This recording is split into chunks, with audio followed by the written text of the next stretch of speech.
Who is John Galt? This question is the first sentence of Ayn Rand's famous novel Atlas Shrugged. This book, published on October 10th, 1957, violence when, again, our young black Most boys, crime committed by white people. Our young black boys are not the violent ones in America, no matter how much they try to perpetrate it as that. Our young black men are moving forward. The majority of violent crimes that happen in America is 69% committed by white men. And see, so this whole idea that white people are safer than us is a lie and is a fallacy that we got to stop. And this is a part of, for me, the black fatigue. Like literally, the FBI put out the stat. It's not me saying it. The FBI put out the stat. 69% of all violent crimes are done by white men. Yep. So and not only that, we got to stop allowing people to put the jacket on our young black men that all these YNs, black violence, when. I mean, we need training. Black people need to be trained and taught about economics. And we talk about investing, but doesn't investing, where does it start? What's the catalyst of 2053 being a thing, man? Can we change it or is it over? This is fantastic. I read up on it briefly. John Galt is right. It's over. It's over, man. I think he's right. I think it's over, man. Yeah. There's no pulling back from this because for every. Oh man! Oh shit! Get my mic up here. It was a pretty good weekend. Indeed. A lot of news, and we'll try to cover as much of that as possible. I guess we probably should start off with I was in. Went to the Navy Yard over the weekend, and that's one of the areas where they have the teen curfews and stuff like that. And I think I have some pictures I'll show you. Not of the teens. I didn't get a picture of the teens, but I did get some pictures of the National Guard down there. It was a cold night last night, so the teens had on their COVID masks. That was very interesting to see them all in masks again, violating curfew. I saw groups of, at least 8 or 9 kids loosely gathered, I guess. So technically they were not violating curfew. So we'll talk about that a little bit today, how DC's going to try to resolve this because they've expanded the citywide curfew. I think they're trying to move the times up. I'm not quite sure what they're doing about it, but the one thing they cannot do is address the real issue there. What is the problem? And it's the young black teens committing crime all over the city, wherever they are. And so this weekend, I think they were in, was it Adams Morgan or U Street? I'm sure. The Navy Yard for sure. So a spreading rove of teens. So that's what we're encountering in DC. And among other things, there's a fight for the mayor. So we'll talk a little bit about that. We'll talk a little bit about football today. You have to excuse me. I'm rolled up a joint here. And we'll talk about a myriad of things. I was talking to my mother this weekend, and she was expressing a little frustration with me, say I'm a little too rough on the blacks and stuff like that. And I said to myself, thinking to myself, well, who the hell taught me these tactics? I took my first door off of someone's home with my mother, and she taught me these things. So that's kind of where we start here, and that's kind of the genesis. So give me 1 second, we get right into the show. A lot of good football. The black quarterbacks did not do very well this weekend. I'll get into some of the landlording stuff. Hopefully we'll get some calls too. Things have been slow. Need to rent a few rooms, and that has not been working out as of late. Give me 1 second, you guys. 1 second. And we're definitely going to cover the Michelle Obama. She's come out and she's been open about her ugliness, so we'll cover that as well. And I think for the most part, I start on my Twitter stream. We'll hit a little football, DC news, landlord news, and we'll see how the day progresses.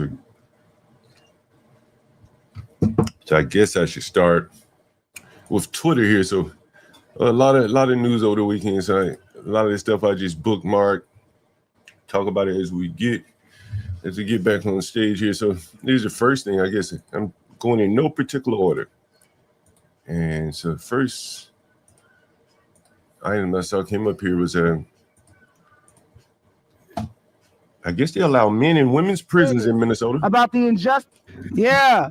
Shakopee Women's Prison. I hope y'all can hear me in there. My voice is loud, and I hope it reaches you behind those walls to let you know that we are here. We are here to raise awareness about the injustice that's happening in this prison and many prisons throughout America. There are women being housed with men in men's prisons. You can only imagine how that could be dangerous. Sorry, let me rephrase. Women being housed in women's prisons with men. Whether there are 9 men, whether there are 20,000 men, one man is enough to cause havoc in a woman's prison. And this is apparently a singer, Tish Hyman. Okay? I've never been to prison. But I could lay in my bed as I went to sleep last night and think about a man stronger than every female in the prison, walking around, picking them out like chickens, and it makes me angry. These are women. They're human beings. Because you committed a crime does not make your life less valuable. You understand? This is insane. And the truth is that many people do not know what's happening in the prisons in America. Well, people of the world who are watching and hearing this, and Shakopee, the women of Shakopee, we're going to let the whole world know what's going on in the women's prison.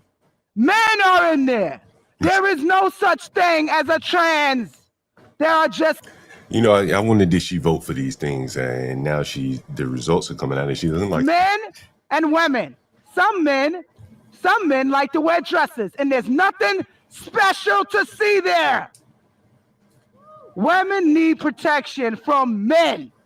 They should not be in the prisons with us, the locker rooms with us, the sports with us. They are men. I am tired of people acting like they don't have eyes and a brain between their ears. You can see it. They are men. Where are these pictures of these hideous looking men? You see this? No, we gotta pull it down. These are women. These are women to you, America. Walls, whatever that lady's name is, passing this freaky stuff. What is it? Okay, whatever bill needs to be passed to get them out of here, that's what we need to do. Get them out of the prison, all right? Look at these unsavory pieces of biscuits here. They gotta go. It's ridiculous. It's stupid. It's dangerous. It's very obvious that this is wrong, okay? And that was some lady, some singer, explaining that it is wrong to have men in the women's prison. Whoever would have thought that they would have men in the women's prison, but apparently they do, and she's not up for it. And speaking of politicians who are kind of showing their allegiance, here's Eric Adams. Apparently he was over in Israel at some point, and he has some choice words to say. Here's Eric Adams. Here in Israel, and as I finished, I wanted to come back here to Israel and let you know that I serve you as the mayor, but I want to continue to have the title that's more important to me than anything. I'm your brother. Thank you. Thank you. Thank you. My male P. And that's Eric Adams there. He's speaking of his loyalty to Israel while he was serving as the mayor. And again, I don't think many people elected him to be the mayor or the servant for Israel, but that's where he found himself. Give me 1 second. And that's Eric Adams. I think he's the outgoing mayor. He is the outgoing mayor. He'll be replaced by Mondami, and I think Mondami. One second.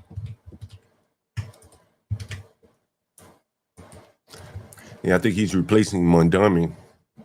Well, Mondami is replacing him. Sorry about that. And I think Mondami will be meeting with Trump at some point. So that shall be interesting to see how that all works out. They strange bedfellows there, Mondami and Trump. Continue on to some more liberal cities, just covering a lot of the news coming out of these liberal cities. And here's San Francisco. At 29, Alcaraz. 1 second. This is San Francisco.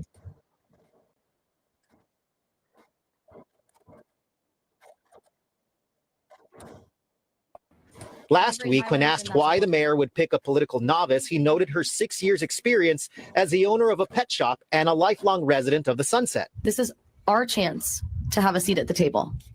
We do have the power to make change. But the new owner of that pet shop, who took it over from Alcaraz this summer, started raising red flags almost immediately. I've worked with her like pretty. Oh, am I only on the Clips channel? Oh, let me see. Live? No, it's on live on the Clips. It should be live on both. Let me see if it's live on both here. I should be live on both, right? Am I live on both channels? Is it not showing it live? Let me see.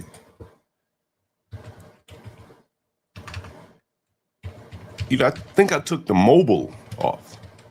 I need to add the mobile. Do a lot of people watching on mobile? Let me see here.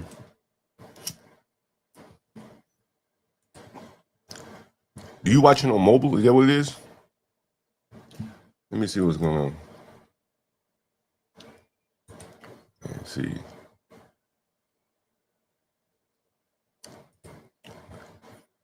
No, it should be public. Yeah, it's public. Maybe I'll end the landscape. Maybe that helps out. Maybe it's not showing up on that. Let's see. How do I do that? I don't even know how to do that. Let's see. Because I took it off. And so now I'm not sure if I can even. Oh, yeah, here it is. All right, yeah.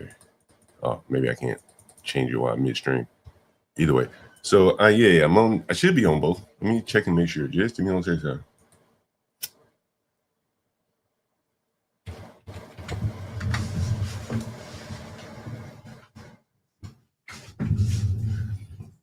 Oh, you only see me on mobile, though. Let me see. Maybe I'm not. Let's see. I mean, on Clips. Live. Should be live. Damn. What the hell is the problem? Oh, damn. Let me see if I can add it again. Let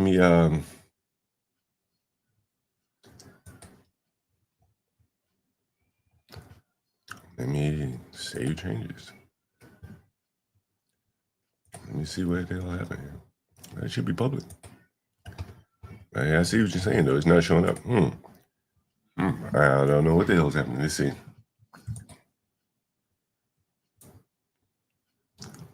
Let me see if I can read this on YouTube.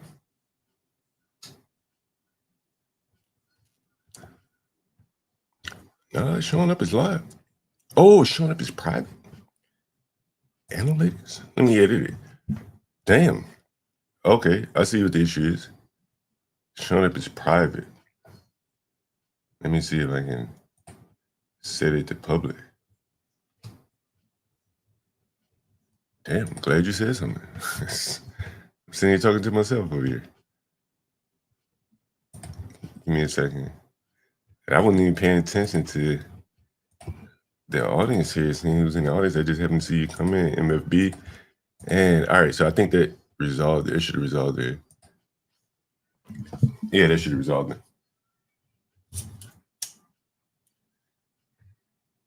Yo, MFB, while you're in the audience, bro, I went to Navy Yard. Let me see if I had some these pictures on my Twitter. Bro, they hit all these young blacks. I mean, it was dozens of them. And they all had masks on. And I'm like, damn, like, what is it? They're back to wearing masks. What the hell's the point of, setting the curfew and then you're not going to enforce it? And I'm telling you, there were dozens of them. This is a Navy Yard. I'll put this up on the screen. This is Navy Yard here. So for my first time seeing it, not my first time, but I never really seen the National Guard out in force like that in DC. So I'll show you that while we're waiting. Twitter. Give me 1 second. Well, I finished playing this video, and then I'll show you what I saw in Navy Yard last night at the is it like a high tourist areas, baseball stadium, stuff like that. Limitedly like transferring the business over, and I just know she's not capable of doing what a supervisor needs to do. Julia Baran also shared a video of what she describes as filthy conditions of the store, including dead mice and feces. I let the mayor's office know beforehand, before I gave it all to the media, and they were just like, what do you want us to do about it? At an event yesterday, the mayor reiterated his support for Alcaraz, but Baran then shared texts with Mission Local that suggested Alcaraz had been paying some employees under the table and possibly dodging taxes. That's when the mayor's office called a meeting with Alcaraz and she resigned. And I thought And that's San Francisco, and they're just showing some of the nepotism and incompetence there. So I mentioned Navy Yard. Here in DC, we have a real big problem with the teens, as they say. And so I forget what the actual curfew is now, but I think they're rolling it out citywide, or they're expanding it citywide, whatever. And so one of the what's up, roller skater girl? One of the tenets of the curfew is, I think that, ironically, that it only applies to 9 or more teams. So if there's 9 or more, so the police have to stay and count them, make sure they're all together. And if there's more than 9, then they can enforce the curfew. So it's kind of a toothless curfew. Anyway, so I'm at the Navy Yard station. I get off the train station yesterday, and there were so many kids, and they all had COVID masks on. All of them. None of them you could see their face. All masks, hoodies, everything. And so this is the National Guard here, and they were down at the train station and stuff like that. But there's really nothing they can do unless the kids are just outwardly breaking the law. And so it's just really kind of, it just serves as maybe somewhat of a deterrent. But that's what we're seeing in Washington, D.C., kind of all over the touristy areas. The National Guard is out in this fashion. And again, they're not able to really do a lot, but from the standpoint of the presence, I guess it helps out a little bit. So that's if anyone was interested in how the National Guard looks in DC, well, that's what you're seeing right there. That's pretty much what we're seeing. But on the other side of town, this is a one stop away from the Navy Yard. Today at Anacostia Station, our officers arrested an adult male for an outstanding warrant for assault. While in custody, the individual became unresponsive. Medics were called, and the individual was transported to a hospital where he was later pronounced deceased. MPD Internal Affairs is investigating this incident per standard protocol. So it's exactly one stop away there. And hey, good morning, everyone. Yeah, good morning. Man, I was away for like 2 days. When I come up here a lot of times, I think, some of the harsh words I may say, some of my family members see this shit, my mother in particular. And, it could be a little rough, I think, listening to it. And so sometimes, you listen to people in your ear and they're like, you're going a little too rough on them, John, and stuff like that. But anyway, you have to keep pushing on. Hey, particularly, as I said, my mother, man, I learned all these rough ass tenant tactics, landlord tactics from her. So, sometimes it's easier to teach it than see it being, you put in practice there. And so that's kind of the case. Anyway, yeah, it was an interesting week in football. A lot of the black quarterbacks did not perform very well. I would even go so far as to say a lot of the black players did not perform very well. Some of what's up, Radio Foreman? I would say some of their behavior was very, very poor over the weekend. We got an opportunity to see Shedeur Sanders. People were itching to see him. But one of the more interesting things that I noticed over the weekend was that this was one of them here. Let me know if you can see my screen. Let me stop it. Start it. This is Jamar Chase. He's a wide receiver for the Cincinnati Bengals, and he spit in the face of a player over the weekend. This is him being asked about spitting in someone's face. Exchanging words. He was saying that you spit on him. Did you spit on him? I ain't never opened my mouth to that guy. What do you think prompted the reaction from him? Well, he don't like some of the words I told him. We've been going back and forth the whole time, so I'm sure some got under his skin. So it was building the whole game. It just wasn't on that drive. The first time we had a altercation, and then it was the second time. Is that the first time in your career anybody's ever punched you? In a game? You see me get punched? Looks like you threw a punch. So just to be clear, you did not spit on him at all. That's what he's saying. I ain't spit on nobody. How frustrating? Talk about the game. How frustrating was this loss? Given what y'all wanted, what y'all want to do, It's hard knowing how hard we work to practice and coming here and not executing to our best ability. We gotta do better as a team. And that was Jamar Chase. Again, he spit on a player over the weekend, and he's not admitting to spitting on the guy. And this is just kind of some of the behavior you're seeing in the NFL. The quarterback play is poor, and again, when the quarterback play is poor, and then all the other players around them kind of respond in kind there. And we have quite a bit of stories about the NFL. Here's another one. I'm not sure if I can show much of this, but I'll play some of it, and then you'll see kind of what the issue is here again. This is the NFL players. I mean, the referees are getting it wrong almost from the beginning of the game. This year, you're both going to get a possession with the football unless there's a missing score on the first possession, or whoever gets the ball keeps it for 10 minutes. Okay? We're going to play fourth quarter timing rules. You both have 2 timeouts. And a reminder that all challenges still come from the booth. There's no coaches' challenges. Same coin, heads and tails. It's your call. Heads is the call. It is heads. You want to kick this way. All right. You're going to receive down here to start the overtime period. All right. Thank you. And apparently the rules state that the referee allowed Bryce Young, and I'll share that on the screen now. I couldn't show it on the screen, but the rules apparently specified the ref was wrong. He allowed the quarterback of the Carolina Panthers, Bryce Young, to pick if he wanted the ball or kick and the direction of overtime. Second straight week, NFL refs screw up the overtime coin toss, and Atlanta loses. That's very interesting. I didn't know that they were having a problem with refereeing, so it kind of the issues hitting them at all spots there. And it's the NFL. It's a sport that I've kind of lost interest in over the years.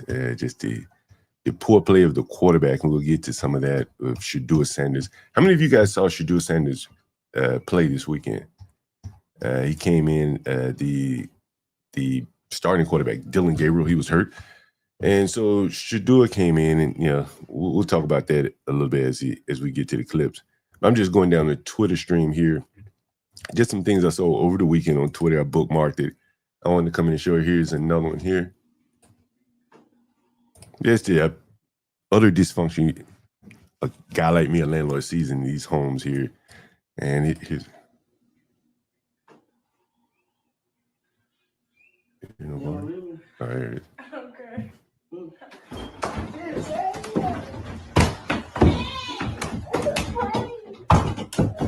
And this is a guy fighting in the bedroom where this lady lives with her parents, and you'll see her father comes in at some point. I do your motherfucking life, boy. I do. All right, there you go. The vulgar language there. And again, this is what you see. This is what I've seen, for many, many years going in and out of these people's homes. There's just the violence, the dysfunction there, and you're seeing it on full display there. And then again, you see it out in public, and this is what you're seeing with the women. The women that Michelle Obama speaks of that have these problems. We'll get to Michelle. You hear a lot of times about the women and the black women. They perm their hair, this and that. They have to, try to uphold the white standard of beauty. But then there's their behavior also that doesn't uphold to the standard of beauty. And this is a black woman giving it as good as she takes it.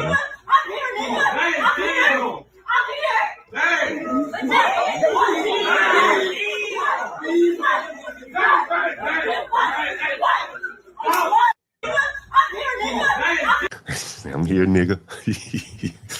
I'm here, nigga. Boy walked into a juvenile courtroom with 2 family members. The boy is one of 2 young children accused of raping and brutally attacking a 5-year-old girl in mid-September. Both children denying those allegations in court. Again, this case resulted in a 5-year-old being left naked, beaten, urinated upon in the field, and left for hours. The evidence demonstrated to the prosecution indicates that MB was one of 2 primary assailants to that poor little girl. Last week, the 9-year-old suspect in this case was arraigned, and Judge Kristen Sweeney ordered her to home detention with ankle monitoring. Today, the mother of the 5-year-old victim asked the judge to consider a different option for the 9-year-old boy. I do not believe that these kids should be able to return home. Their behavior that caused them to do something so evil obviously started at home.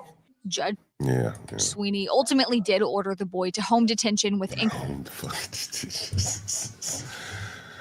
Home fucking detention there for a child rapist. A couple weeks back they had the Howard homecoming here in DC, and there were, I think it was 5 people. Was it 5 people shot? And I know I covered it. I think it was 5 people shot.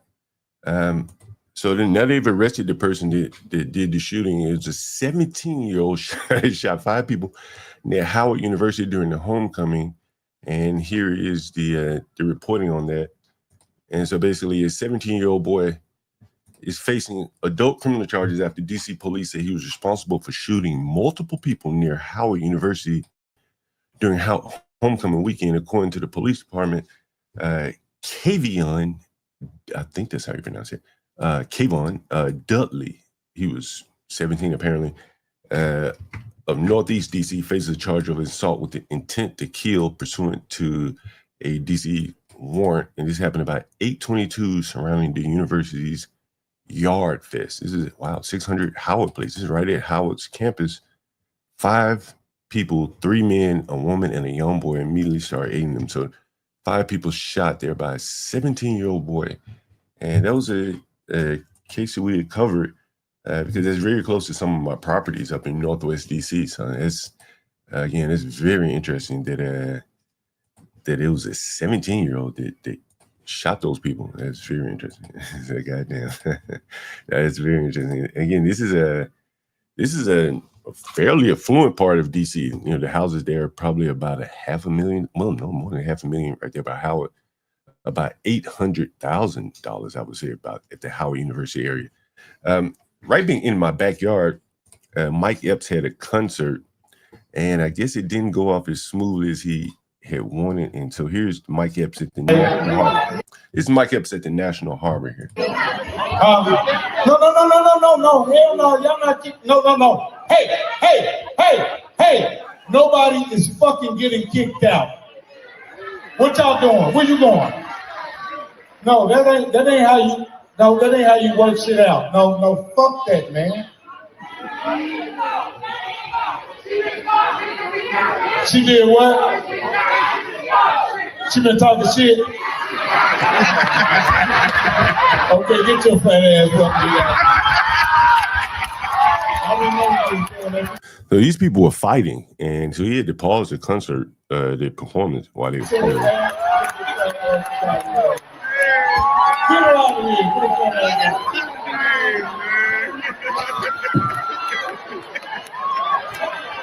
This shit will escalate all night long. You hear me? We're here to have a good time and enjoy ourselves. Oh, God. Again, if you're familiar with this area, this is a fairly affluent county. Actually, one of the more affluent Black counties, and they're having the same kind of behavior as the young teens in the city, DC, where they commit a lot of crime. These people out here, these are clearly middle-aged adults, damn near. Most of them are going to be 35 and up, and they're in the audience fighting. So again, it's very interesting. Last week I covered there was a house being built in Springfield, and what I found interesting about it was my lady friend Lisa. She lives in Springfield, Virginia, and they were building a big addition. I'm not sure if many of you saw that. I'll see if I can pull that up. Because I did a clip about that. Let's see, where did I put that?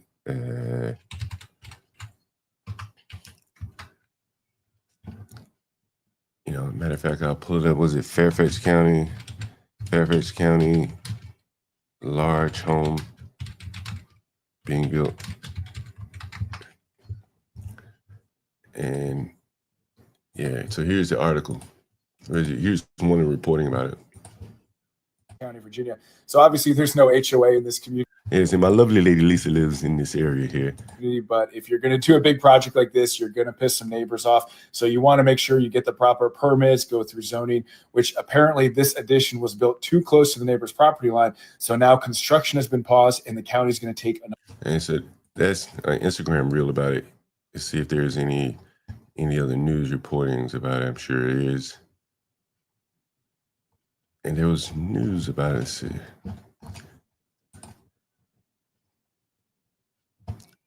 Anyway, so this was a home that was being built very close to a neighbor. You can see the scale of the home here. And this is like a smaller home right next door to it. And this is an addition to this small home. And so this is a migrant group of people that are building this home. And I think they said there are going to be 3 generations living in this home. And so when you talk about immigration and stuff like that, these are some of the downstream consequences that we don't even think about. And that this is going to cause the decrease in the value of the houses for regular people. The regular Americans want to come live there. No one wants to live next to this monstrosity. But the immigrants, and I think these are Muslims. Let me pull up this stream that I did, and I can better explain it to you.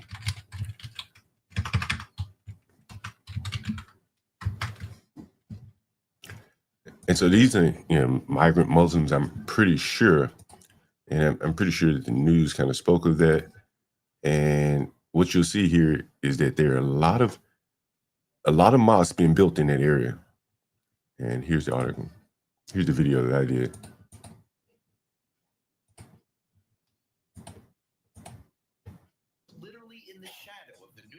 Being built onto her next door neighbor's house. Design-wise, it doesn't look anything like what it's I'm attached doing well, to or Gary. anything else in the neighborhood. Other neighbors tell us they're okay with this, that 3 generations of a very nice family will be living here.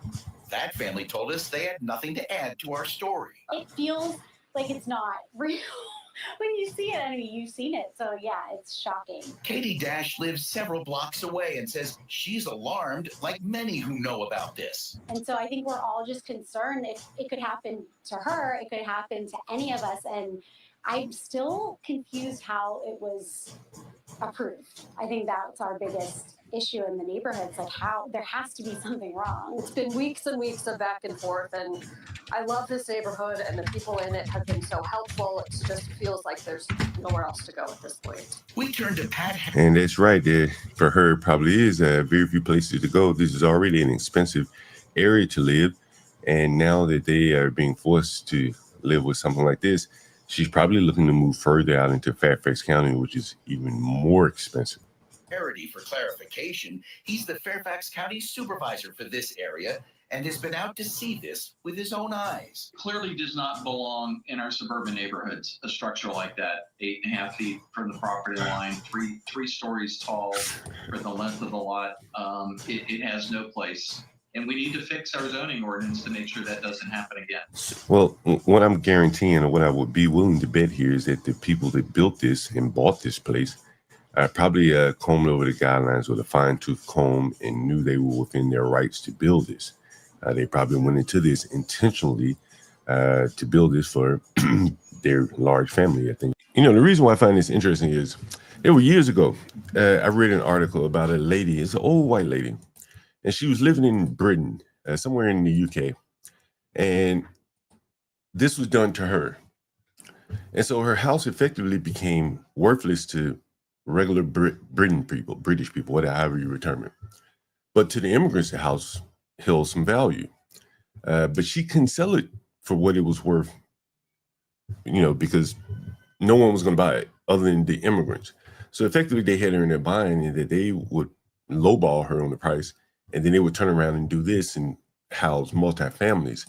which leads me to this, what's going on in Charlotte, North Tonight, Carolina. Charlotte, North Carolina is the latest city to see a surge in immigration enforcement. Officers today started detaining people. The city is made up of more than 900,000 people, including more than 150,000 who are foreign-born, according to officials. Local leaders object to the federal force, saying it instills fear and uncertainty. Tonight, Charlotte, North Carolina is the... And it's interesting there. A lot of these cities are populating themselves with immigrants, and many of the immigrants do not share many of the same characteristics that we share. And so it's going to be interesting going forward to see how this all mixes. I think there'll be a lot of issues there trying to get all of these people and with their different living arrangements to come together and live peacefully. That's going to be very, very interesting to see how that all turns out. The other day I was up on CT called me over the weekend. He's like, yo, Linwood porn bombed him. And I think the last couple of days, CT, he had the African guys up on the panel, and, they were handling the blacks pretty well. I must say, Afrodamus and his crew, when they come over and they do a number on the blacks. And, for those of you that have been around here on this channel for a long time, when Stanley used to be here, one of the things that really set Stanley off was when Afrodamus came here. Afrodamus, he came up on the panel and it really set Stanley off. And I've noticed that about the Africans versus the blacks. The Africans seem to have a little bit stronger spine and maybe a little bit more idea of where they come from. They seemingly are doing better in America than the American-born blacks.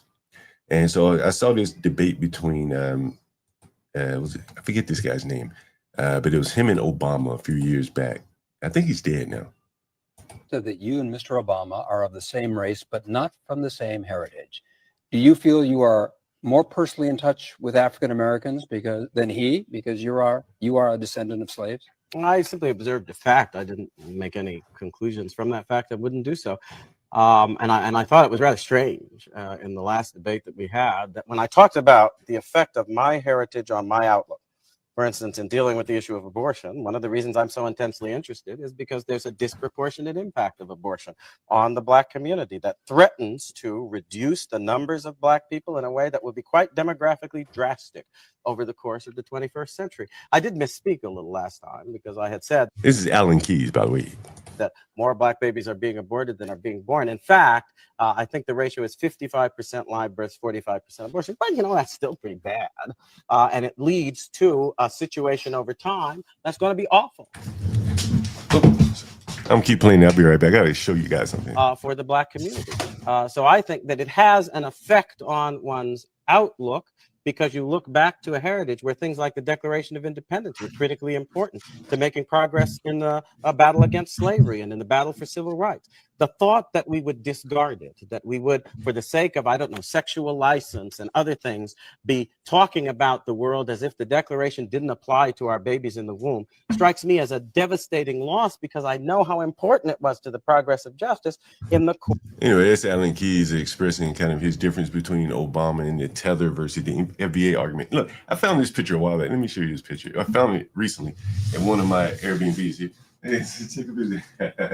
You see this here? I used to have this picture in one of my Airbnbs. You can see it. I gotta put it up somewhere. I may put it up here in the studio.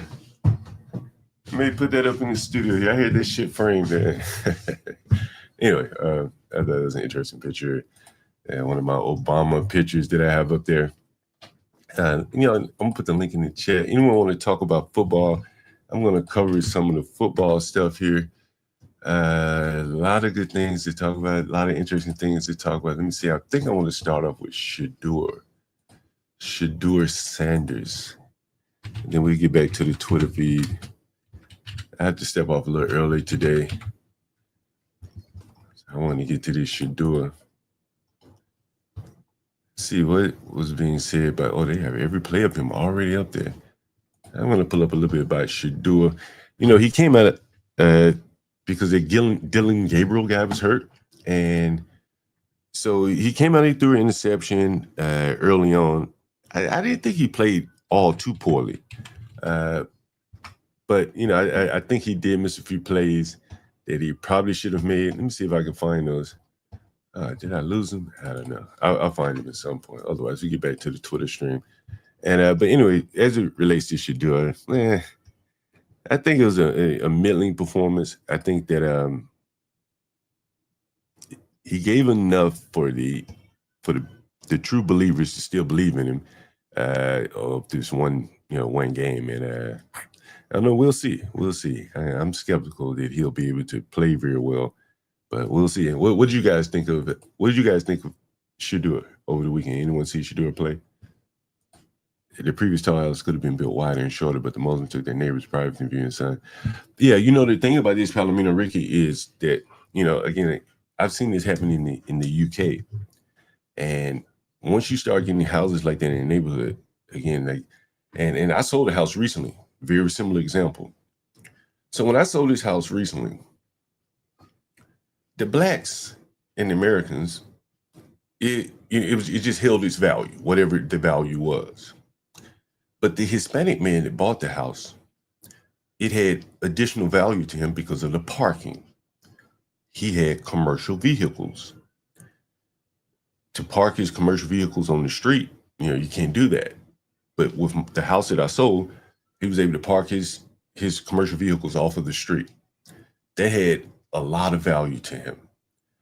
Much more value than, say, an American who doesn't have a commercial vehicle, who just drives to work or catches the train. And so there were only certain neighborhoods that you could live in, and most of them going to be in the ghetto where they don't do strict enforcement of commercial vehicles on the street. And so that was added some value to him that the average American probably would not see.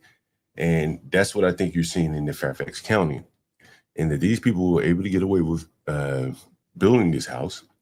They're going to have a lot of cars. In this neighborhood, there are a lot of immigrants. I'm there all the time. And so you'll see big circular driveways full of cars. And so these people will probably have a lot of cars. If they're going to be 3 generations of people, they're going to be 3 generations of cars. And so that's kind of how that works. And so I think it's going to be very bad for the people that live there in their normal state in these small rancher, rambler type houses. It'd be very interesting. Man, Dan, I tell you, I guess it's getting cold, so you don't see much of the YNs. I showed the National Guard here. I'm going to show a couple other things that some of the older blacks were doing over the weekend, man. I tell you, I'm looking, man, as a matter of fact, who was this just calling me? Someone just called me. Who is this? Wait a minute. Who is this? Oh, man. Brooklyn, Maryland. See, who's this? Give me 1 second. See who this is calling. Could be, man, it's been slow out here, man. Business has been slow, bro. Slow. Okay, who is this? Oh, no. I don't know who the hell that is. Yeah, business has been slow, bro. Who was I about to call? I was about to call someone. Oh, I was going to show you something. Yeah. Give me a minute. Let me show you something. I'm looking for it. Jeez. Is this it? Oh. Oh, shit. Literally. Oh, shit. Oh, shit. Yeah. Let me put this on Twitter.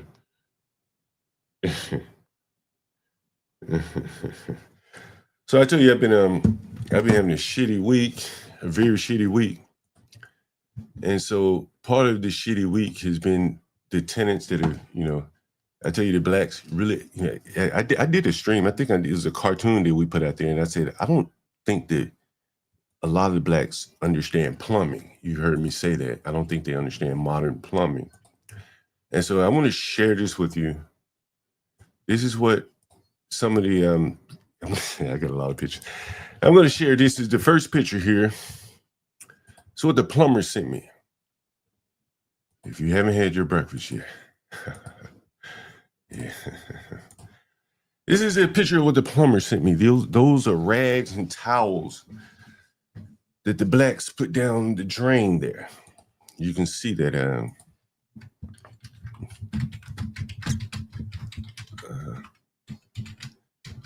Give me 1 second.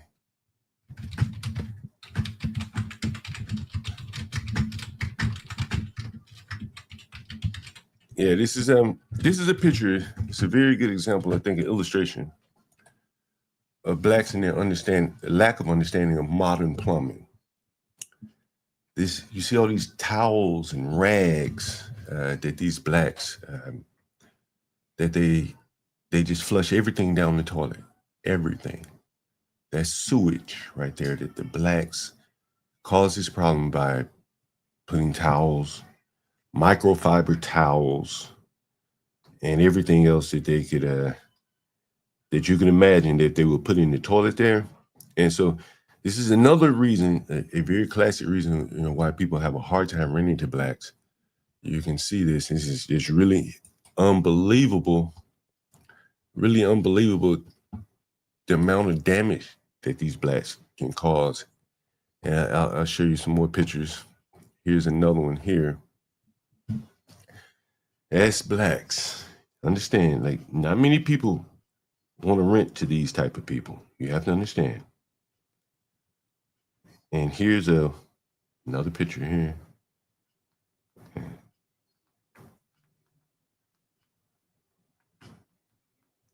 This is blacks. For those of you that wonder why I talk so rough about them. Did the picture post yet? Let me refresh. This shit cost me $1,000 to get this clean. It's a microfiber towel. I think he found this down in the drain. Hey, if you can believe it, this is how blacks live, ladies and gentlemen. Honestly, God is my witness. This is how that's shit right there, Radio Foreman. So all that shit. You see all the turds? You see all the turds? Those are all turds.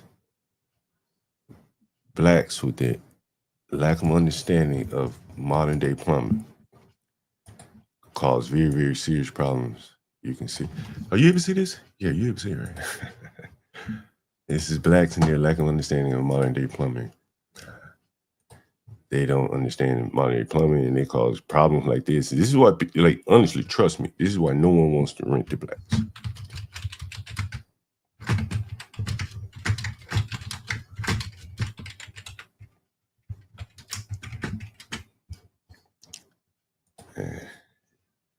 I don't know. It is crazy. It is crazy, man. We had to clean this shit up. I had to clean this shit up. Like, me and Johnny Boy, we cleaned all this shit up. Like, straight cleaned all this shit up. Like, when the plumber he unclogged it, we cleaned it all up. And dealing with blacks, man, this is what you encounter. And yeah. Anyway, man, let me get to this. Hey, Latino, I see you in the audience, man. Did you get a chance to see Shedeur this weekend? Shedeur finally got a chance to get into the game. I was wondering if you got a chance to see him. He had some plays. I'm sure he wishes he could get back. But it's dirty work, bro. Very, very dirty work. I think I have some more pictures here. What's up, Latino? Nah, I'm gonna have to check the highlights. I ain't even know, but I got some highlights for you. I'm bringing them up in a second, man. You see this shit on the floor? You see? Yo, John, that's why I got up on, because me, I just got up on, so I really don't know what's going on here, right? So to me, right, first glance, this looks like a helicopter view of like a helicopter going through Iraq or some shit, bro. Man, you know what I mean? This is blacks on plumbing. That's what blacks it looked on like plumbing, bro. Bro, listen, bro. I'm telling you, like, if it had only happened once, I would just be like, damn, Yeah. But this has happened at least 3 times. Honestly, that's structural damage, bro. Nah, it's nothing but plumbing. It just has to snake it out. But what I'm saying is that this has happened at least 3 times, and it's all been done by blacks. Every time it has been done by blacks, every time, and so it's led me to think, man, I don't think they understand. Like, look at this. This is what they put down the drains, bro. I mean, John, if they can't understand per capita, I try to explain this to my wife, and we were laughing, bro. Right.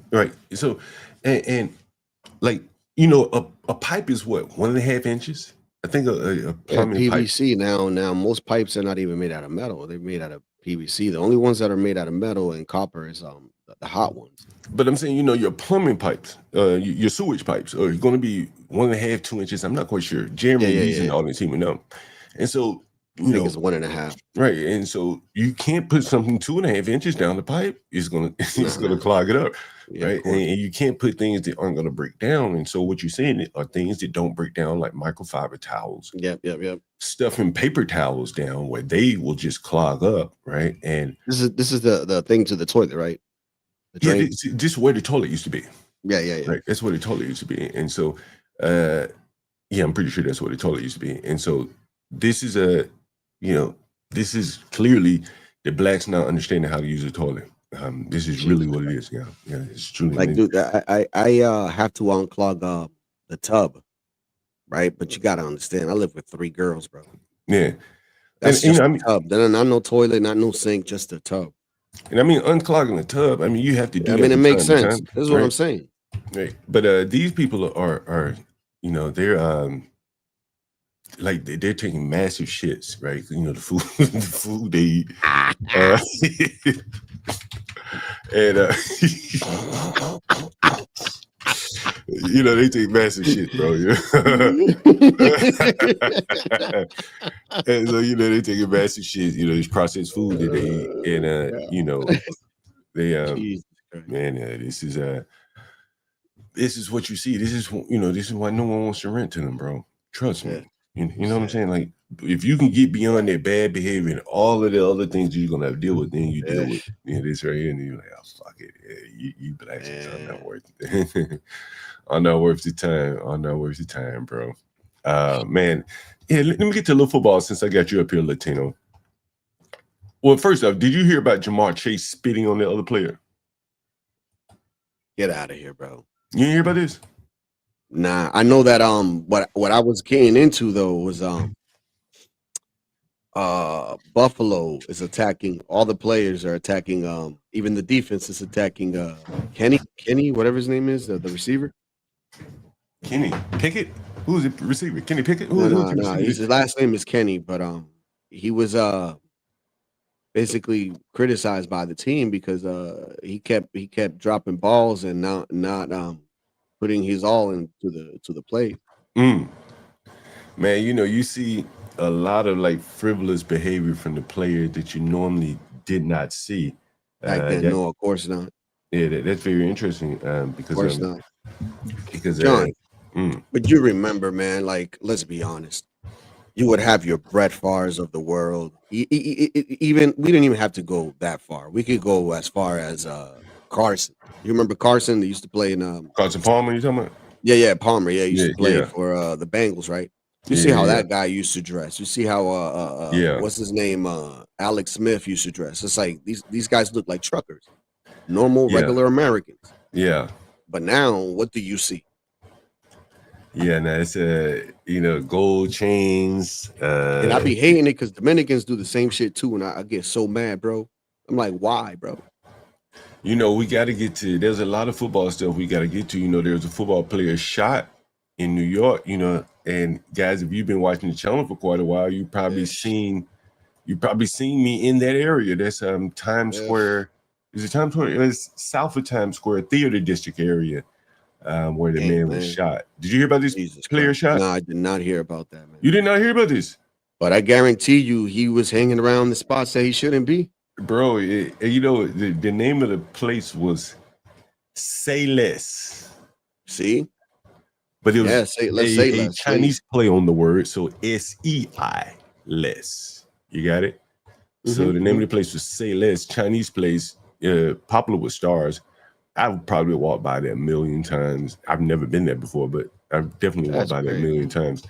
And let me see if I can pull up an article. I thought I had one. Let me see if I got one here, so I don't have to go find another one. But yeah, so he was on 38th Street and 7th Avenue. If you're familiar with that in New York, that's right up above was it Penn Station? What's it, Madison Square Garden and all that? So that's where it was. And so he apparently he was in some kind of altercation and was shot twice, once or twice in the stomach. And yeah, he's in some serious condition. Let's see if I can pull him up. Yeah, let's see if I can pull it up. I mean, that shit can end a career, man. Oh man, yo, you may not be playing anymore, bro. He may not be playing anymore. You know, they probably got to reroute some, you know, something in his intestines. You know, wherever he was shot. You know, that's a very serious. Let me just pull it up. I'll just Google it. Is an NFL player shot? Say less.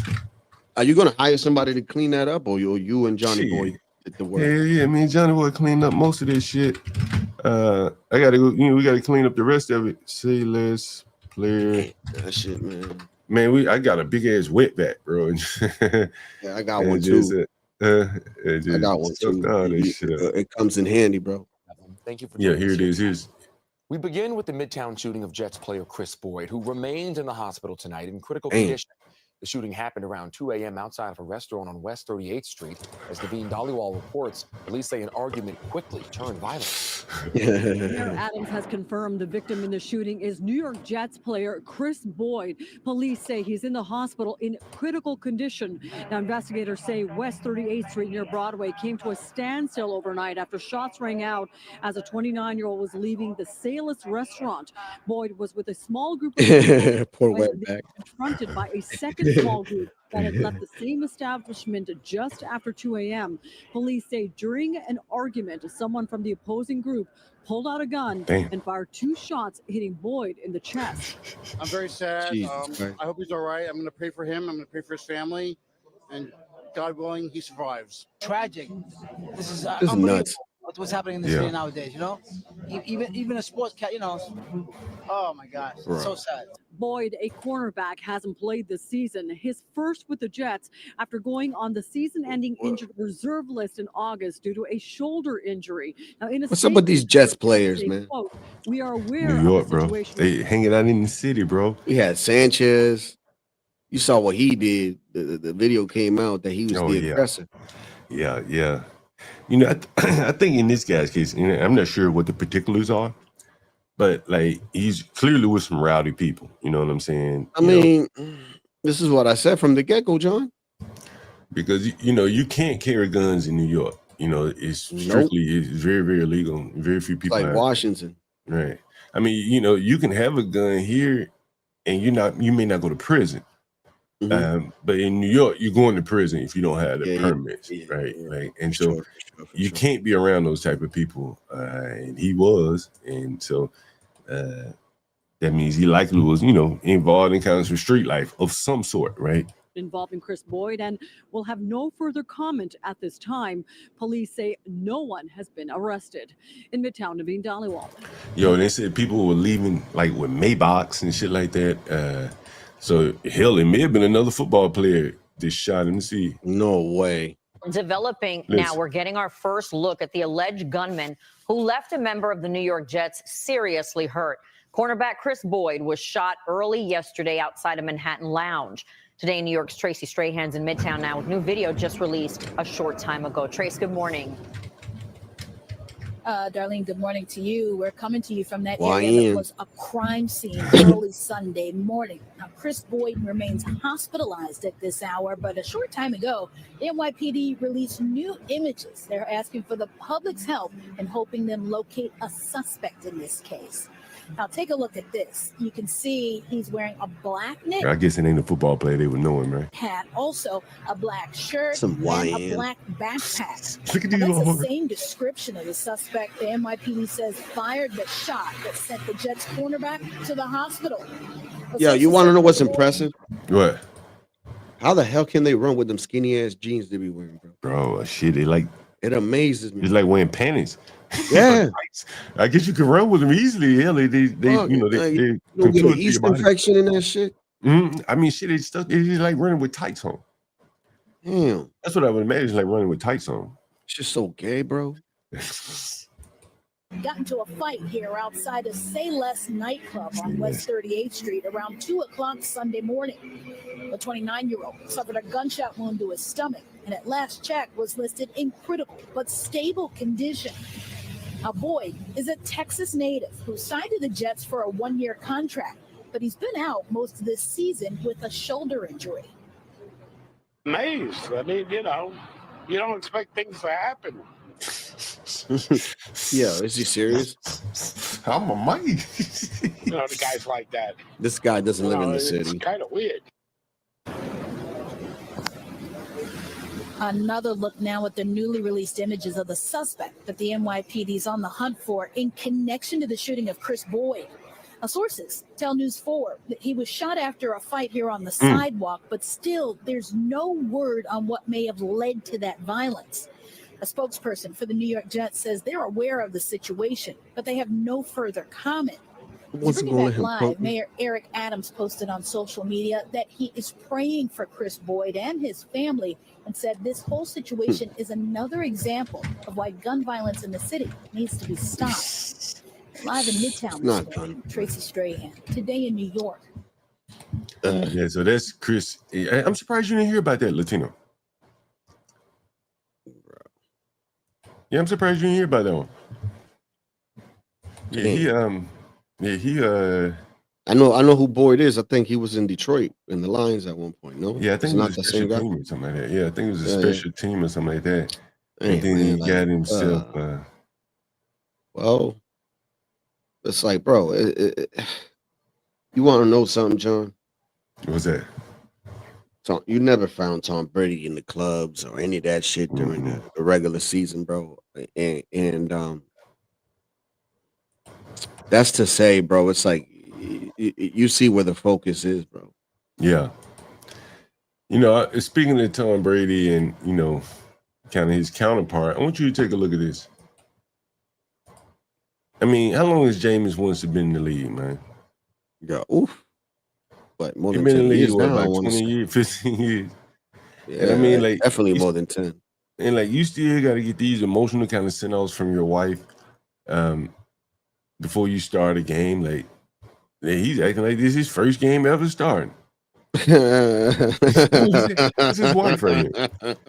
Like, the moment can't be too big for you, bro. You understand? And if you got to do all this and get this emotional to play in really a regular season, which is more or less a meaningless game relative to it all, and look how emotional he is, and I just think that is not befitting of a quarterback, to be honest with you. You know what I'm saying? I think, and that's why he has all these problems. Someone said, "Hey, you heard about Tom Brady's car store being robbed in New York?" I didn't hear about that. Did you hear about that? Damn, they always robbing Brady. I got something I want to tell you about Brady, though. Let me see if I can find this. They're always trying to. Let's The see only if- person that tried to rob him and couldn't get away with it was Giselle. Yeah, he I got has everything something under his Brady for mama's you. name. I got something for Brady for you. Then I want to get into a little Michelle Obama. Did you hear what Michelle Obama said? What about the hair again? Yeah, well, why we can't swim and shit. Oh, Lord have mercy. She said, why we can't swim and shit. She said, And you seen that video Yeah. that I posted yesterday? If you did go, was it yesterday? I didn't go on yesterday. The day before, a little black girl raised by the white mom. Oh yeah, I saw that. Yeah. Oh man, dog, that shit's so disappointing, bro. Damn, I know I had this. Yeah, I did see that. Yeah, man, that's fucked up. Let me see if I can find this clip for you, bro. You see, and it goes back to what you're saying. It's like you ain't got to deal with none of these differences. You know what I'm saying? If you want to deal with these differences, that's up to you. But the mother couldn't handle her hair. She couldn't handle her own hair. Ain't that a bitch? That is a bit. Damn, I gotta find this clip for you, Latino. It was Tom Brady. It was Tom Brady. Damn, let me see if I can find it. Let's see. It was Tom Brady, and let's see. Shit. Let me. If it's in my email, give me 1 second. I want to share this with you. Let me scroll down. I know I have it somewhere because I saw it. Give me like 2 minutes. Yeah, take your time. I'm looking for this clip from Tom Brady yesterday. And I saw it yesterday. He was talking about the quarterback position. I'll see if I can find it.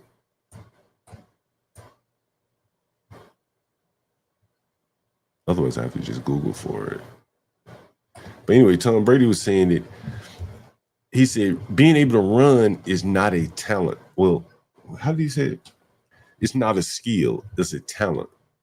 He says being able to read defenses is the talent.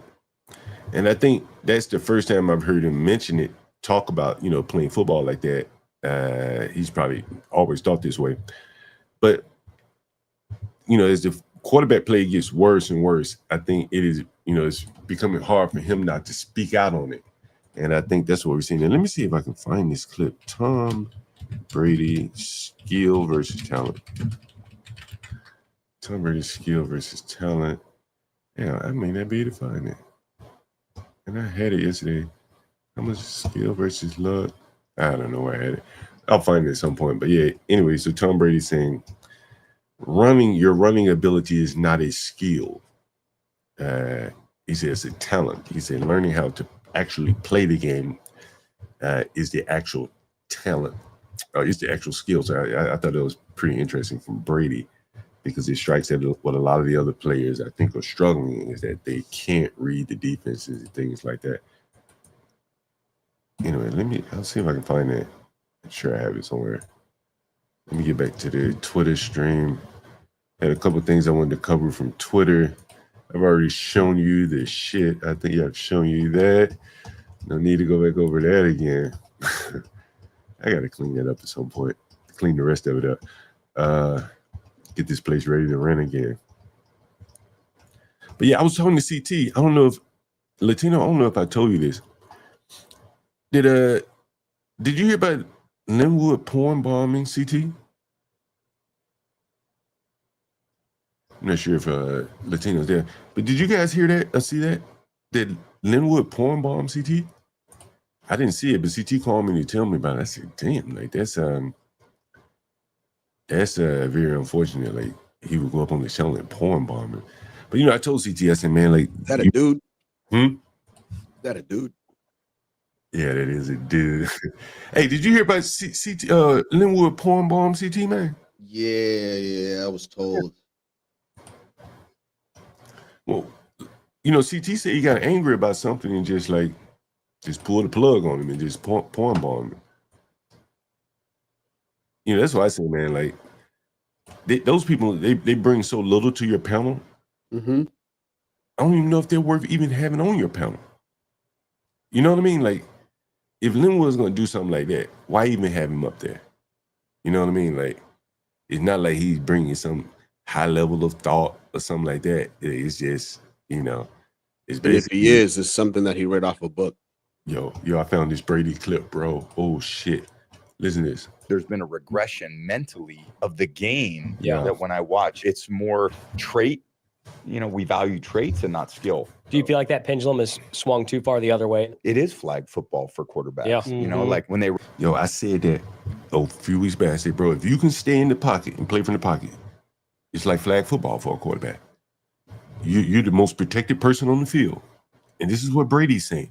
It's like flag football if you stay in the pocket. Run out of the pocket, they feel like, well, they can't be touched. I think it sets them back because it's not forcing them to play in the pocket and learn how to diagnose things and develop a real skill. I don't think running is a skill. I think running is a trait. I think learning how to read coverages, is come up with game plans, come up with better strategy. That to me is a skill. That's what Peyton Manning had. That's what Drew Brees had. Yep. And you notice it's a perk. To run is a perk. If you can scramble, in a time of need, let's say, fine, but don't be looking for that. That's not the thing. Sure. Yeah, it's very interesting that he mentioned it, and he mentioned certain players. What do you take from that, Latino? He's right. Running should be not even secondary. It should be like the final thing. Like a Patrick Mahomes, you see that he only runs when he has to. Yeah. Like it's not a design play to run, even though there might be some design plays. You know what I'm saying? But that's not his go-to. It's the receivers, the play, the defense. CT said King Shenard can come back. For what? I don't get that. Yeah, no, I think you're right, Latino man. Like the Tom Brady is hitting on something, and I think he's really talking about a lot of these quarterbacks that we're seeing out here, the ones that are getting hurt and unable to read defenses. At some point, I'll get to the Shedeur play where he threw an interception. No, he didn't. On one play, he ran where he should have thrown the ball, and then on another play, I think he threw an interception. You want to know what pisses me off out of everything? What's that? It's that we overrate these running quarterbacks, right? Yeah. But nobody ever seems to pinpoint or even think or consider maybe the reason why they throwing is because they can't probably read the defense as good as the players that Tom Brady has mentioned. Yeah. Yeah. You get what I'm saying? So it's Yeah. like that's all they have. So these people that be like, oh, this guy's so good because da, da, da, da. And it's like, yeah, but he only threw 15 times a game. Yeah. Yeah. What are you talking about, bro? Yeah. Yeah. And I think a lot of their game is simple. You know, I think Lamar Jackson's game is kind of simple, to be honest Yeah, with it you. is. You know, like, you know, it's a lot of like tight end action, which is easy typically for the quarterback. I was just about to say that.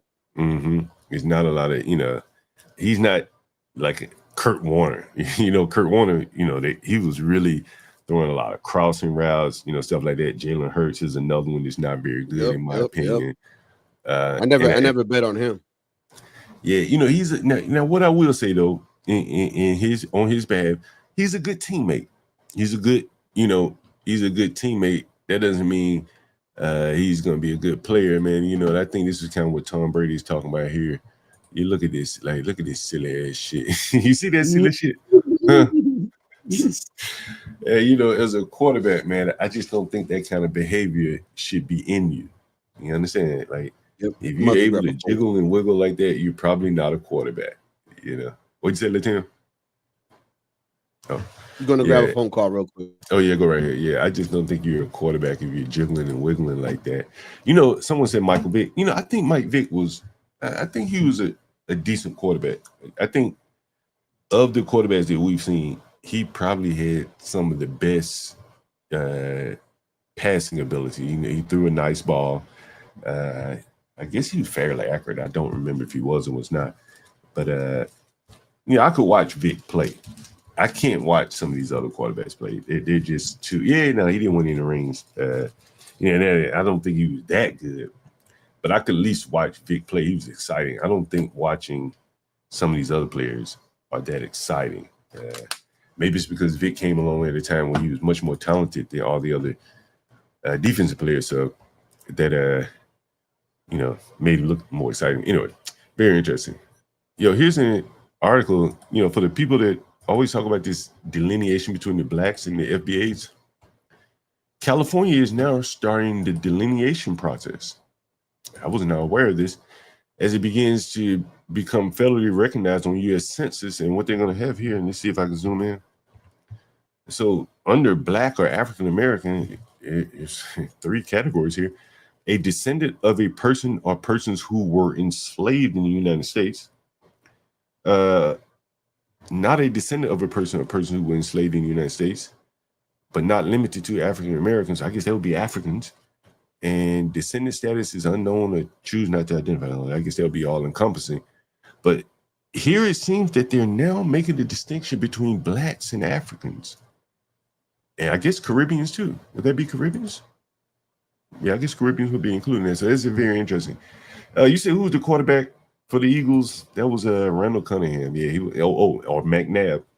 Neither one of those guys were very good to me. Stanley's allies turn on each other. What happened? Wait a minute, what happened?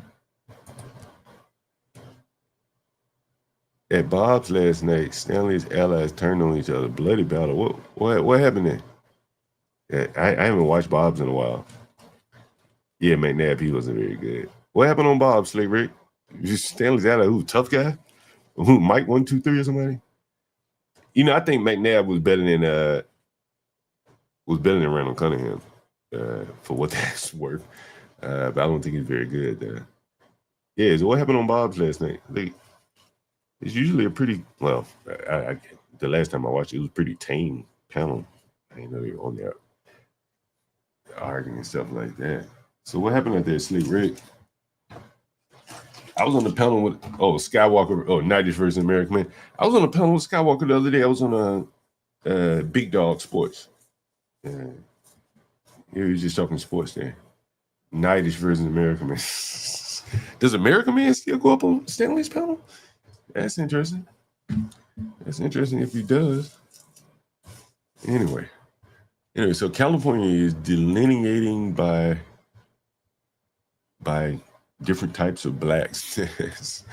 So Stan and allies turning into Trump in management. I guess so. I don't know. Fucking poetic. Yeah. Does Stanley? I haven't even checked to see if Stanley still streams these days. Is he still streaming a lot? I haven't even checked him to see if he's still getting at it there. Wow. Someone was talking about Stephon Diggs and what was it, Cardi B? Here's another case very similar to theirs. I was raised to respect the marriage. I was raised to respect God. Kira becoming emotional, thinking of the impact this has on her kids. It was horrible. I can't. Even right now, I don't like going out in public with my kids because I'll get stopped in the store. I can't have fun with my kids to this day because people harass me so it's hard. Attorney Robinetta Jones, who represented Montague, says the evidence of Kennard's actions, who has since married Montague's ex-husband, has consequences. I want people to be able to think, okay, Miss Montague won $1.75 million. Is that woman worth it? They will think now. The case capturing attention worldwide. She has an outpouring of support from everyone online and just here in the state of North Carolina. Jesus Christ, man, my head be stuck with that, man. Fuck. Yeah, but John, I ain't got $1 million. Is she worth it? Is she worth it, John? Hey, nigga, I'm like, hey, I ain't got $1 million. You can take the $1 million from me. You can't get what I ain't got. Oh, you can take that bitch. You can keep her, bro. Like what? Yo, get out of here, bro. Jesus Christ, which one did he upgrade to? Is this the upgrade or the downgrade? Which one did he upgrade to? John, just to think, bro. Just to think, John. What was it? Shannon Sharp, right? It was Shannon Sharp, right? Shannon Sharp, right? He ended up giving that white girl $30 million. Yeah. Just to think about that, bro. Bro, this woman, right? Oh man. 1.75 million. He probably look. So gross. I'll never have it. He'll never have it anyways. So it don't matter. I wouldn't even fuck with your dick, bro. Jesus, girl, how did she get that big, bro? How did they get that big? How did he let her get that big? Have mercy. God damn. Have mercy on my soul, bro. Jesus Christ. I saw this right here, bro, the other day. I saw a dude, he was fat as shit. And I'm like, how the fuck do you get that fat, bro? I'm like, and we may have some fat people in the audience, so forgive me if I'm talking about you. No, it's not even that, bro. And if you are, bro, do something about it, man. God damn. Hey, man, I don't know how you let yourself get. Yeah, to that. I can't. Yeah. There was a point, bro. I weighed 167. There was a point I weighed 185, bro. And I said, no. I got to keep myself in the 160, 65 range. Fuck that. Yeah, man, this is the most I ever been, man. The most I ever weighed like 175, like all my life. Me, 185 was the most. Look at this shit. Look at this motherfucker here. God, Lord have mercy. Fucking woman. Man titties. I wear pants and they're loose up here, or my waist is all smaller. Was it pants or is that a man thong? This whole BBL look I got going on. I got so much hate on Instagram about this. So this is a great example of what can what can change. Okay, so Mother. right. So you have, I'm not testing, okay?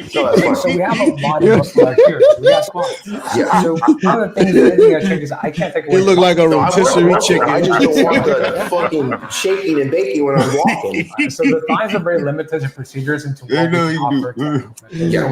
So we can lift this way. We can make this come in this way. We can combine those procedures. We can lift it back. They ain't got music and shit. Bro, he looked like a rotisserie. Look He at looked this like shit. a rotisserie chicken, dog. Them From flapjack titties, man. Costco's, man. Costco's. You know, you go to the supermarket, you have them chicken in the bag. Man, I wanted the women to sleep with this man. Like, how the fuck you sleep with this man? Ugh. You think you clapping it up when you hitting the girl, and it's not the girl clapping, it's you. Yeah, All you hear is flappity, flappity, flap, flap, flap, flap. Is this just overeating, bro? You think that's just overeating, bro? Yeah, bro. So basically, with this man, he was bigger than that. So he lost weight, and now he got excess skin, like extra skin, bro, because it's stretched out. So what they gotta do eat now, a lot to get that big, bro. Goddamn. Yeah. You gotta eat a lot to get that big, right? So and then so that stretched out skin right there, the surgeon's gonna remove it, basically. Tighten it back up. Hammers. Yeah, mercy. bro. Oh my soul, bro. This is why being fat is not good, because like now you need a new body for and new clothes and it costs to be healthy, man. Stay one size. If you're gonna be fat, stay fat. You know what I mean? Hey man, you know, every year they vote for the worst city, like landlord in New York. And every year for probably all my lifetime, it's been NYCHA. You know, NYCHA is the New York City Housing Authority. Yeah, That's I didn't even know that.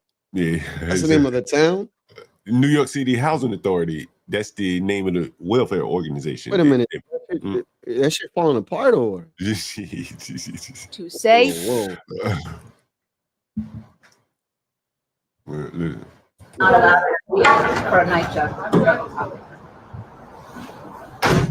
A NYCHA property manager shutting out the media and tenant advocates who've been fighting for residents of the Mitchell houses. They refused to give any building updates if cameras and cell phones were rolling. They want to stop y'all because they want to hide what is really going on in this development. The chimney chute above the boiler room at 205 Alexander Avenue collapsed in early October.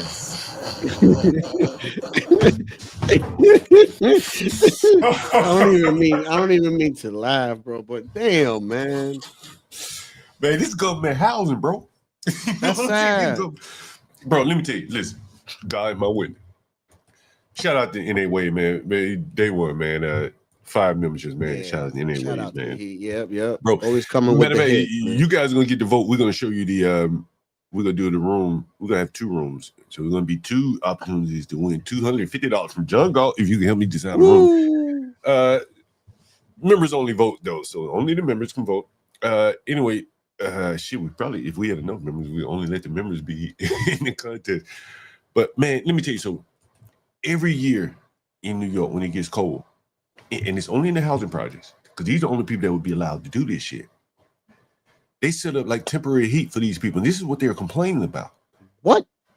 Hell yeah, they have like a van. You outside. telling me? Hmm? No. Yeah, every year, bro. Nah, Brody.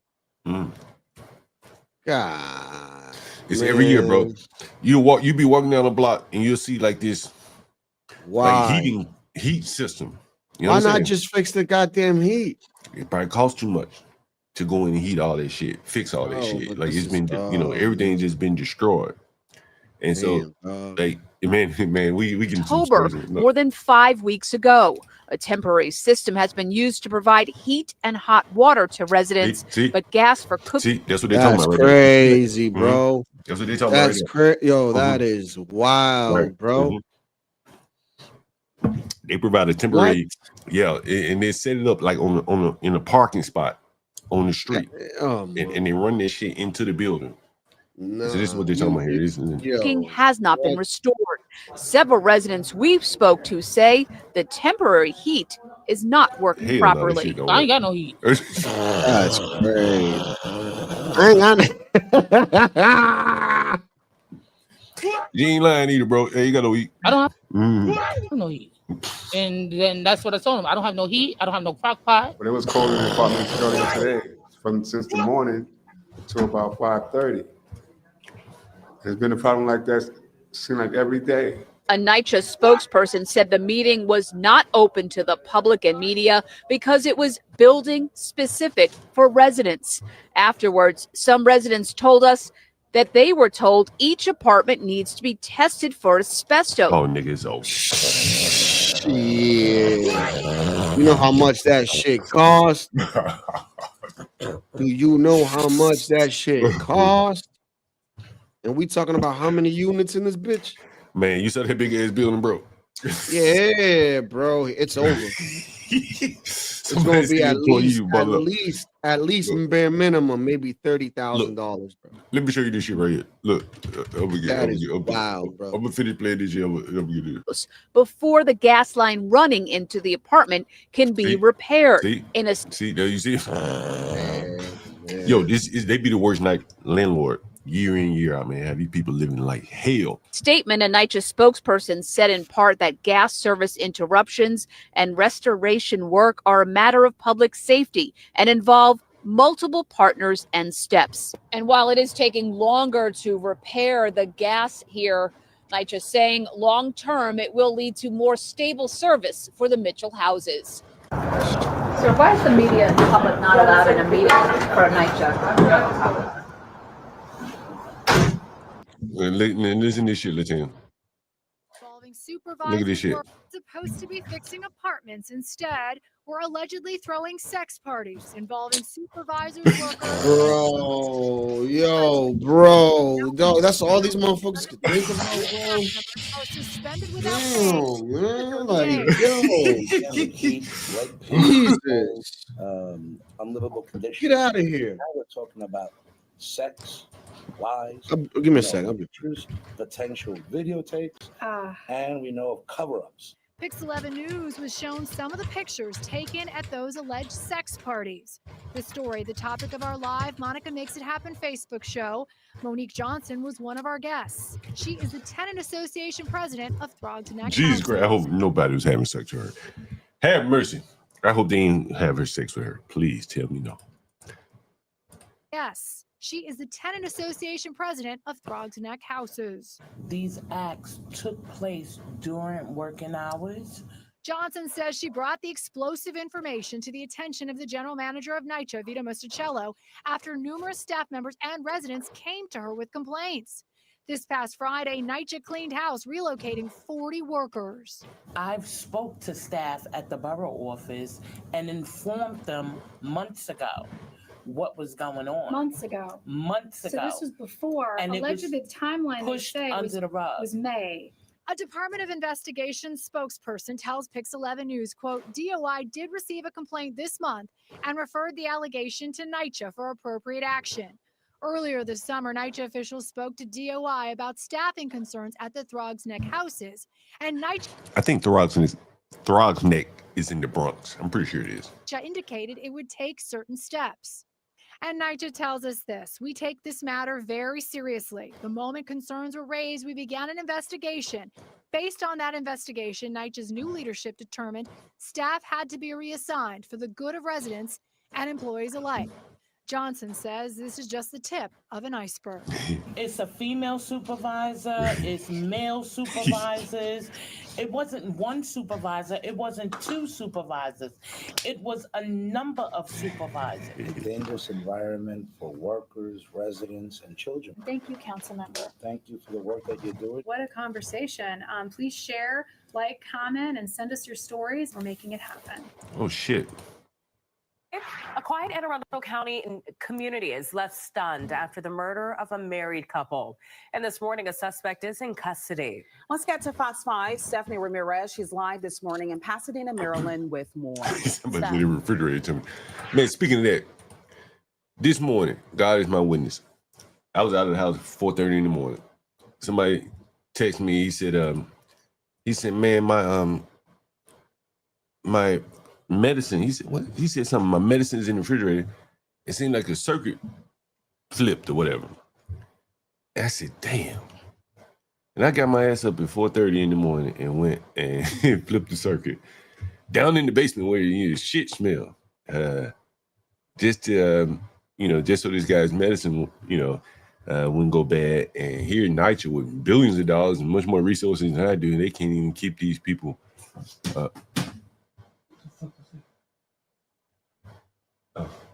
They can't even keep these people warm.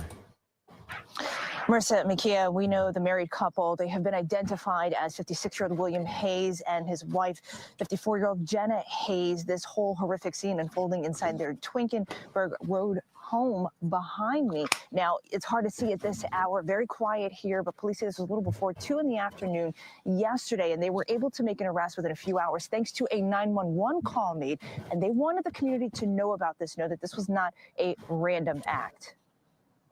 This is a community where neighbors become family. Shit. And so it was important for us to also be able to share with them that we do have this suspect in custody and they can rest a bit more tonight. We know that they are reeling with grief, and again, our hearts go out to them. You got to applaud the officers and the investigators getting the information, but also the citizens. And I got to say something too, when it comes to the 911 call, that was fantastic. And it's unfortunate we couldn't get here in time to prevent it. But the information that was relayed on that one really led us into a position where we could start isolating other things. And excuse me, I said Twinkenberg. It's actually Twickenham Road. Now, we don't know who made that 911 call, but we do know from police it came from inside the couple's Pasadena home. A motive is still unclear at this time, but Anne Arundel County Police did confirm that the suspect is someone who had a both personal and business relationship with the couple. We're told the Hayes, they ran a home improvement construction company out of their home. Police say the 911 call, it ended up allowing them to track down the suspect. They tried to perform a traffic stop by Bluestone Street in Hanover just before 6:30 in the evening. This turns into a pursuit, ending over by Route 97 and Quarterfield Road. Police describing a physical altercation before they were able to arrest the suspect. We also are told an officer was injured in this as well, but expected to be okay, injured in that altercation there. Now, Anthony Lewis Reyes of Nottingham, Maryland, is the suspect under arrest at this time. We're told he's 61, and actually yesterday, damn, 61 was his birthday. He was taken to the hospital to be seen, and then afterward, police fully expect him to be charged with first-degree murder, and it looks like 2 counts in this case. That's the very latest here, guys. I'll send it back to you. Amazing. These Damn. and scratching is- Damn, that's amazing there. 60-something-year-old guy. Someone said near Glen Burnie. It's like Baltimore? Is that close to Baltimore or something like that? I think that's close to Baltimore. Anyway, on to a little bit of political stuff. I'm trying to get to this Michelle Obama before it's too late. And I'm going to show this room for people that are interested. I'll put up another clip for the people that are interested in competing for the design in the room. I'll show that shortly. Here's Van Johnson. To go to the brother's point, the reason I was about to jump out my chair and hug this brother is because who are the most innovative people in the history of the world? That's right. We are the most innovative, the most creative. We have done so much for so long with so little. We can damn near do anything with nothing. And now you're going to give us the most powerful creative tools ever and expect us to lose? No, not at all. The reality is we are most likely to dominate. To go to the brother's point, the reason I was about to jump out my chair and hug this brother is because who are the most... I mean, I don't know. I'm not into bragging on myself like that. I don't think,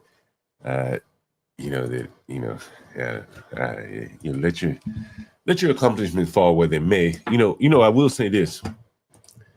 Years ago, I used to rent rooms to a guy. What was his name? I've shown him on here before. What was his name?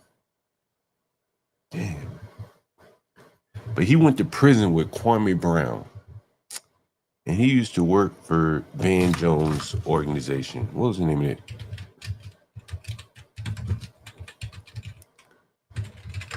Let's see, it was Dream Makers. Dream something. And of course, they're going to ask you for money as soon as you get on the damn panel. But this is the organization Van Jones used to work for, or used to run. And there was a guy that worked for him. I'm looking to see if I can see the guy.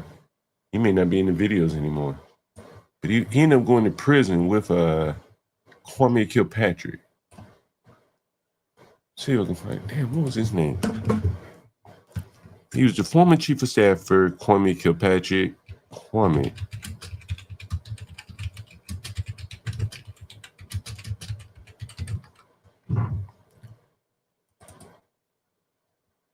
It was definitely Kwame.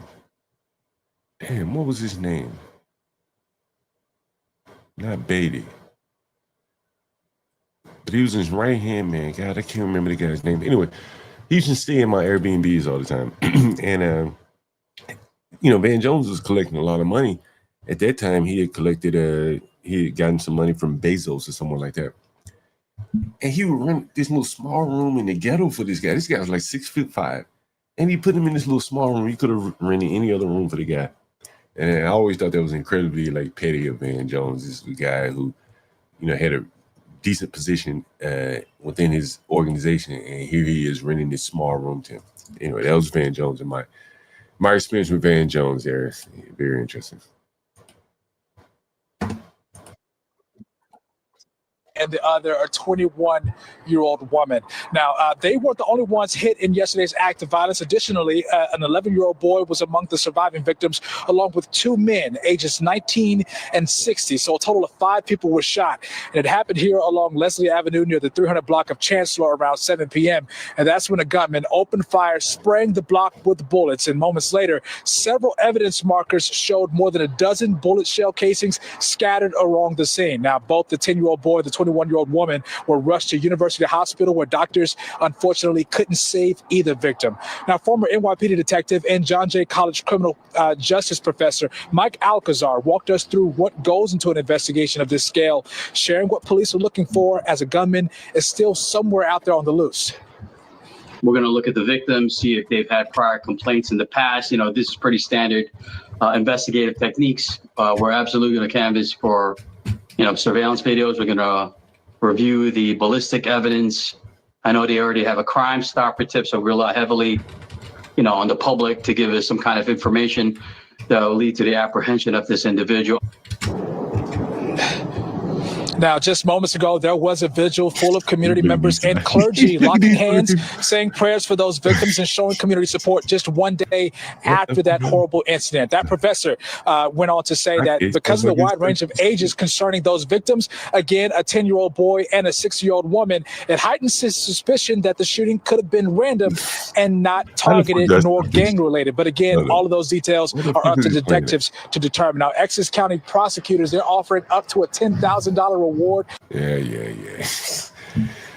It's been a weekend of shooting for the blacks. They're universal.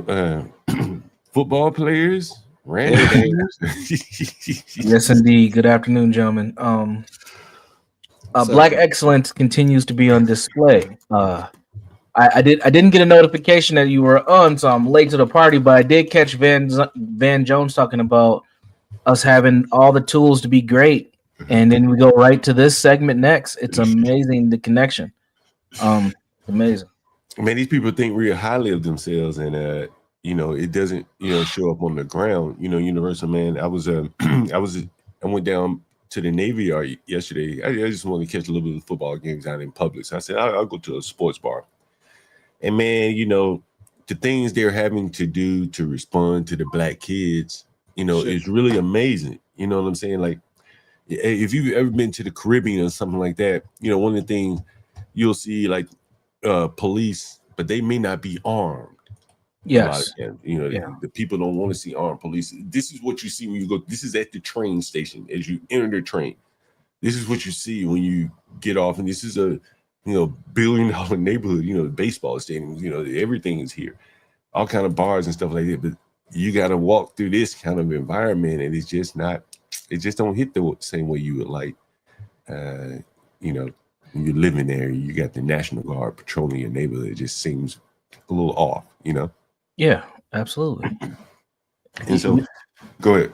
I was just gonna say you would expect this from something in the Middle East or a country that's actively at war. They're just patrolling citizens, and that's how bad it's gotten. Yeah, and you know the thing is, Universal, we have police, but the police, you know, with all the George Floyd and all this stuff that's happened over the last 10 years, I mean, like they're hands off. Yeah. I mean, we sent a police here to prison. He didn't even touch the man. The man got hit by another car running from the police, and he ended up going to prison. So the police are very hands off, and so Trump has brought in the National Guard, but you know they can't patrol, they can't police, they can't even enforce the curfew. And so as I'm getting off the train, there must have been enough teens to violate the curfew, but nobody's going to do anything, and they all were masked. They're back to the COVID mask, so they're not to be identified. There's really nothing you can do about them, and no one wants them around. Right? Like no one wants a bunch of young blacks walking around with no money in their pocket, making everyone else feel uneasy. You know, so it's a very interesting dynamic for the black leadership in the city to resolve there. I mean, did you hear that white guy that kept getting his home invaded, and I think he got tired and he did it again, and he wasn't so lucky this time. He shot someone, right? Yeah, he shot someone, right? Yeah, he got out and then shot. Yeah. Yeah, he shot someone. Yeah. What's up, Wicked? Yo, what's up, man? You know, I was talking about how he was kind of surprised that DC was still experiencing the crime it's experiencing. Yeah. And it goes back to what I always told him, and I'll say to you is, there's nothing you could do to stop this demographic from doing what they're gonna do. You know what I mean? No, it's really not. And you know what's interesting about with the National Guard being here? Peep this right here. Peep this. Developing news right now in Southeast. Police tell us a teenager was shot in the neck this afternoon. This is a look at the scene from about an hour ago. This happening on C Street, not far from the Stadium Metro Armory Station. You see the number of different crime scene investigators there. You also saw the National Guard there. The juvenile was taken to the hospital. Anyone with information about this incident, you were asked to call the DC Police Department. The significance of that is that this was like right around the corner from the National Guard, like where they deploy from. He was shot like right around the corner from where the guard, deploys into the rest of the city.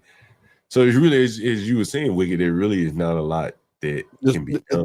There really isn't, dude. We had a 12-year-old girl in Washington, D.C. rob somebody with her group of friends in 22 minutes, turn back to the scene of crime and do it again. Yeah. The best thing that we got for it, John, is literally, I think only, is incarcerate them for long periods. But then that means a lot of people will be incarcerated, John. And you know how that's gonna, be perceived. Yeah, man. I don't know, Wicked, if you saw earlier when you joined. I'll go back to the top of the show here. Last week, this is what the blacks did in one of my properties. You can see this. You see this? Yeah, what am I looking at? Hard to see. What is that, shit or something? Yeah. No, that's Desert Storm, bro. That's This is what blacks put in the drain. You see this? This is what blacks put in drains, which cause this. These are all paper towels and shit. This is not toilet paper. These are paper towels that blacks put in drains, Wicked, and this is the toilet. This is what the toilet should be right there. You see?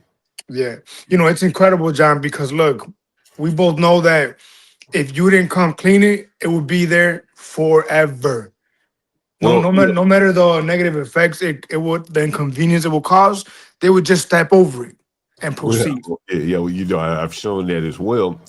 But part of this, Wicked, goes back to something very interesting. Is Michelle Obama, because she talked over the weekend. Was it about her hair and all that? Right? She's saying we have to wear wigs and weaves.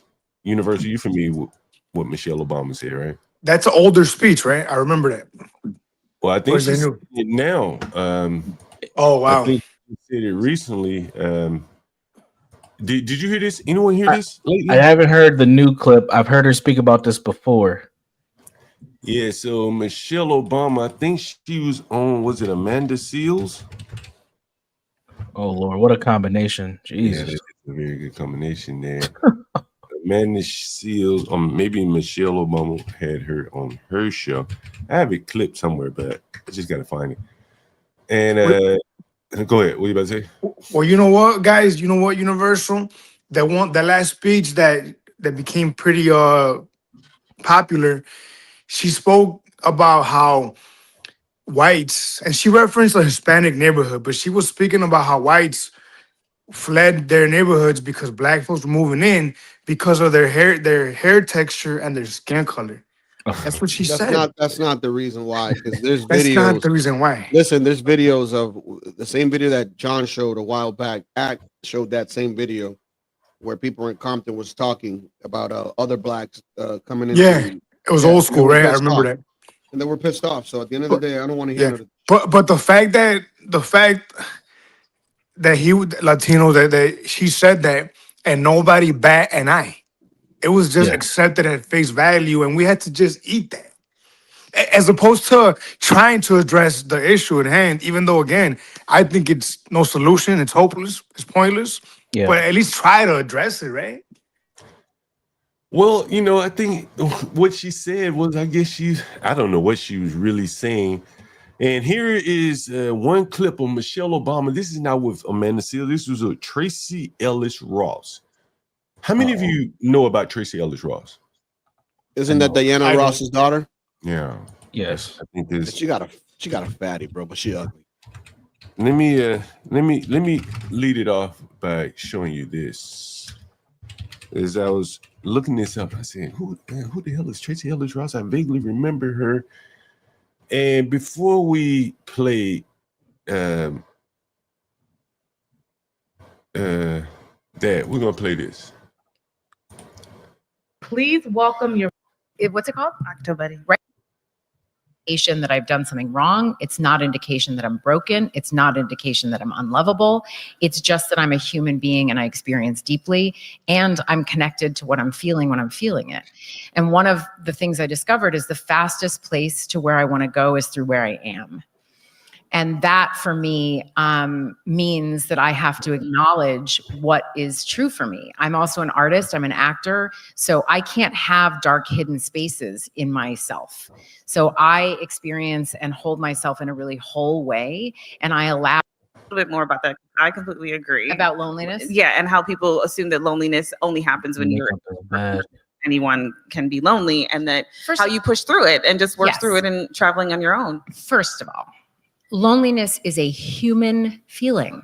It's just part of Someone said, "Where's John going with this?" And basically, in Universal, I think you know where I'm going, right? I think so. And So- I have something to add about Tracy Ellis when you're done. Here's a fairly Same here. attractive, lonely woman, right? She's fairly attractive back in her heyday, right? She's talking about how lonely she is. How many black women have we interviewed on the stream? Oh, a lot. 40s, lonely, no man, A lot. right? All they No talking about kids. is the good dick is in Georgia. Remember that lady? Remember her? In the And South. on it goes, right? So now she's interviewing Michelle Obama, right?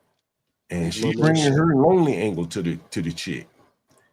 And Michelle Obama gonna meet her energy with her own damn, woe is me tale, right? These unhappy people, associating with each other and trauma bonding. Correct. So, Correct. You know what I mean?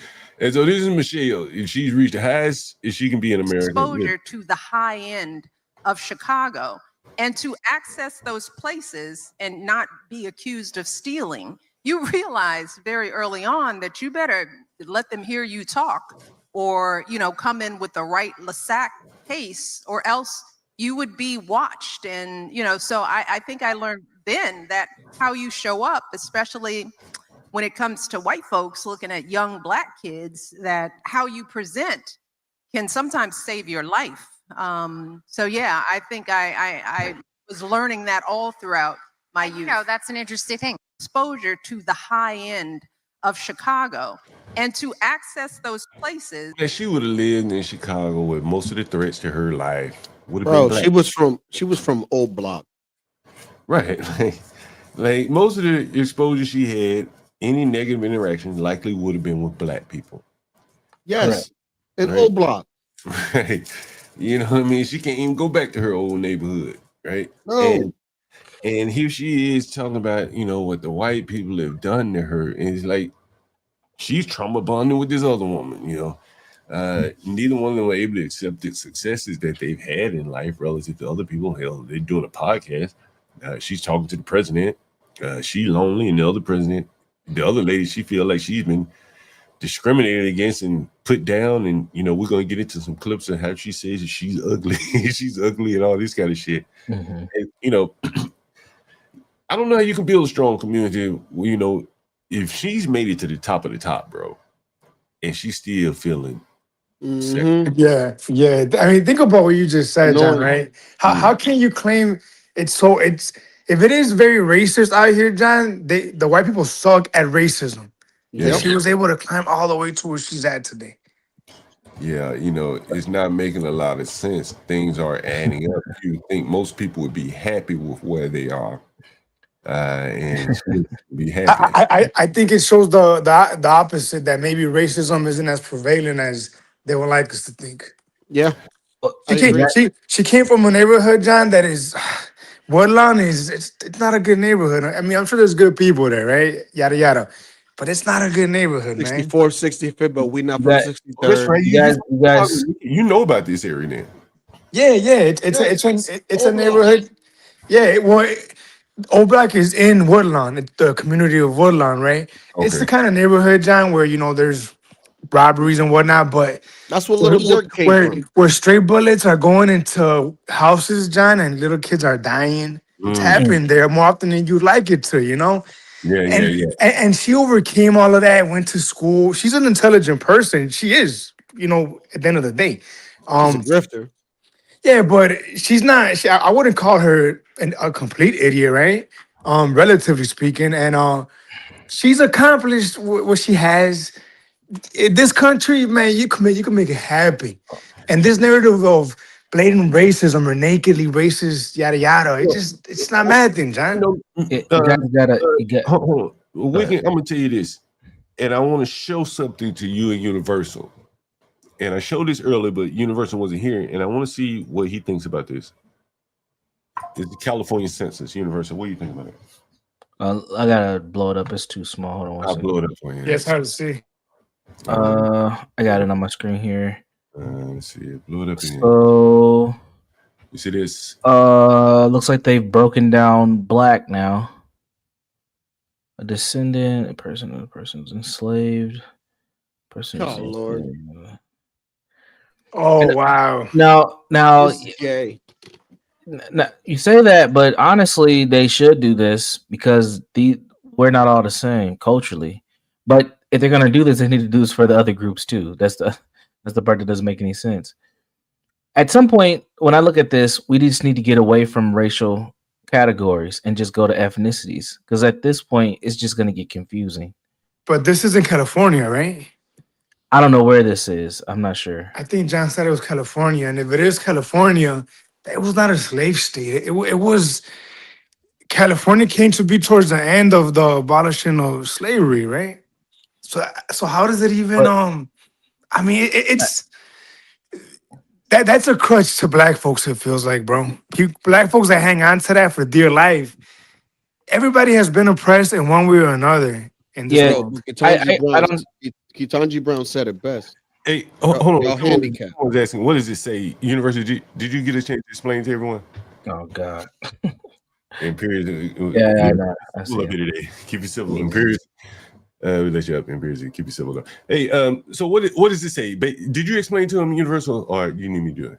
I didn't. Well, I just gave my opinion on what I saw because that's what your question was. I didn't explain it. You don't mind telling me since I'm back. But ultimately, what they're doing is that they're dividing up the different classifications of what's seen as black versus non-black. To a certain extent, they're almost going the FBA, non-FBA tether route by doing this. Caught it. Mm-hmm. That's what they're doing. Hey, let me ask you this question then. Go ahead. Who does that benefit? The African American. I mean, It, the African. no, it doesn't. It benefits the tethers to split the separate themselves from the blacks. Yep. Why does it benefit them? Because they don't want to be associated with bad behavior and negativity. Is it you think so? Dude, it benefits me. What are you talking about? This is all taxonomy. We're talking about between the blacks and the tethers. Why would California decide to separate these two groups? Because they get more money from the federal government for Africans. You get more money by resettling them. Are you guys that dumb? I say more money for the FBAs, John. No, but your money doesn't matter. You pay taxes. What you decide to spend your money on doesn't mean jack shit. I think this is very interesting in that we're now, at least California, will seemingly be capturing statistics based upon a finer tooth combing of the black community and differentiating between blacks and Africans. Is that one of the outcomes for this? Yeah. And why is that? Money. I don't care why. I'm curious as to the. Well, John, it's going to go beyond that. Why they're doing this is because every single person on SNAP and food stamps has to reapply. Did you hear that? I heard that. But my question though is, if you're black and you've been trying to distinguish yourself between the Africans, we're going to see like who's doing what in this country. Yep. Right? Correct. It is going to be ding. attached to this, correct? Right. Yeah. And so then we'll be able to really distinguish. And I told you I was talking to CT the other day, and I was watching the show, and I'm like, damn, like the Africans really came through with spending a lot of money. And the blacks, by and large, do not make a lot of money in this country. Correct? They probably are the lowest income earners. Pound for pound. Is that fair? Kata. Right? And then you factor in their spending practices, they don't have a lot of disposable income. Africans don't spend the same way the blacks do. I know Africans very well. So they're going to have a little bit more disposable income.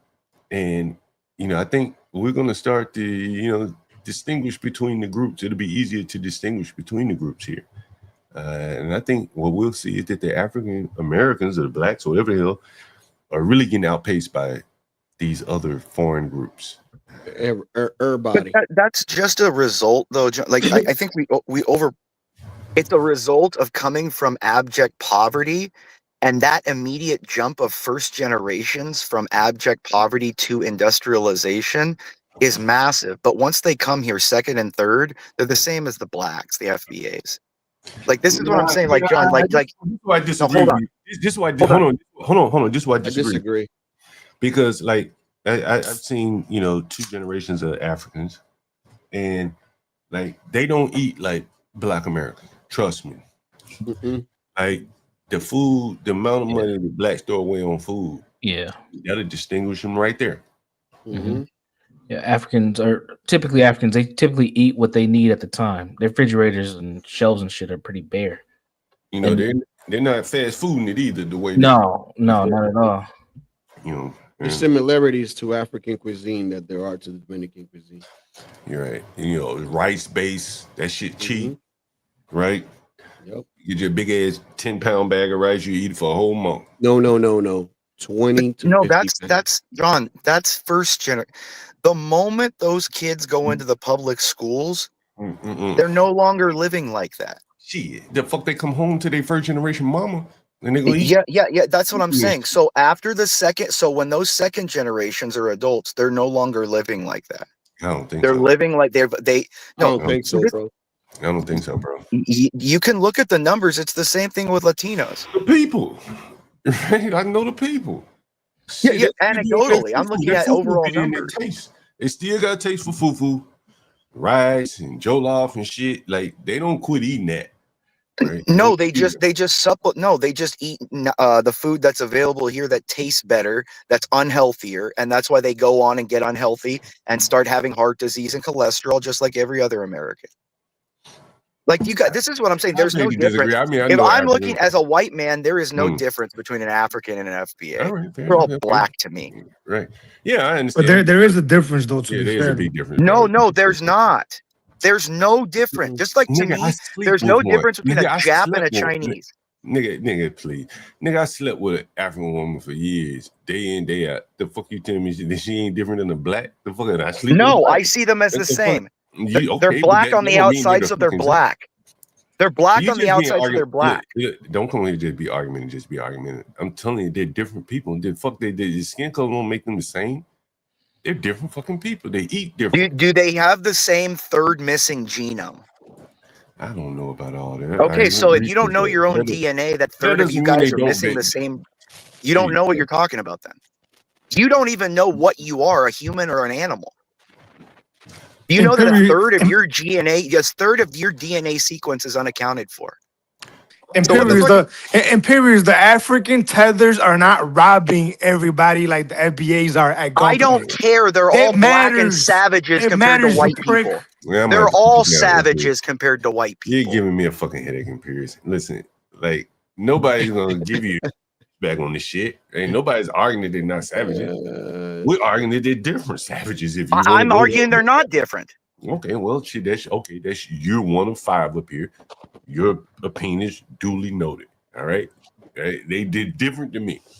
Like you don't have to have a curfew for African teenagers here in America. At least not yet, right? Like we're not passing the curfews for the African American for the African teenagers. For the Caribbean teenagers, we're probably not. We're not really passing curfews for them. But for the Black American teenagers, they're the reason why you have to have curfews. With everybody. Well, I believe in New York, it's the Rastafarians, the Jamaicans, and the Caribbeans that are the most violent per capita. So again, no, John. This is what maybe this one. Look, I'm I just live too in New fucking York. smart. I'm too fucking smart. I've been to New York 100 times. John, I'm too You've been there fucking 100 smart. You're times. I've arguing stayed with there- someone who, But like, I've John. stayed there 100 nights straight, right? Yeah, and I've read the data 200 from nights 100 million people. You ever rode the train? I don't care about my You ever- anecdotal. I don't care about. I care about the massive majority. Let me ask you this question: what trains have you ridden in New York? I don't fucking remember. I don't even ride the train in New York. I'm not riding no fucking subway. That's right. So you don't ride the train with the common people. You don't see what the fuck going on. You just reading shit. I know how much they cost me. Or you're reading shit. I know how much they cost me. Right. You look at your paycheck, you extrapolate from what you're reading. But I'm on the train. No, I just look at the budget for the city. And that's all you got. A high level view of the budget. And I'm telling you, Yeah, why do I? So, John, when I hire an exterminator, am I going into the anthole? It's totally different. No, it's not. You're exterminating a group of people. That's what we're trying to do here. You're not trying to do anything. Oh, the whites are. Damn well we are. But they very well could, but this doesn't include you. They're not playing. Oh, on hell you. yeah, You're it does. not Who do in you think I planning give my sessions. money to? Are you in the planning sessions? Am I in the John Birch Society? Yeah, I am. So they call you up and say, "What are we going to do about the blacks?" Yeah, they say, what are we going to do about the black problem in this country? You want to read up on the John Birch Society. And so what do you tell them? Since they I asked you, tell do you them what we should do is castrate them. And they listen to you. Chemical castration. Every black in prison should be I don't chemically believe they castrated. fucking listening to you. I No, don't not believe yeah. they You're listen. just They may mad that come you don't to want the to hear same- what a they white may- man really thinks. They may come to the same conclusion. I don't disagree with that. I just don't believe they're listening to you. Oh well, they listen to my money. In period, you work for somebody. But You I already feel told. like it. And you work for a fucking. You think I could not retire if I wanted to? You work for. I'm a like my fucking- father. My father's worth millions. He works in the backyard every day. Yeah, I work for somebody too because I also feel like it. Hold on, stop this nigga right here. In period, you work for a fucking nigger. I don't even know if anybody up here on the panel works for a nigger except for you. Trust me. University, do you work for a nigger? No, I You're work a for nigger, myself. your boss. Yeah, I'm a nigger, so I'm my own boss. No, look in the mirror, yes. Tino, do you work for a nigga? Do you got some fucking JP like nigga telling you what the fuck to do? Nope, no, sir. Wicked, you. This is the goddamn Imperius is the only one up here fucking taking orders from niggas. This is why you fucking mad. I'd be mad too if I was taking fucking orders. Damn, that's Taking orders true, from niggers? John. What are you talking about? It makes sense I'm now, a John. 1099, you retard. It makes sense now. 1099, you dumb nigger. Do you know what that is? Nigga, What? I pulled that clip up where you told me your boss was black. Don't do that to me. Don't do that to you. It all makes sense now. Clip up. This nigga take orders from a It all makes nigga. sense. This nigga, man, you take orders from one of these fucking niggas to be shitting in my house. That's who you fucking take orders from. I'd be mad as a motherfucker too. You take orders from a nigga that do this. And then you get up on the internet and talk about, hell yeah, nigga, if I was you, I'd be mad as a motherfucker too. I wouldn't try to make a distinction between niggas that do this. They all do this to me. I'm with you on Pull that. the clip, nigger. No fucking Pull the niggas clip, nigger. Let's go over it. ain't got no fucking niggas a boss though. So you got, man, you got like, bro, I can't believe you came up here and told me that shit. That you fucking nigger signs your paycheck, your 1099, whatever the fuck it is. A fucking nigger is your fucking boss. That's fucking amazing. Man, I think you hit a nerve, John. Man, Pull the clip, nigger. It's just another nigger lying. Just like a nigger. Yeah, I think you hit a John nerve. talks about these niggers lying. Look at John lying like a nigger. Pull the clip, nigger. Let's go over it. Let's go over it, Man, nigger, you so I hit a can teach you how nerve. to be a white man. You You hit want a to be a nerve, white man John. desperately, and you want to treat these blacks like a white man. I'll treat you like a white man should treat you, nigger. So pull the fucking clip up, you dishonest nigger. Come on, dishonest nigger. Come on, you dishonest nigger. Did I say I work for a 1099 and I have 3 people in different regions that I talk to, nigger? If I'm wrong, I apologize. Is that what you are? The wrong nigger. You're always wrong because you're a nigger. Don't ever argue with a white man, you dumb fucking nigger. There is no difference between you and JP, you stupid fucking nigger. You're black. And this is what I'm showing. There's no difference between John Galt, a nigger in New York, and a nigger in Zimbabwe. You're all fucking niggers to me. You're all fucking niggers to me. So there's no one that's asked you, do you have weekly No, there's no meetings nigger where that's equal to me. someone No. above you- I don't give a fuck if you're Michael Jordan. I'll fucking slap that nigger in the Do face. you have a black boss? Yeah, I do. So you work for a fucking nigger.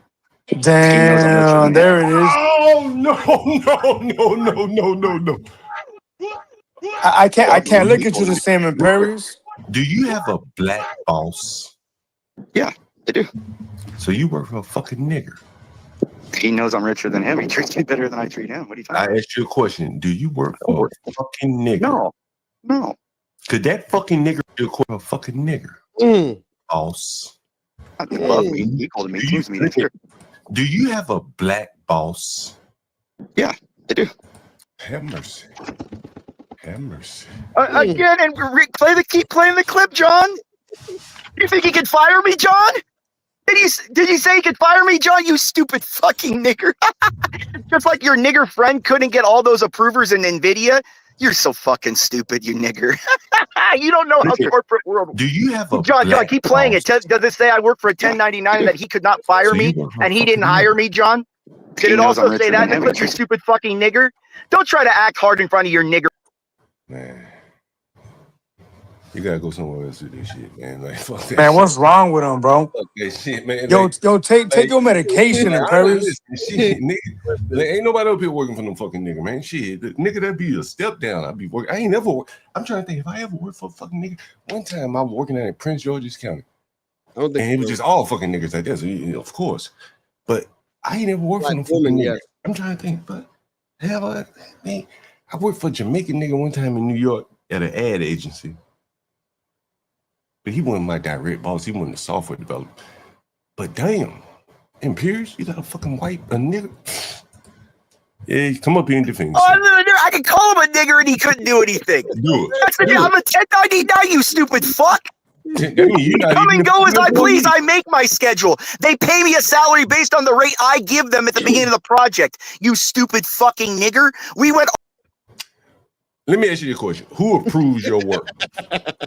Like, who do you turn your work into?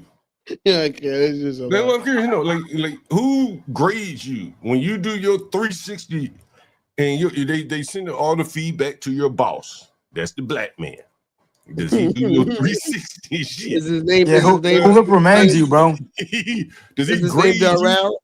You been a good boy. Did you put your smile on? Did you not call him a nigger, and that's why you come up here and get it out on the panel. You can't do that shit in real life. No, once again.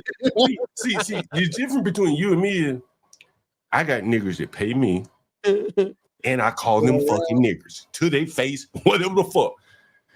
You get your work and your assignments, all that, presumably come from a nigger, because you don't get to pick your own damn work, right? What the fuck you got a boss for if you picking your own work? And so that fucking nigger is grading and judging and reviewing your work. You got that's the only way it works. Like who you going do it again? I'm thinking of so let's hear him lie to us, and he gonna say I turn my work in to somebody above my boss. Watch. Do you turn your work in to your boss? Does he tell you he give you assignments and shit?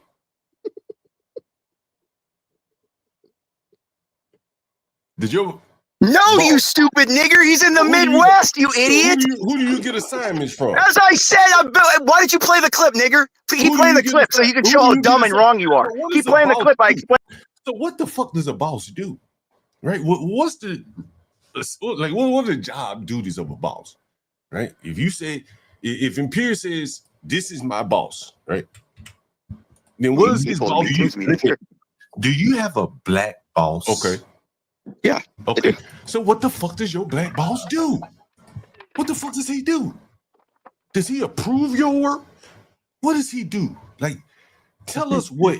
When you come back up here, I want you to tell us what your boss's fucking role is, right? Because he's your boss. You're not his boss. If you were his boss, let's do it like this.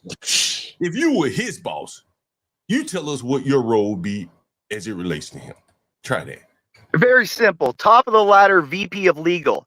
Below that, regional directors of legal. So 3 of them. Western. Shut up, nigger. Do you want the answer? I need a clear answer. I'm gonna try it again. Does he review your work? Does he tell you what to do? Who do you get your daily work assignments from? That's what I'm curious to know. A white man in Santa Monica, nigger. Okay, so what is your boss? How does your boss you around? Tell us about how he doesn't. He doesn't boss me around. He's not a nigger, and I don't talk to him. But he's okay. So he's your boss. No, he's the. You have to interview with all 3 regional directors. You stupid fucking nigger. That's why your friend lost. Is he above? That's why your friend lost and I won. You dumb fucking idiot. Right. But is he above you in the organization? Yeah, but he don't directly talk to me, nigger. You think I submit anything to fucking Nebraska? So he's below you. So you're below him. Oh, you stupid fucking idiot! You've never worked in corporate. That's why you're a failure. You've never worked in corporate. You're a failure. Wait a minute. No, you're a poor failure, Nick. Wait a minute. You're a 1099 employee, right? Don't get it fucking twisted. You're 1099. You don't work for the company.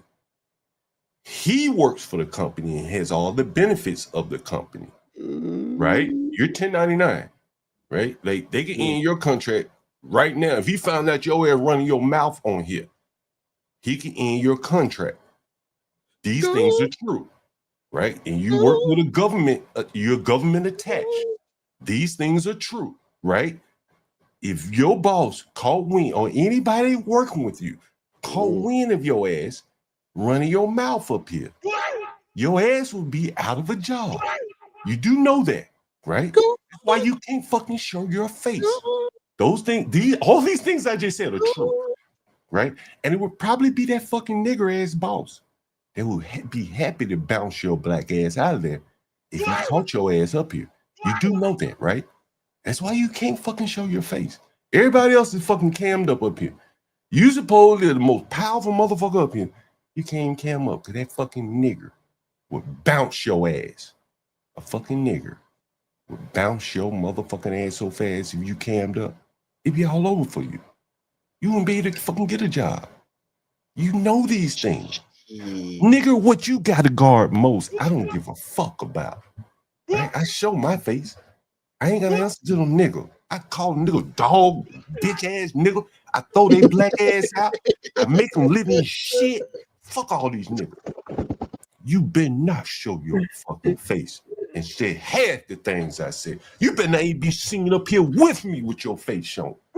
That fucking nigga will fire your ass, and you know it.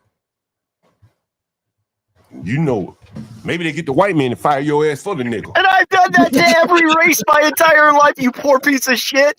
You act like you're special. You act like you're special. I've done that to how many apartment buildings does my family own?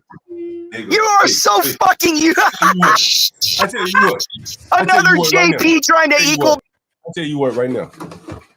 Nigga, I go dollar for dollar with you to get you to cam up. Dollar for dollar. I donate every fucking thing I get on the super chat, and I'll put my own fucking money up. I guarantee you, you don't have the balls to cam up for 30 seconds. Right now. You won't do it. That white man got you by the ball. That nigger got you by the ball. You can't do it. All you can do is sit up here and talk shit, right? All you can do is sit up here and talk shit. You don't know how much that nigger got control over you, bro. You can't fucking show your face. That's why you so fucking angry, bro. You got a fucking nigger with his boot on your neck. Ain't no amount of money could get you to fucking cam up. No amount of money. Because you know somebody would find out who the fuck you are and send that shit to that motherfucking nigga that you work for.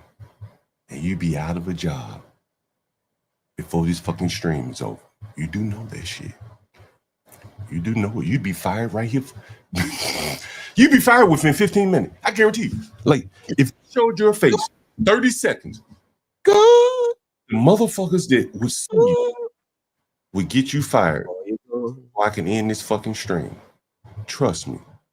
And the nigger probably would fire your ass. He send you a text message wherever the fuck he's from and say, hey man, I gotta fire you. See, I've been on the other side of the equation. I had a white man fire me same way. I got in some trouble. It happens when you got a boss. And as you said, that nigger's above you. So he may be the one to fire your ass. That's why you can't cam up, bro. It is what it is. You don't have free speech in America like that. Can't do anything. I bet you won't cam up. I bet you won't cam up. God, why? I do whatever benefits me. What is that going to do for me other than just making me laugh that I get to do this to you? You're begging me to see my face. Beg me, baby. Beg me. Beg me, baby. Beg me, John. Beg me, nigger. Come on, beg me. Beg Robert E. Lee. Come on, beg me, baby. Beg me, baby. Beg me. Do you have a black boss? Yeah, I do. So you work for a fucking nigger. He knows I'm richer than him. He treats me. Boy, you got two niggas and a Hispanic. Two Hispanics up here. You know, ain't nobody fucking that damn low working for no fucking nigger. Hell no. Ain't nobody up this motherfucker. Beg me, baby. Beg the white man like you do for your life. Beg me, baby. Beg me, John. Beg me. It'll be a boy. You know it'll be a hell of a come Beg me, up. John. Beg me with my hundreds of millions, John. Beg me. Beg me with my family that's owned that long. Beg me, John, that I don't want to be on here because it gives my family a bad reputation, John. Beg me, John. Beg me, John. You think I care about a job? I'm not even at work. I'm not even at work. If it doesn't matter to you, why, John? I do whatever benefits me, and you begging me for it benefits me. Keep begging me. Like all the other channels that love me are so obsessed with me.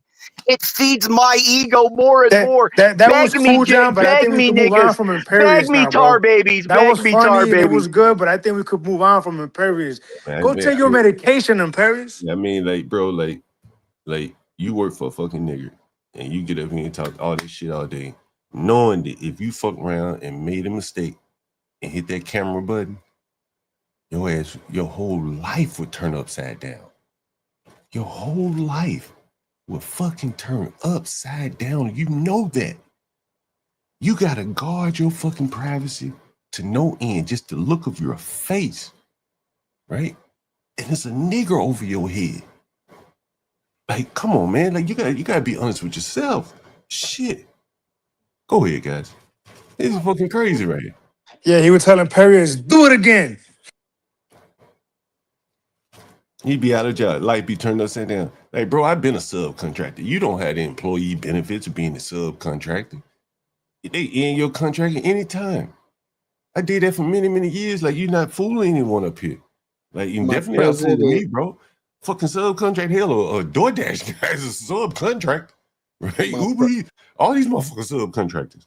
Listen, my president white, my boss is black, my Lambo blue.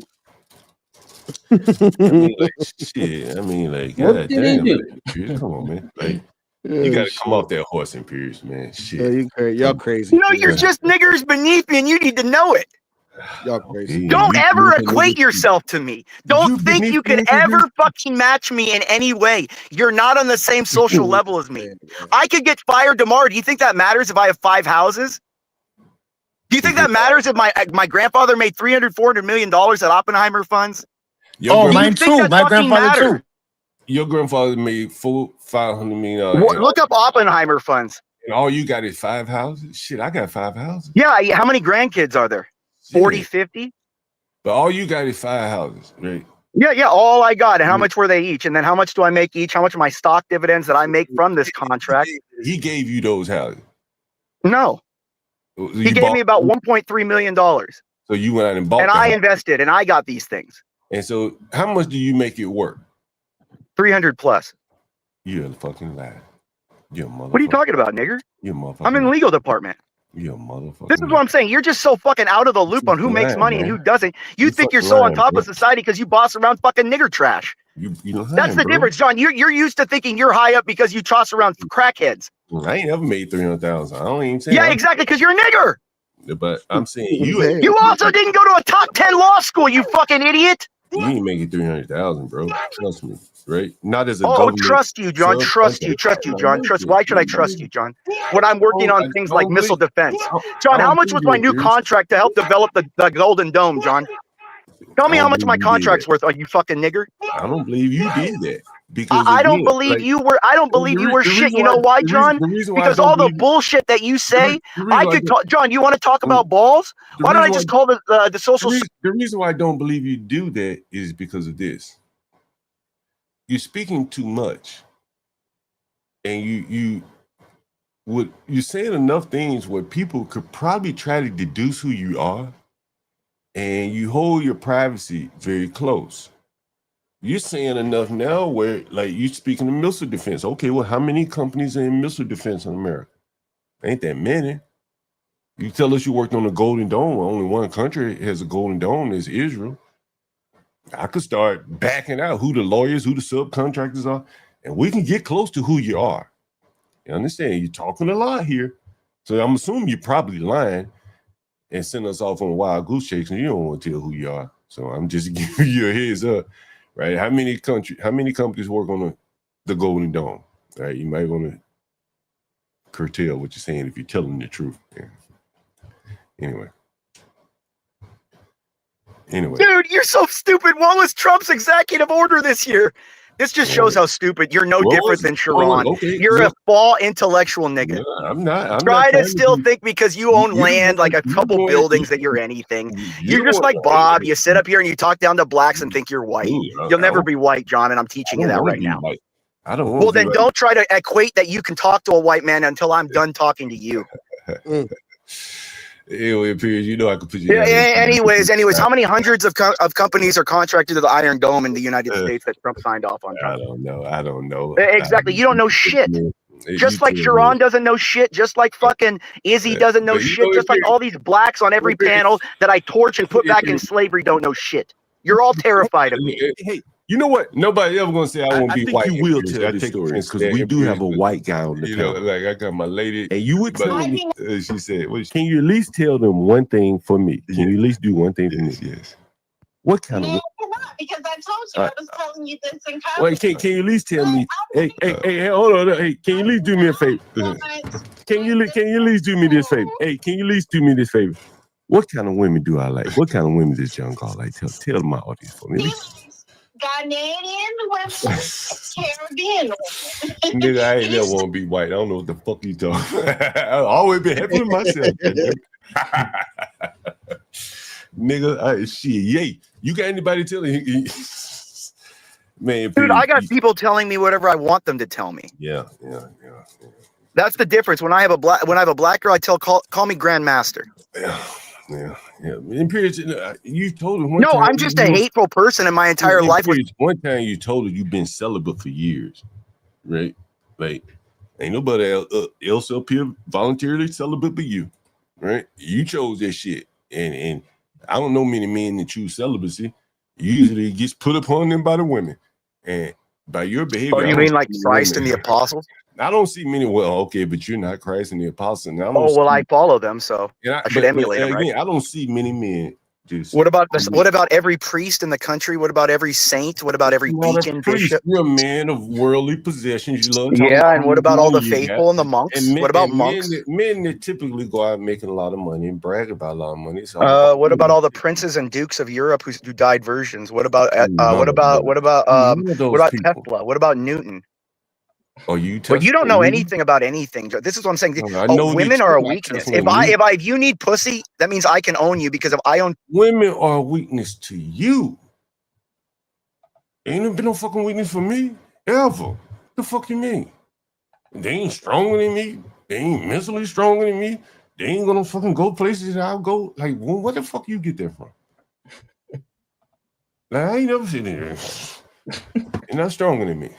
You think if I can pay Lisa $100 million, she won't make a false accusation against you? That don't mean she's stronger than me. That does mean she's strong. That means your ass is owned, bitch. You pay me just like Jared, just like Swalwell, just like all the spies that are infiltrated in tech. You're owned, bitch. You're owned, bitch. Why are the Chinese sending spies to all the tech companies? Because if they have weaknesses, pussy's a weakness. You fucking idiot. You're such a fucking weak idiot. This is what I'm saying.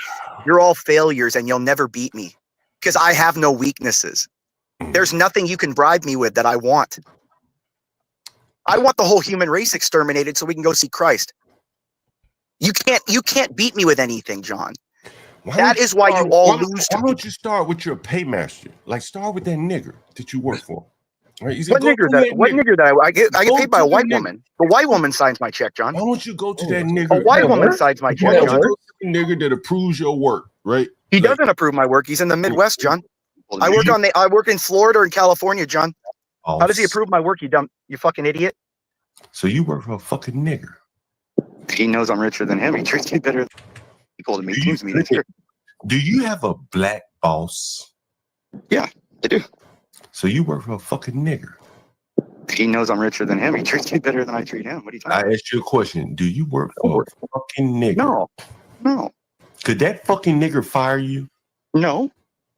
He's your boss, correct? Can't fire me. Can that nigger make you go work on a bullshit project? No. He's your boss, right? Who assigned you? Are you saying I'm not an independent contractor? John, am I not an independent contractor, John? Oh, so you're an independent contractor, but you do have a boss and he's black, correct? No, by definition, a 1099, you're your own boss, John. But you say, you're your own boss, John. No, okay. What are you trying to do? He's trying to split the baby here. See, I worked in government contracts for a long time. That's what Imperious is doing. Shout out to Garen. Thought out super chat. Imperious should get into Hollywood with all these screenplays, right?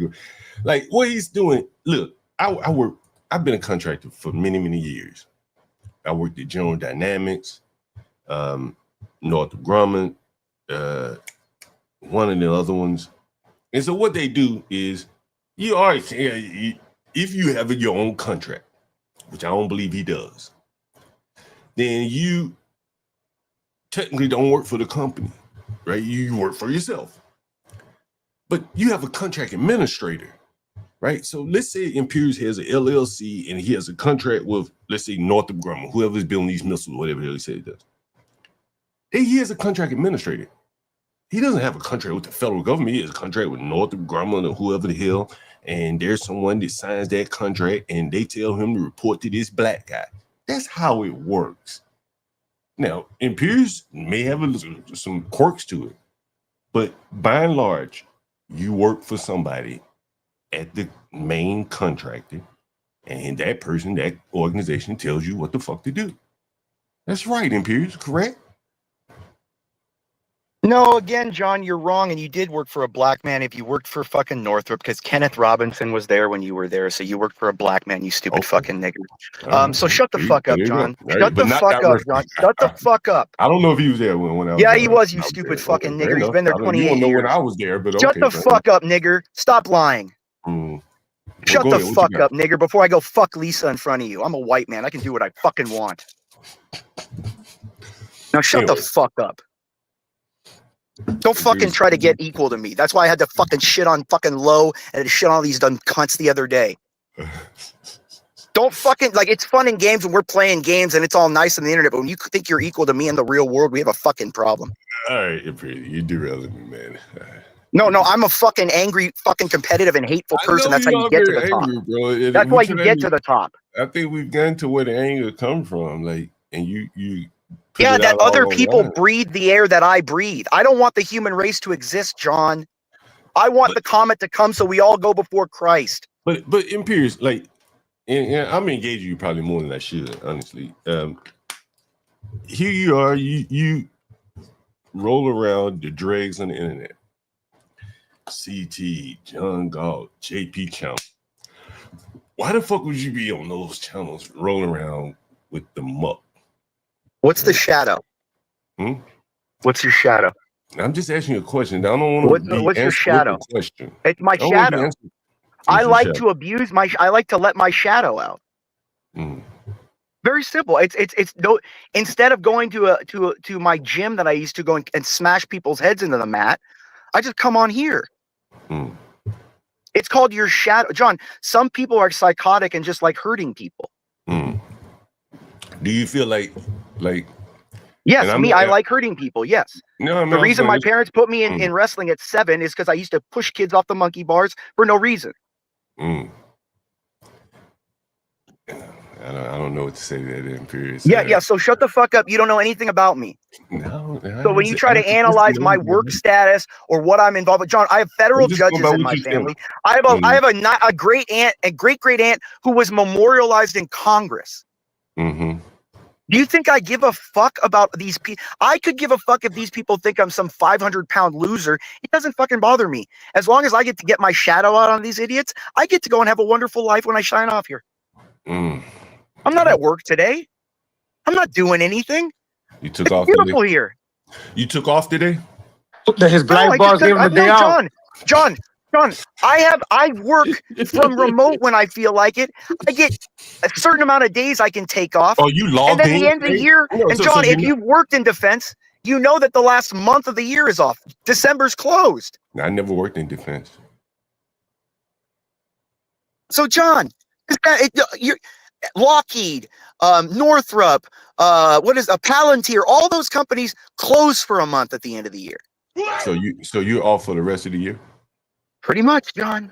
Okay. And so this is what I'm saying. So, John, it doesn't even it more. This what irritates me isn't that you're attacking me. Attack me all you want. I don't care. I'm not attacking you. But what it irritates me is that it's the same kind of attack lines that a JP or a fucking a lesser would. Is there no one left that can attack me or beat me? Beat you at Is what? there no one left? Beat you at what? Anything. Like John, John, even if I showed my face on here, John, some black would come to my house and I'd shoot him from a mile away with my I 6.5 Creed. don't believe that's what you're concerned about, because you say you can shoot. Oh no, them. I John, think no, you're it is. concerned John, about as a losing your Catholic, job. I don't want to have to kill somebody. I believe, honestly, bro, like I'm just being straight with you, man. Like I think you're concerned about losing your job if your identity. John, I move on from jobs every year or two in contracts. Do you think I care if I leave 3 months early? I don't believe you'd be able to move on if your face was shown. John, I worked at a different company last year. I believe your career would be done in the Why? legal community. Why? Because if they had word of you doing this and you were anywhere near government, anywhere government attached, you would have a hard time finding employment in that sector. Trust me. Why? Why The would you things- think with that? With the things you've been saying, you'd be radioactive. Well, hold That's why on, you can't John, show your face. John, hold on, wait, hold on. So you're saying that the same companies now that are obligated to follow Trump's executive order on free speech, DUI, and personal expressions that have gotten rid of every single DEI, every single HR resources, including DEI, and including language manipulation, pride, flat, all that kind of stuff, are going to get in trouble for me and are going to risk a lawsuit by the State Bar of California for preemptive speech control, man. See, John, you don't, and not just that, John. Do you think that my contract has a character? Hold on. Do you think that has my contract has a character clause in it, John? Do you think?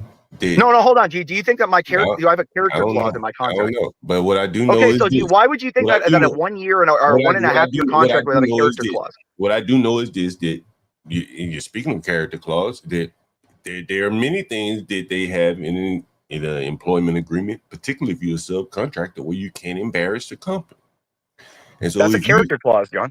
Right. And so if you're out here making disparaging comments about people or groups of people, that would probably violate a contract. If I was representing the company. Right. And, well, am I wearing a badge? Am I hired by the company, or am I hired by myself at 1099? Well, you've already been out here saying that I own my own company. Yeah, exactly. So do I? So again, if I own my own company, am I going to punish myself?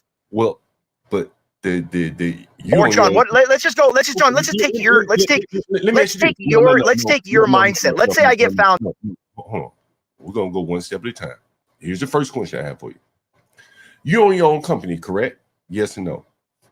1099. I own myself. Okay, gotcha. How many clients do you have? Depends who I want to talk to. How many do you have right now? No, I just go. I have one, or I work for one contract right now. I can't. I have an NDA. I can't work for multiple contracts. So you can't work for more than one. So you more or less have a job. No, John. A very restrictive job, because you can't. No, John. No, John. I don't have a job, John. I can go tomorrow and just go sit in a park and say $100 for legal services. To the company. Are you fucking stupid? Are you that stupid, John? Man, no, you're just stupid. You're just stupid. I'm getting kind of bored with this. And I'm getting kind of bored with how stupid I make you look. Yeah, all right. So fair enough. But again, you have John. No, John. Some people are untouchable. I know you don't like to believe it. So just like Hunter Biden's untouchable. You would consider yourself untouchable in the company. Close to it. Okay. Is your boss close to it? And you don't know why, John? Because I can leave this country anytime I want. I can go to Italy and live there. Let me ask you this I have a dual citizenship. Is your boss untouchable? I don't know. I don't know that much about him. You don't know that much about him. Like I don't sit there and like converse with people at work. I don't care about him. Like I'm in and out. I'm there for a year. I'm out for a year. I don't care. So how long has he been your boss? God, what, 9 months now? 10 months? He's not my boss. He's a regional director of legal. So he's just on the chain. He's my boss. I don't answer to him or talk to him. I talk to a white man in Santa Monica. So you're in his region. I'm on a white man's region in Santa Monica, John. He's in the Midwest region. Who's the regional director? The white man in Santa Monica for California, John. Okay, so the white man and the black man are on the same level. They're just different. Yes, John. Different areas. So they're both ahead of you. In their respective areas. He doesn't come over and cross over and can direct the eastern or western areas. But if he did, he would be your boss. If he did, sure. Like if your company would have transferred him to your region, he would be your boss. Sure, yeah, sure. Direct boss. Sure. Okay. That's just until like I said, my contract's up in 3 months, and I can renegotiate and go under what division. If I do I want to go under acquisitions, or do I want to go under contract stipulations? Do I want to go under change notices, or do I want to go under manufacturing? So someone said you showed your arm once. Yeah, I did. I'm a white man. Why? Because CT said, I don't believe you're white. So I said, okay, I'll show you my arm.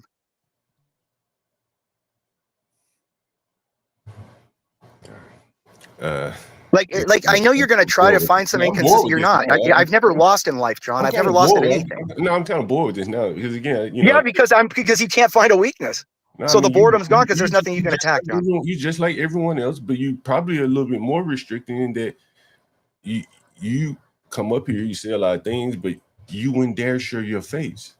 How do you know I haven't shown? How do you know I haven't met people offline here, John? I don't know, but I know you. Exactly. How do you know that I'm not going to one of the Crucible's moderators' weddings this year? I know, but I know you wouldn't. You don't know shit. You don't know shit. Right. You drop all these names. I can't prove or disprove you. Yeah, exactly. Right? Exactly. That's what I'm saying. You don't know shit, and you accuse a bunch of shit. If you came into court, they throw you out and go fucking. They'd go standing. They'd say foundation. What the fuck foundation do you have to say this? But this is like your therapy session because Yeah, and that's what I'm saying. So I get to unleash my shadow and abuse people, and I get to go home and laugh it up. And that's what I'm saying. It's getting boring now, right? John, it's boring. If John, it's boring, I'll move on to another channel and I'll do it to the next one. Yeah, I'll be back later, buddy. All right, see ya. Man, I mean, Jesus Christ, it is. I don't get it with that. Yeah, it's like me saying, I have family that is Mexican government in the federal, my family is related to the vice president of Mexico. Like, come on, anyway, cool story, bro. Why not live the best life ever? I wouldn't even be working. Like, I'd be selling. Is he lying? Yeah, I'd be selling somewhere. I'd be doing so many other things, and that's a fucking. The last thing I would be doing is be on here, on the phone, on the internet. I'd be on a boat somewhere, John. Right. I mean, like, everything counts. Don't get me wrong, but like, I don't know, man. Fuck it, I don't care. Yeah. Like he's saying, and I ain't counting anybody's money. I don't care. But I'll see him send CT $2 super chat, and I know what his answer will be. Well, I don't care. But if you have so much money, like, I don't know, man. Like, no, yeah. You know what I'm saying? Like, when you want, he lying. He's fucking lying. Just say it. You want to flex? Like, look how much money I got. I sent CT $100. Like, or something. Like, just talking about it without showing it is kind of empty to me. How can he send 100 if you don't got it though, John? Think about that. And then like he's speaking like big language. I'm a subcontractor. Hell, I was a subcontractor. Ain't nothing special, right? And when you subcontract with the government, bro, like they can't pay you millions of dollars, right? Unless you're selling them something, like a product or something, or they're buying, something from you. But they're not just going to hire you, put you on a 1099, and pay you $500,000. You'd be making more than the president. The president makes $400,000, right? They're not going to pay you more than the president, right? It's just not going to do that. Again, if you're selling a product to them, you may make that much money if you're General Dynamics. But he's not selling a product. He's providing a service, legal service. He's not going to make that kind of money, bro. Trust me. So I don't know why he does that shit. This shit was funny. Man, that's funny. I don't know. Anyway, I don't get it, man. Like, what the fuck? Cam the King said, I haven't found a channel where we're sending $10. Hey, I want to thank Cam the King. You sent me a weed eater. I still use that weed eater, man. And the safe too. Worth more than $10. How about that?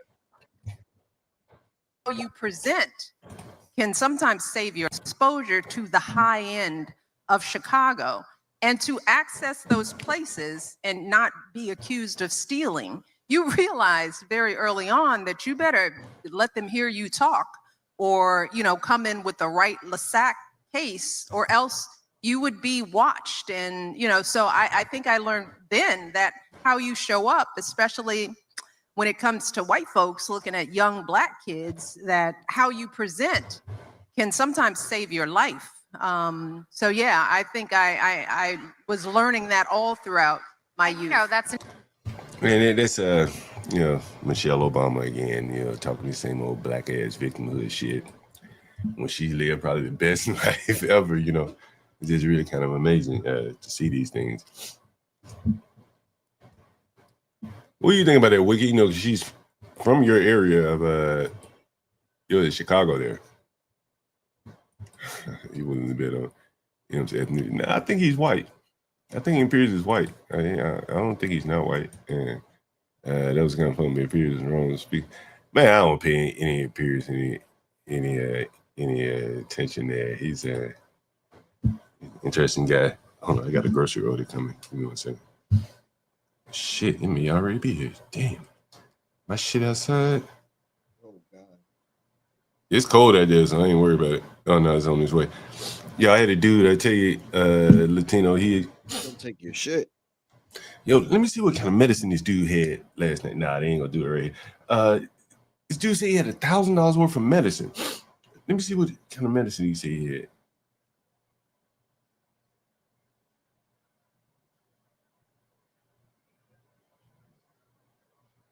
He didn't say what kind of medicine, but he said, I have $1,000 worth of medication. What kind of fucking medicine would you have that needs to be in the refrigerator? It costs $1,000.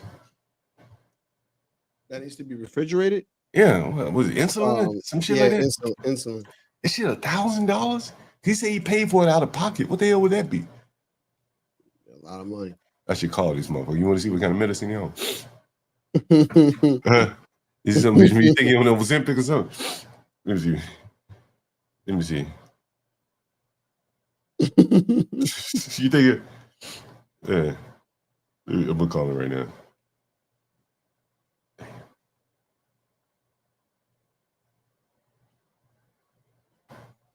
What kind of fucking medicine is that? Oxycodone.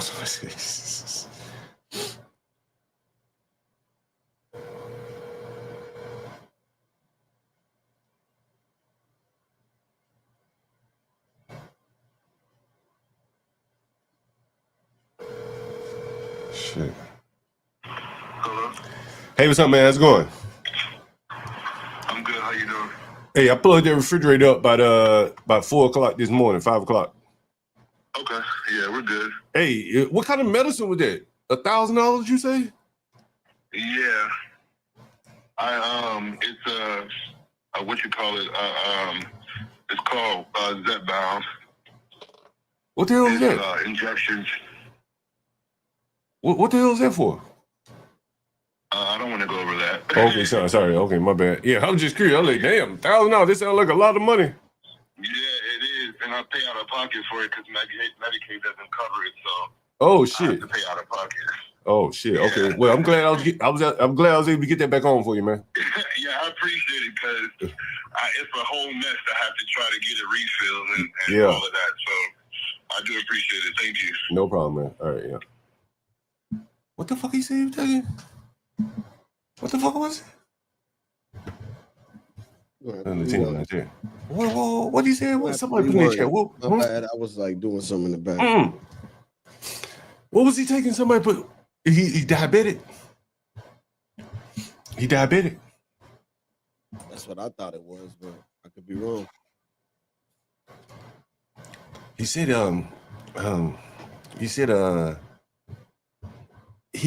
what did I say? He got 2 dogs. This nigga with 2 dogs. 2 dogs. Whatever the hell, 2 dogs.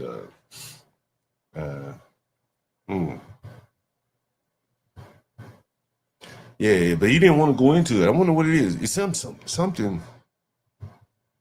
I rewind this shit back. Let me clip it real quick.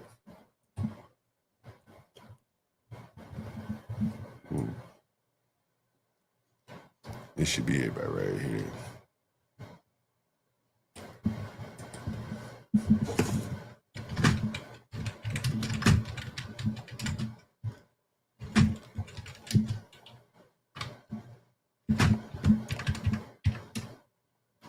Yeah. I clip it so I go back to it. Maybe I can figure out what the hell he said. Medicaid pays for diabetes medicine. Yeah. So that's it clearly is not diabetes medicine. So I'm not sure what it is. I have to go back and listen to it. Probably weight loss or something. That's what I'm thinking, man. Because damn, was he blind? I can't remember what the fuck he said. Was he blind? Let me. I think I clipped it. Let me see what he says. Did I clip it already? Yeah. Let me see. This is it.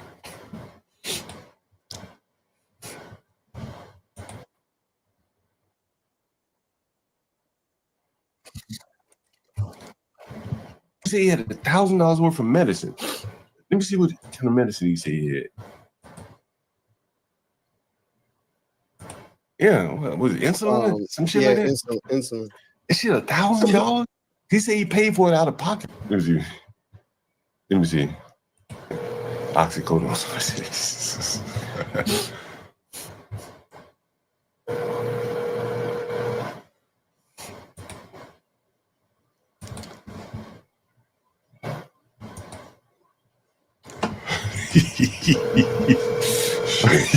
$1,000. Hey, what's up, man? How's it going? I'm good. How you doing? Hey, I plugged that refrigerator up about 4 o'clock this morning, 5 o'clock. Okay. Yeah, we're good. Hey, what kind of medicine was that? $1,000, you say? Yeah. It's what you call it? It's called Zepbound. Damn. Somebody was listening. Zepbound. What the fuck is that? Zepbound.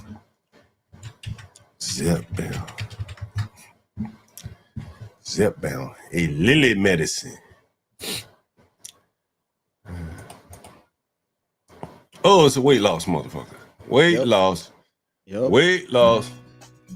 Yeah. Currently, the semaglutide is also brand named Wegovy when it's used just for the treatment of obesity or overweight with a comorbidity.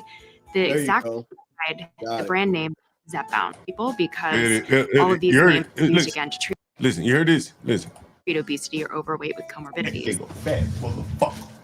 Fat motherfucker. Disabled. Yo, bro. Look, man, trust. Look, I'm looking at the Airbnb reservation, man. This motherfucker, he got two, what do you got? 2 dogs, you see? I think this nigga blind or something. You got 2 dogs. What? Y'all showed the nigga to y'all last time. Damn. God damn. What?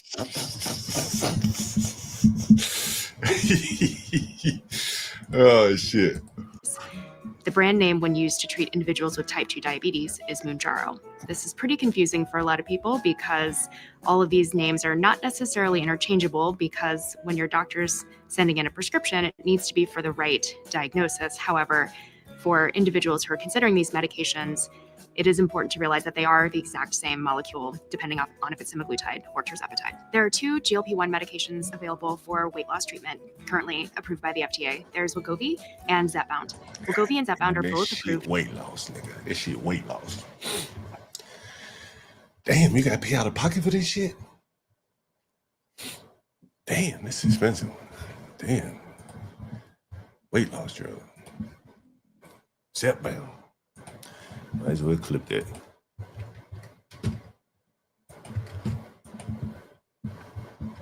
Zepbound.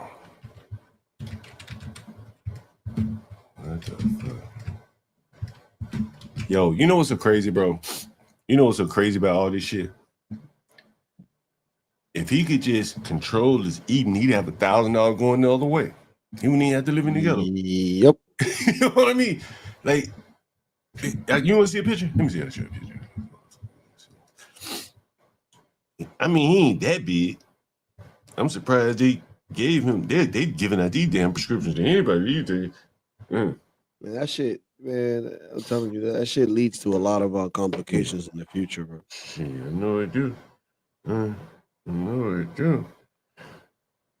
It's not natural. On his face and shit. Let me scratch his face out. Let me do this. Let me do this. Let me do this. I don't want to expose too much. I don't want to embarrass him. There's some shit about Imperius though, bro. Like, talk all this shit. You're beneath me, nigga. Yeah. Talk all this shit. This motherfucker working. This motherfucker working for a nigga. Zepbound. Zepbound in this motherfucker. Let me show you this shit. Oh, what this shit is. Zepbound. Oh, shit.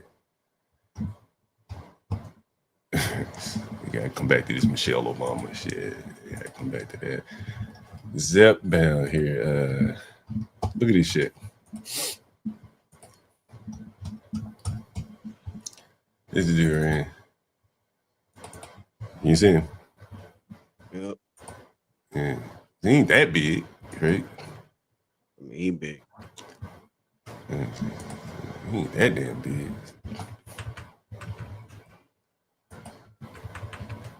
Can't goddamn zoom in, but he ain't that damn big though. I ain't think so.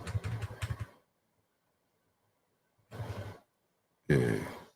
Anyway, I think he by blind or something. You know what I'm saying? I think the motherfucker might be blind or something because he got 2 dogs. You know what I mean? So he could, I think he might get some vision issues or some shit. I don't know. Special need dogs. I don't know. But damn, man, like now, again, like I want you to pay attention to this. Like, this is like really how people stay poor. You got Medicaid, which means Can't stop eating that nasty shit, man. Which means you probably got food stamps, right? They all this shit kind of go hand in hand. But he go out, he need him 2 dogs. 1 dog ain't enough to service him. He need 2 service dogs. So you got to feed them motherfuckers.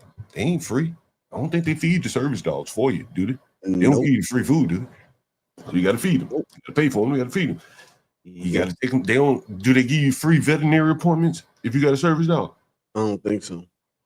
Oh, so you got to take them to the vet, which means you got to have some kind of transportation to take them to the vet. You know, and he already got behind the 8 ball, right? He fat, he had blind or something, got some kind of illness, and he go out and get 2 dogs, and then go. Well, he want to slim down, think he gonna be a model, and he go get him some Ozempic. Somebody ring my door. Huh?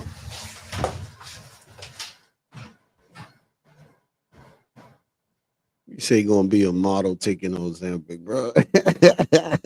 Yo, John is wild, bro.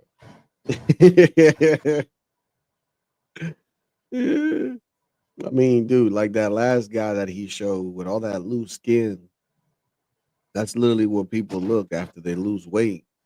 Weighing 300, 400 pounds and losing that weight, all that extra skin, bro, just flapping around. Like, it's I don't know, man. Sometimes it's just best to stay fat, I guess. Get all that extra skin, because that shit don't tighten. They're gonna have to surgically remove that bitch.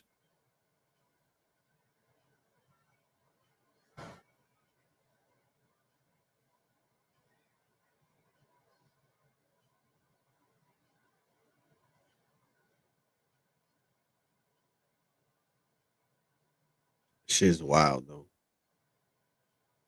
I had a clip that I showed on my stream. Man, it should remind me of when John said that that them weaves and all that shit be smelling. Yo, it was this guy, he was with a white chick, he's like pulling her hair, he's like, this shit's natural. This shit don't smell. Yo, bro, brothers be wild.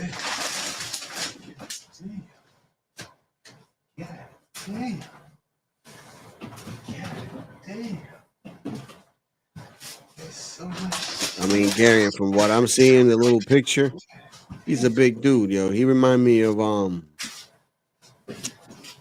what's the name of that artist right now? The Plug, Texas, whatever, The Plug. He's that big, bro. John saying that he ain't that big. I'm like, that's big, bro. Wilding out.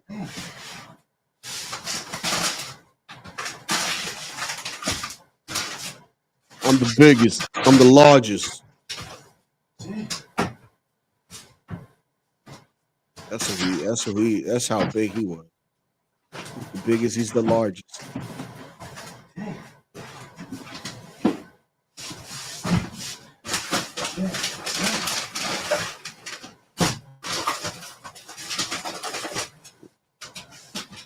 That motherfucker was that big, bro. It's just the picture small. I zoomed it in my end. But John, you need to pull up that picture again. What? You need to pull up the picture of the tenant that you have. That motherfucker's big, bro. You saying that he ain't big? He big, bro. Oh yeah, he big, but shit, hell, a lot of motherfuckers big. He big, bro. When you see when you see the center of your stomach, like between your chest and the stomach area, pop out like that. Don't let the suit fool you, bro. Bro, yeah, he got some size on him. Yeah, he do. He little. Oh, he ain't. He easily 300 and something. Yeah, damn, maybe you're right. Yeah, I'm trying to tell you, he ain't a small dude either. Cause look at the guy next to him. I could. Yeah, I'm just saying, don't let the suit fool you. But damn, you gonna get on drugs for this shit? Like, I mean, bro, that's what it is today, bro. It's damn, disgusting, man. You just fucking give up, man. If it's not that, it's the thing that what's his name? Al Sharpton did the tummy procedure. Yo, speaking of Al Sharpton, speaking of Al Sharpton, I think was it Jesse Jackson is he's in a real bad shape. I heard Jesse Jackson. You know, well, one of the FBI's infamous agents, him and Jesse. Yo, check this. Supermarkets, and we announced today that we're removing all delivery fees for online shopping through our website, compareclt.com. So for all those customers who don't feel comfortable coming to the store in person, they can shop online, and then we will have it delivered through our delivery service to their home. Supermarkets, and we announced today that we're removing all delivery fees for online shopping through our website, compareclt.com. So for all those customers who don't feel comfortable coming to the store in person, they can shop online, and then we will have it delivered through our delivery service to their home. Supermarkets, and we announced today that we're removing all delivery fees for online shopping through our website, compareclt.com. For all those customers who don't feel comfortable coming to the store in person, they can shop online, and then we will have it delivered through our delivery service to their home. Supermarkets, and we announced today that we're removing all delivery fees for online shopping. This is a Dominican supermarket, right? So for all those customers who don't feel comfortable coming to the store in person, they can shop online, and then we will have it delivered through our delivery service to their home. Supermarkets, and we announced today that we're removing all delivery fees for online shopping through our website, compareclt.com. This is what happened, goddamn, when all those customers who don't you order more food than you really need. You know what I'm saying? I ain't got nowhere to put all this shit. You hear me? Hey, you just weren't happy. You know what I'm talking about, right? You know what I'm talking about. Sometimes a good deal comes around, you can't turn it down. Oh no, I know. I got a family. I know. I don't know if this is a Dominican restaurant, grocery store, Latino. It looks like it. Could be. Compare Foods. I've heard of Compare. Omar. Look, they have a Compare in New York. I know they got a Compare in That's what I'm saying. It's in the Bronx. Probably a chain. Yeah. Look at this. It's out of New York and shit. 9th Avenue, Queens Village. You can see it. Compare Foods supermarket. Compare Foods of Hollis. See who owns that shit. Let's see. Man, shit, probably a big company. Compare supermarkets. Yeah. Let's see where the stores are. Yeah, see in the Northeast, Connecticut, North Carolina, New Jersey, New York. Okay, see that makes sense. See, yeah, I knew I seen them in the Bronx. You know what I mean? Yep, Bronx. Yep, I've been to one of them. I think I've probably been in this one, Kingsbridge or somewhere. Or Westchester. The shits ain't cheap, bro. Like, if I remember correctly, they're not like the most affordable grocery store. They probably could afford to give you free delivery. They killing your ass on the everything else. Company headquarters. Here's the headquarters here. Uncle Giuseppe's Market. It look like a network. Like they have a network. Associated Supermarket Group. Okay, so they're under that network there. So I have Compare Fresh, Met Foods, Met Fresh. These are all New York brands. I know these are all in New York, right? Or in New York, I should say, yeah.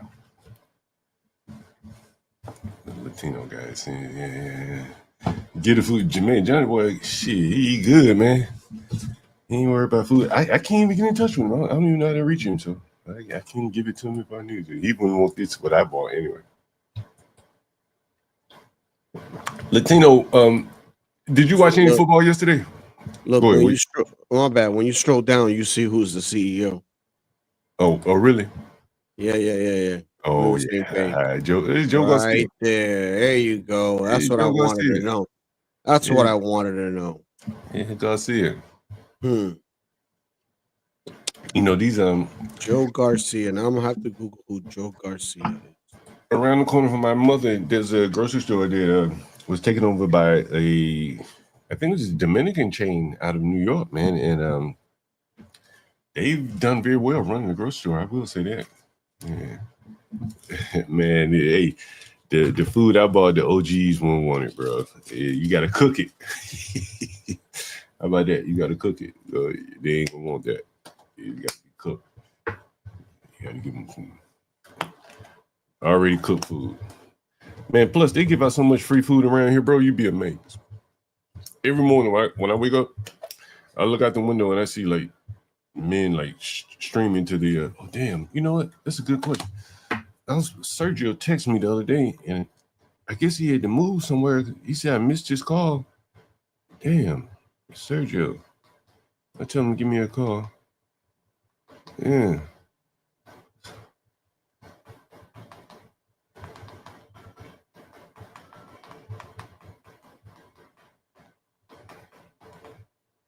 Text me,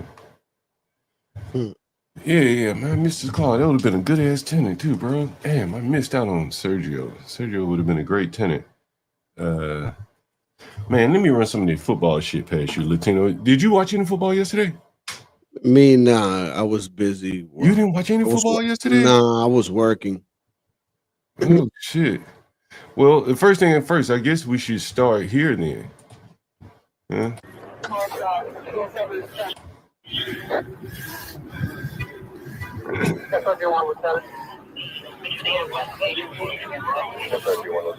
That's the football player right there.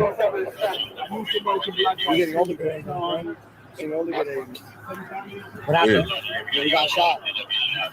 That's a football player there, bro. They're saying there may be some football players involved in this shit. That would be amazing. That would be very amazing if a football player shot this dude, huh? Yeah, I could tell you that I don't see Hawaiian players in the situation. I was going to say whites, but then they go, but I see you racist. You racist, so I'm gonna say Hawaiians.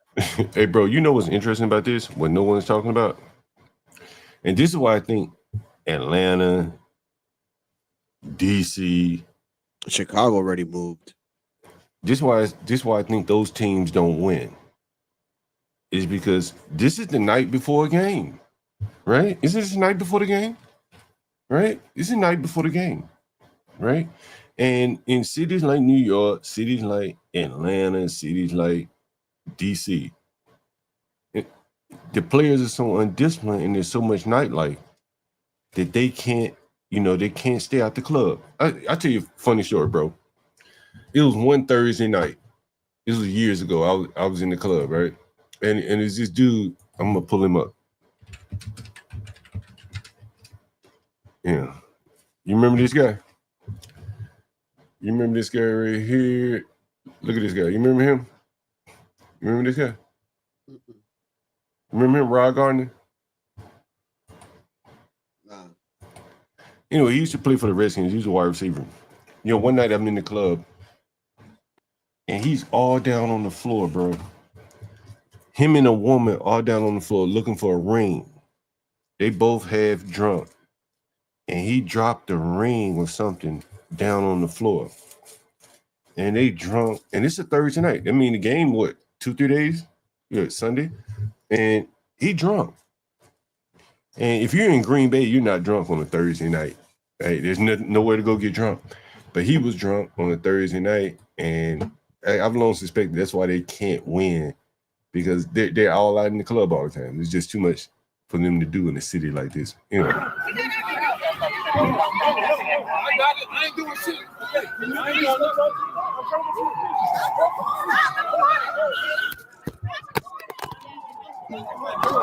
And that's that video. And here's Put that shit another away. one. You put that shit away. And here's another one.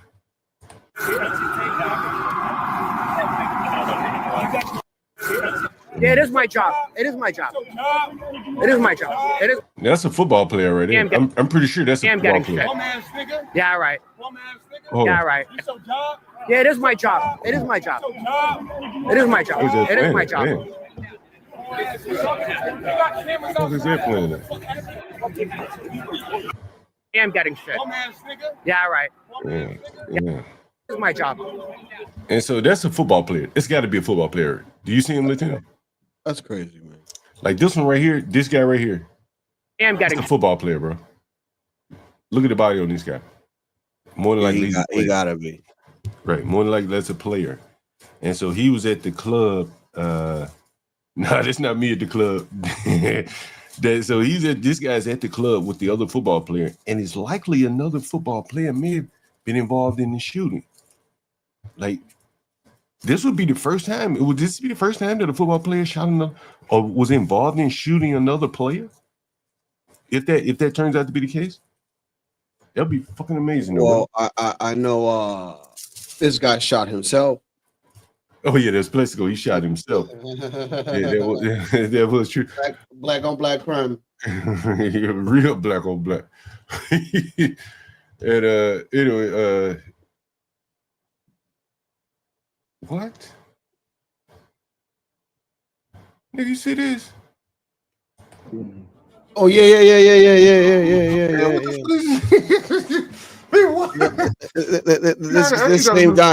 This same guy was with LeBron too. I ain't got enough tequila for this one. What? LeBron was also holding this guy's hand one time in an event. What? Holding hands like who is daughter. this? Who is this? Some Jewish rabbi. Huh? But why is he talking to Young Thug? Anybody know why you talking to Young Thug?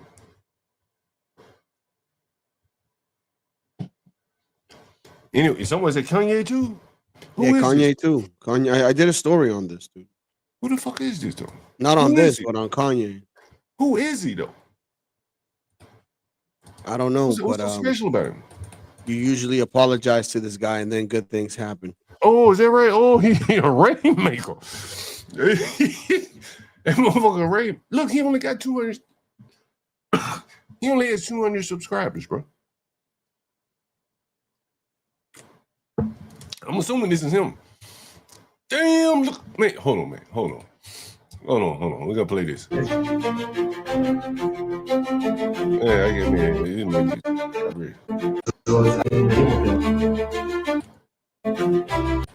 can put the Kanye one. I can send you the Kanye one if you want. Oh, what? Oh. That one. There's no music. It's just Kanye talking. Man, when the hell is going on? It's very interesting what Kanye says.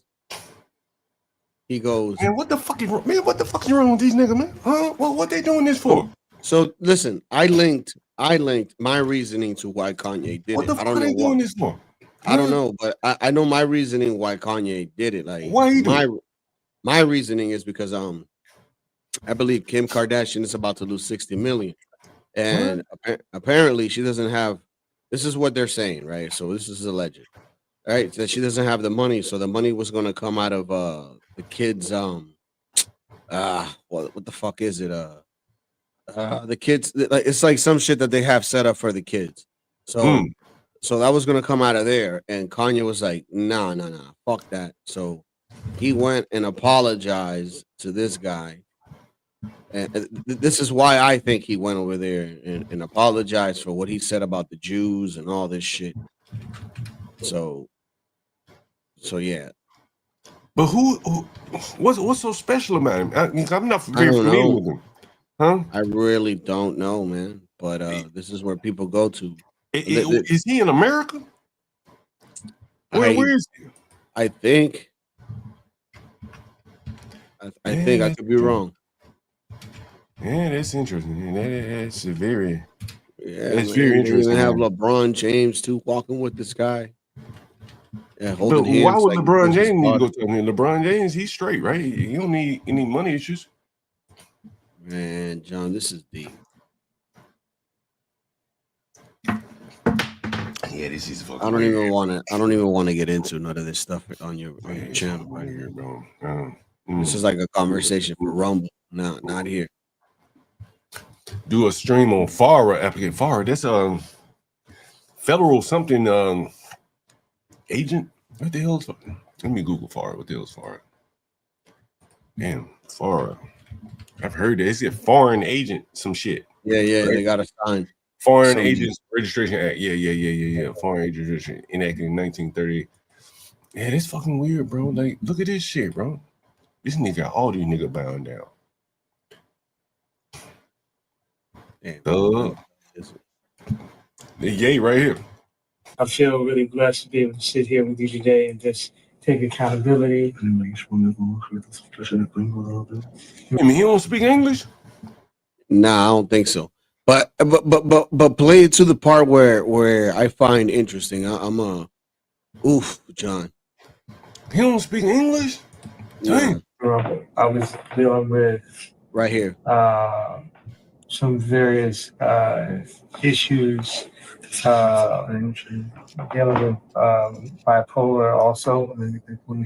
So it would take the ideas I had and have me take them to an extreme where I would forget about the protection of the people around me and myself.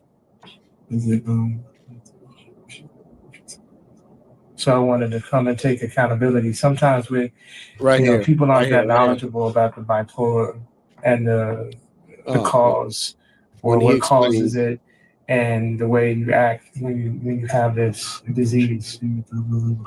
So he's saying I'm bipolar. Yeah, no. But I wanted to get to the part where he explains that he acted like a child, and basically when a child acts up and he starts breaking stuff in the kitchen or something, he has to apologize to the father figure. So in the father figure, he's a rapper. And I'm like, bro, what the fuck are you talking about, bro? I'm like, what?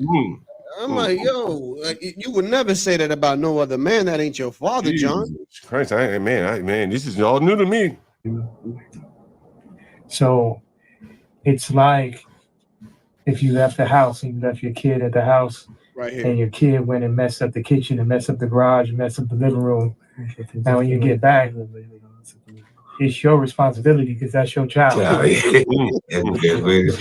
that's the way I look at it. It's like I gotta go clean up the kitchen, I gotta clean up the living room, I gotta clean up the garage. Damn. Yeah, and it's a big deal for me as a man to come and take accountability for all the things that I've said. And I really just appreciate you embracing me with open arms and allowing me to make. Oh, so he apologized for all the shit he said to the Jewish people. That's what he's saying right here. Yep. Jeez, amends, and this is the beginning and the first steps and the first brick by brick to build back the strong walls.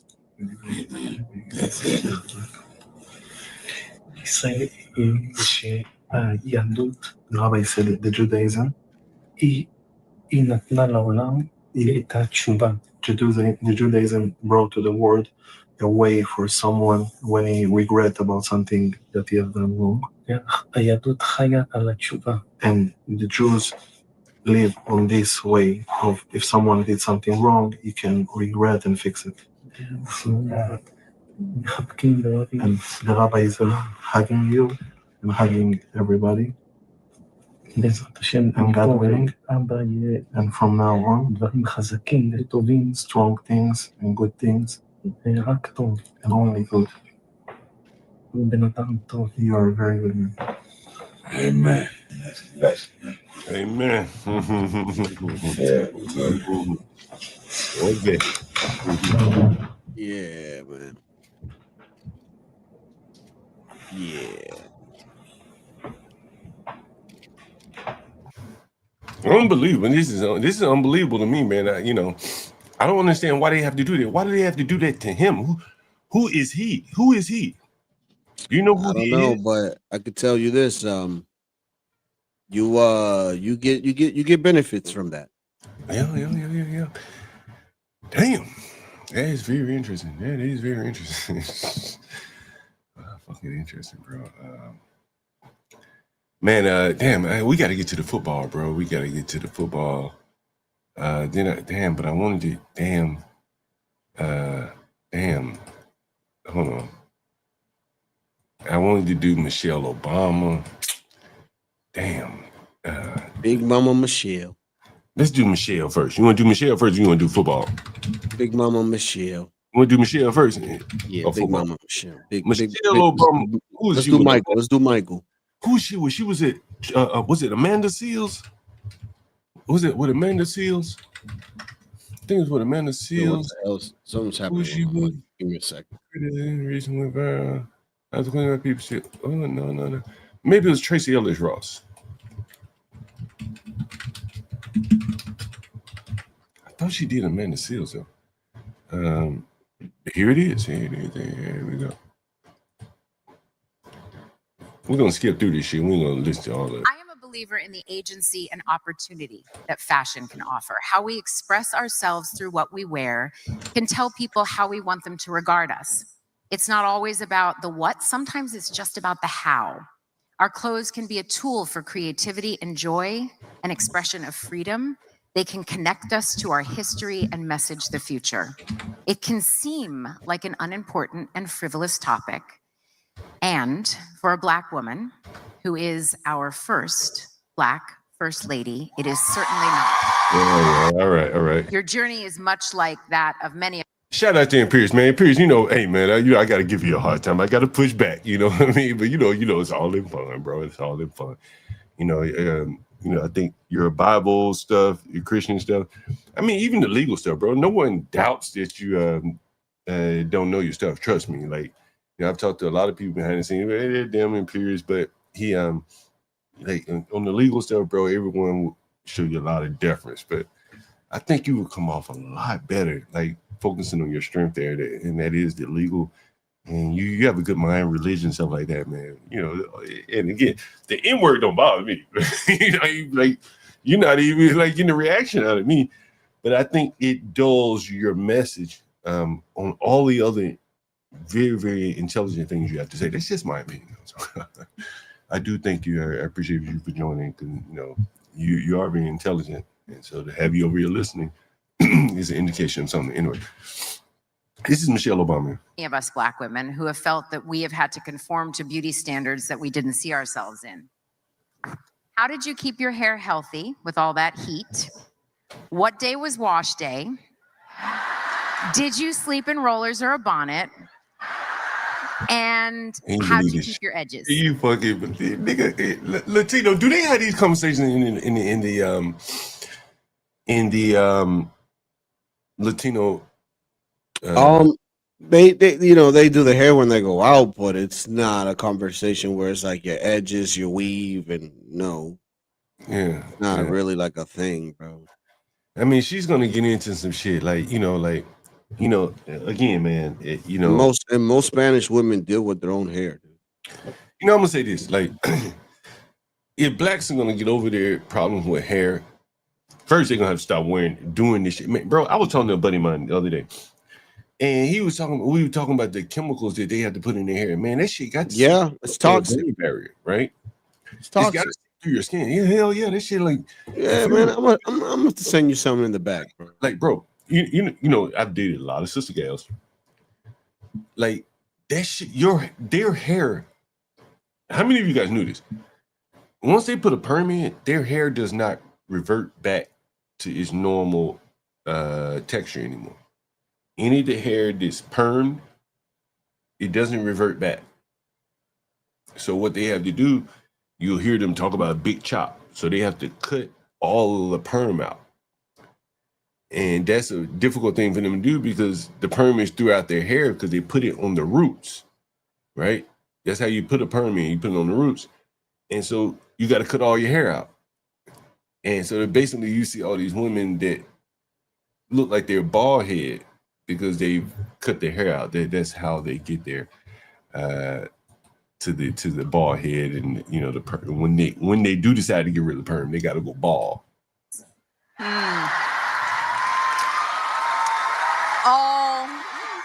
All answered in the book.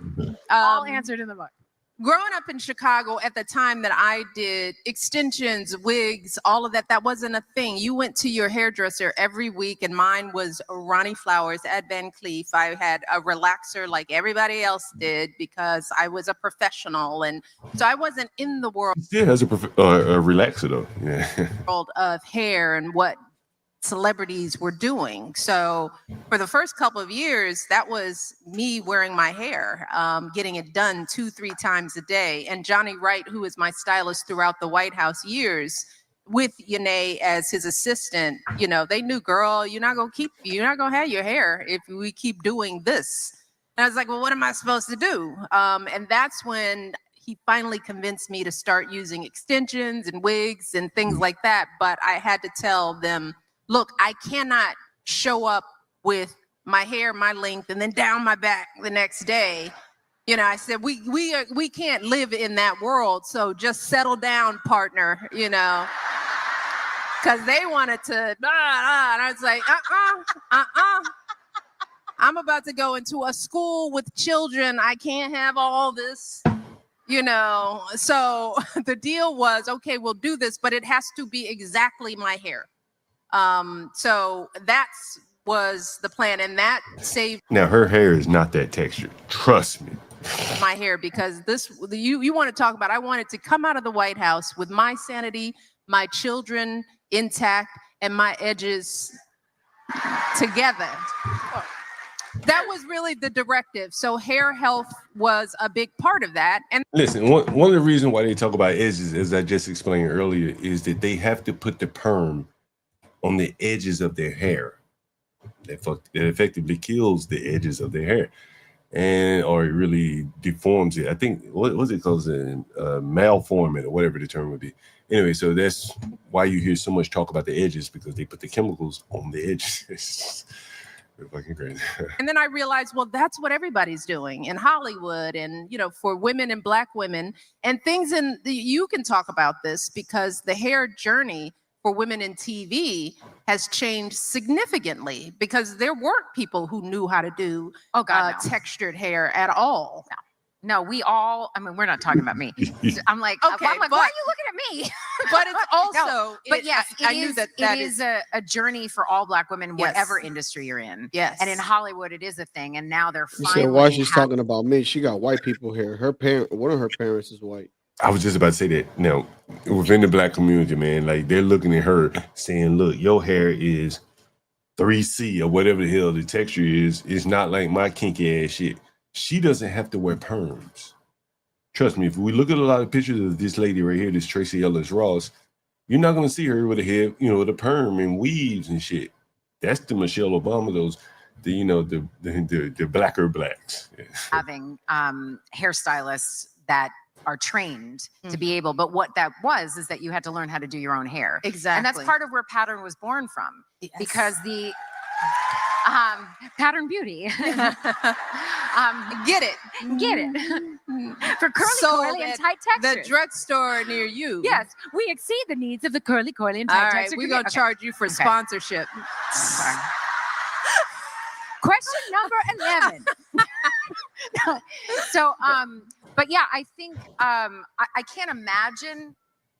I'm grateful that you were able to leave with your sanity, your family, and your edges intact. That's right. And that you were able to find a solution that would allow you to continue doing what you do without that being a thing that was going to damage part of you. That's right. You know? That's right. John. And I also grew my relaxer out, people. I mean, that was Why edges are huge. so That important in the Black became- community? Yeah. Why edges are so important in the Black community? Well, you see the women doing those you know, those edges. You seen the edges like the Angel Reese and all those people have? Yeah. But I kind of have a theory to that. But I want to know your reasoning. Well, I think they're important because they've destroyed their edges. Like, I'm giving you some inside shit, right? You ever see Black women that have headbands on? They cover Yeah. The reason why they're doing that is because of their edges are messed up, right? They don't want to show their edges. Like remember, they have to put the chemicals along the edges of their hairline. You see what I'm saying? And so, like, it's usually very concentrated right there, and that's what kills their edges. Like, that's why they have the problem. I think it's because there's some chicks, right, that their hairline is pushed all the way back, and they use the edges as a cover up. Well, that's because of the perm. Basically, it's their hairline, which is the edges. The edges of your head, your hairline is your hairline. And so as they put the perms in, the hairline gradually goes back. Same with the braids. You ever seen the women with the braids and their hairline is all the way back? Yeah, all the way back. Right. Because that stress of the braids on the hair, it destroys kind of like the follicle where the hair grows from. Now that's the closest I've come to making heads or tails out of the situation there. So that's what I think. Why you hear so much talk about the edges. So you see the women try to compensate for it by putting those designer edges on. You familiar with that, right? Yeah. So that's what you see there. Look like Betty That was the Boo thing. and It's like, shit. Yeah. I don't even really need a relaxer. What are we doing? My girls, we had that little relaxer for a minute. I stopped relaxing their hair. So we learned about hair care. We learned about hair health because I had 2 technicians that cared. And the truth is the bangs, you know why I wore bangs? I read about it to give my edges a break, y'all. That was the one thing. It was like to stop pulling my hair back. We put the bangs in it was a practical, and I had no idea it would be all that, Well, bangs have a lot of connotation. And you see, she just admitted to that. The pulling back her hair with the braids put a lot of stress on her hairline. So you heard that there. So that's why the hold on a second. Where's the fucking mess in here today? Yeah, you gotta when you get a chance, you gotta play the clip I sent you in the private chat. Oh yeah, what is it? Oh man, it's about this. It's literally like 30 seconds, 20 seconds. All right, play. Give me 1 second. Hey, did you see my Obama picture, by the way? Nah. What, you took a picture with Obama? No. I had a. I was about to say the urban landlord, man. I'm like, God damn, John. Big screen, let me show it to you here. It's a fucking mess in here, man. I've been fucking around all day here. Ooh, like you took a picture where Barack Hussein Obama. Look at this. Barry. Is it? Mr. Barry. No. Is it? I had this in one of my Airbnbs and shit. You know what I mean? The motherfucker be wanting to smoke. You put this shit in there. They be like, oh, this is actually, it was a smoke room, to be honest with you. You like that picture? Someone said they like that picture. You like that picture, Lieutenant? Yeah. Barry, Barack Obama smoking a joint. Barry Santor, whatever his name is. Sodero. All right, let me pull up this clip. You see me.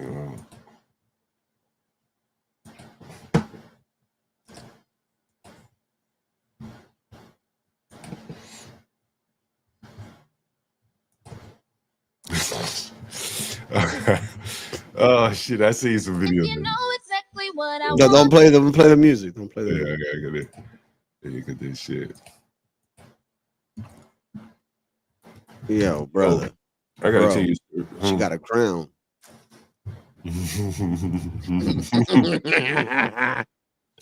Yo, they can make that shit. Look at it. See, they can make that shit look like yep. Yep, that's why I put it on, John. Mm-hmm.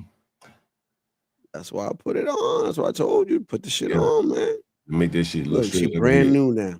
Mm-hmm. Brand new. Look at that. And she like a net of a damn. God damn.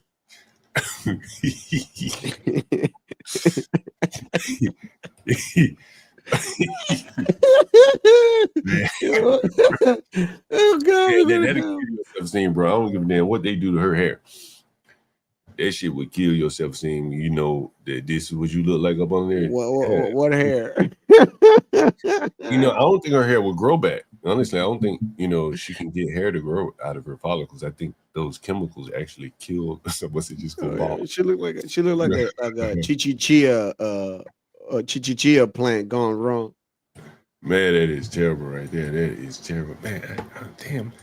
What was I gonna show you? Oh, okay, yeah. All right, so we covered that. Man, it's been so slow, bro. I used to get so many people calling me for rooms. Things have slowed down like a motherfucker. You notice that? Yeah, ever since the security. Mm-hmm. I mean, just I guess it's just slow right now. Yeah, it's been like that on a lot of places. Yeah, you telling me like delivery's been slow and shit? Yeah, it's starting to pick up again. You know, after the government opened. But I was busy yesterday. That's what I was doing. Oh, you busy yesterday? Yeah. Sundays are the best days. I wonder why that is. Because everybody's getting ready for the week and nobody really wants to step out. If you ever gone to a supermarket on a Sunday, it's brutal, bro. So that's when I come in. Yeah, I can see that. Let me see if I can find this for you. Man, I had a lot of football clips lined up. I seen them misplace some of them. I was watching Jalen Hurts, man. He didn't look very good at all to me. They still won that game though, right? Yeah, man. There was a late pass interference. Oh. And from my point of view, the ball couldn't have been caught inbound.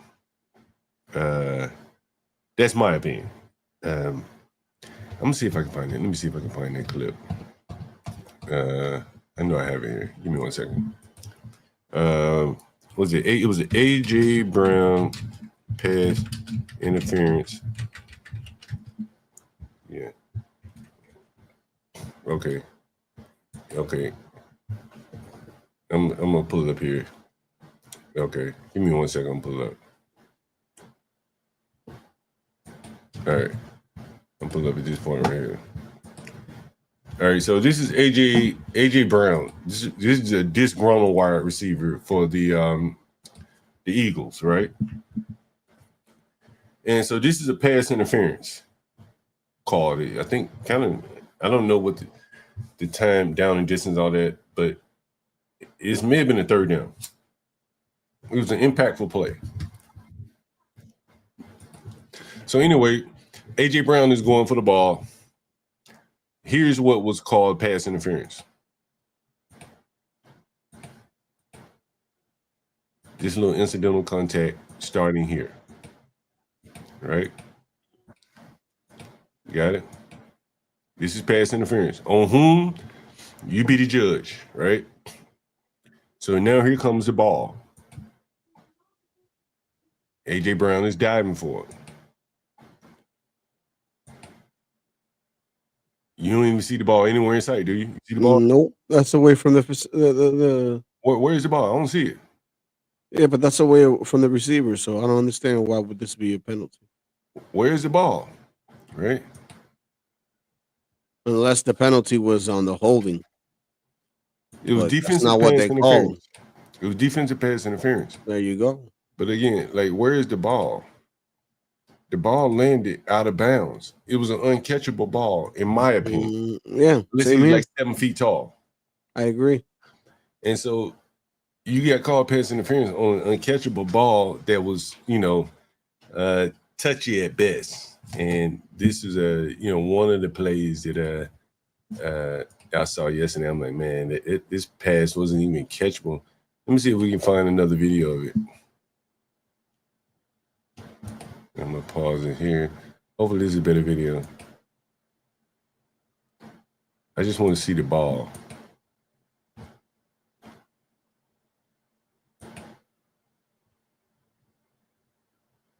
Is this the same play? Okay, so the ball should be coming in. All right. Damn, there's no guide on here. Fuck it. Let's make sure it. Definitely have to pause this shit. That was a fucking ad. Fuck it. Anyway, I don't think the ball was catchable, and it was a pass interference nevertheless. I think that turned the game. And Shedeur, let's see if we can find it. Did you see Shedur's interception? Nah, but then you wonder why people think the game is rigged. And then you can't even gamble on these things because... Well, was it rigged? I don't know. Let's see. Let me see if I can pull up Shedeur. In the perspective of, like, if you had the other team, that changes the ball. You get what I'm saying? So think about it. Yeah, for sure. And all that stuff is connected to computers and all that. So who's to say? Who is to say that people had Detroit? Because I had Detroit. Oh, you had Detroit? Yeah. I said I'm picking the white quarterback. It didn't work out for you there, John. It did not. Let me see if I can play this highlight for you. Him intercept. Damn, it's gonna be 15-second ad. I want to show you this interception by Shedeur Sanders. And I want you to tell me what you think about it. Give me 2 seconds. It's coming up. Hopefully. All right. Here's what I'm gonna show you. Here it is here. I'm gonna maximize it. And I'm gonna have to jump forward. Jumping forward. Okay, so here's the formation. Ultimately, he's going to throw the interception right in here, right? So he's throwing it. This would be what the interception is. So you go forward. So you can see it looks like they have like max pressure coming, but they ultimately back out of this pressure, right? So you see he's backing out, right?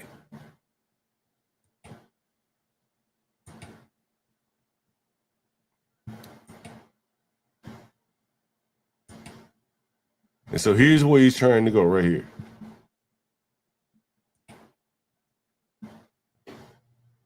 There's the man. There's the ball. All right.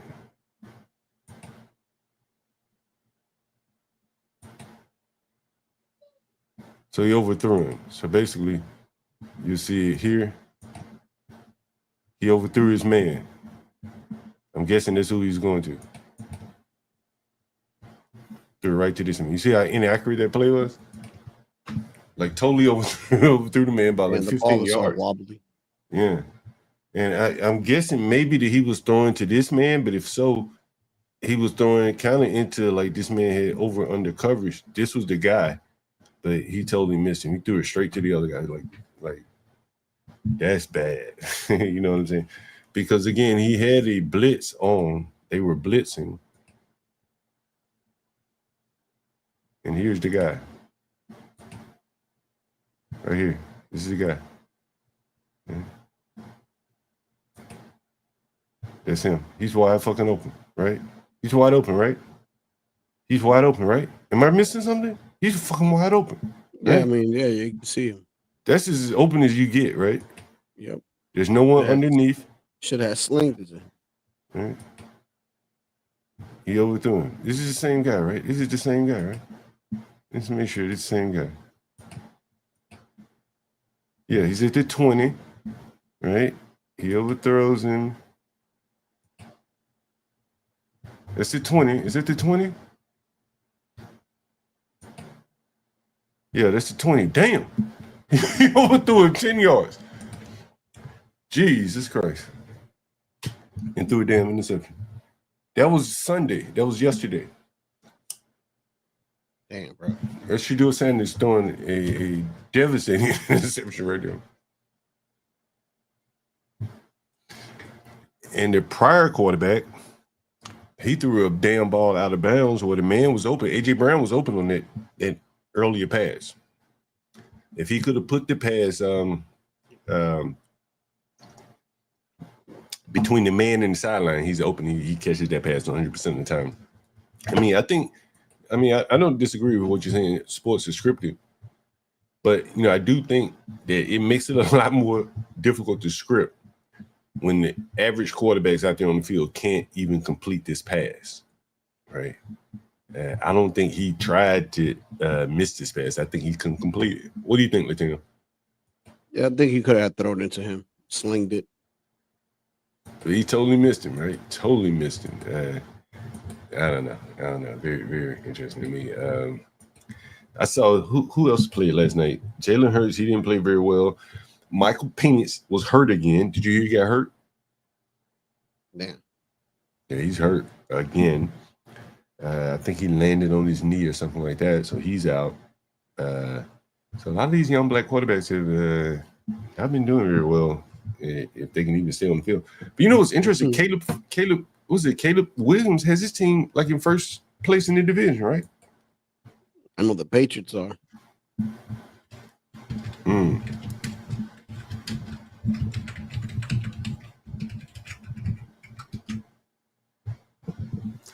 Yeah, that young guy's playing well. What's his name? Drake May?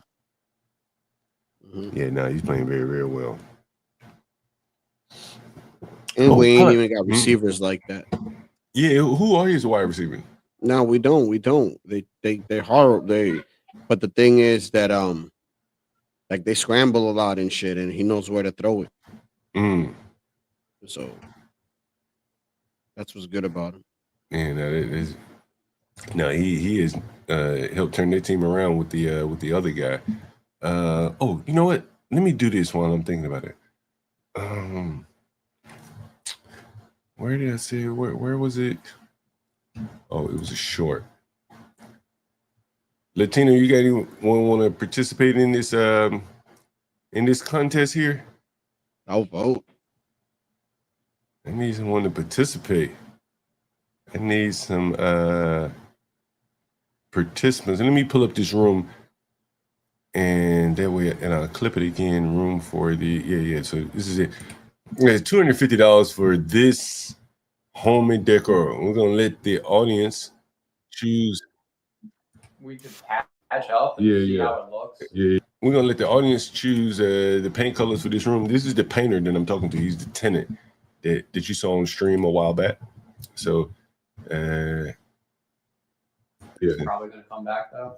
Maybe hit it with some kills. Can't you just take out that little piece of drywall right there? Well, you could, but if you're gonna do that, you might as well fix whatever's leaking up there. What is really a leak is when y'all clog your drain up and the water come over. It's something because you can see it if you come over here. Yeah, I seen it. That's what I'm saying. So it's a pipe that's probably. Oh damn! This not the video. That's what I'm saying. But you gotta let me know when it clogged. I thought this would be It's something you all right, so this patch up and see how it looks. I thought I had the whole video in the room here. Back, though.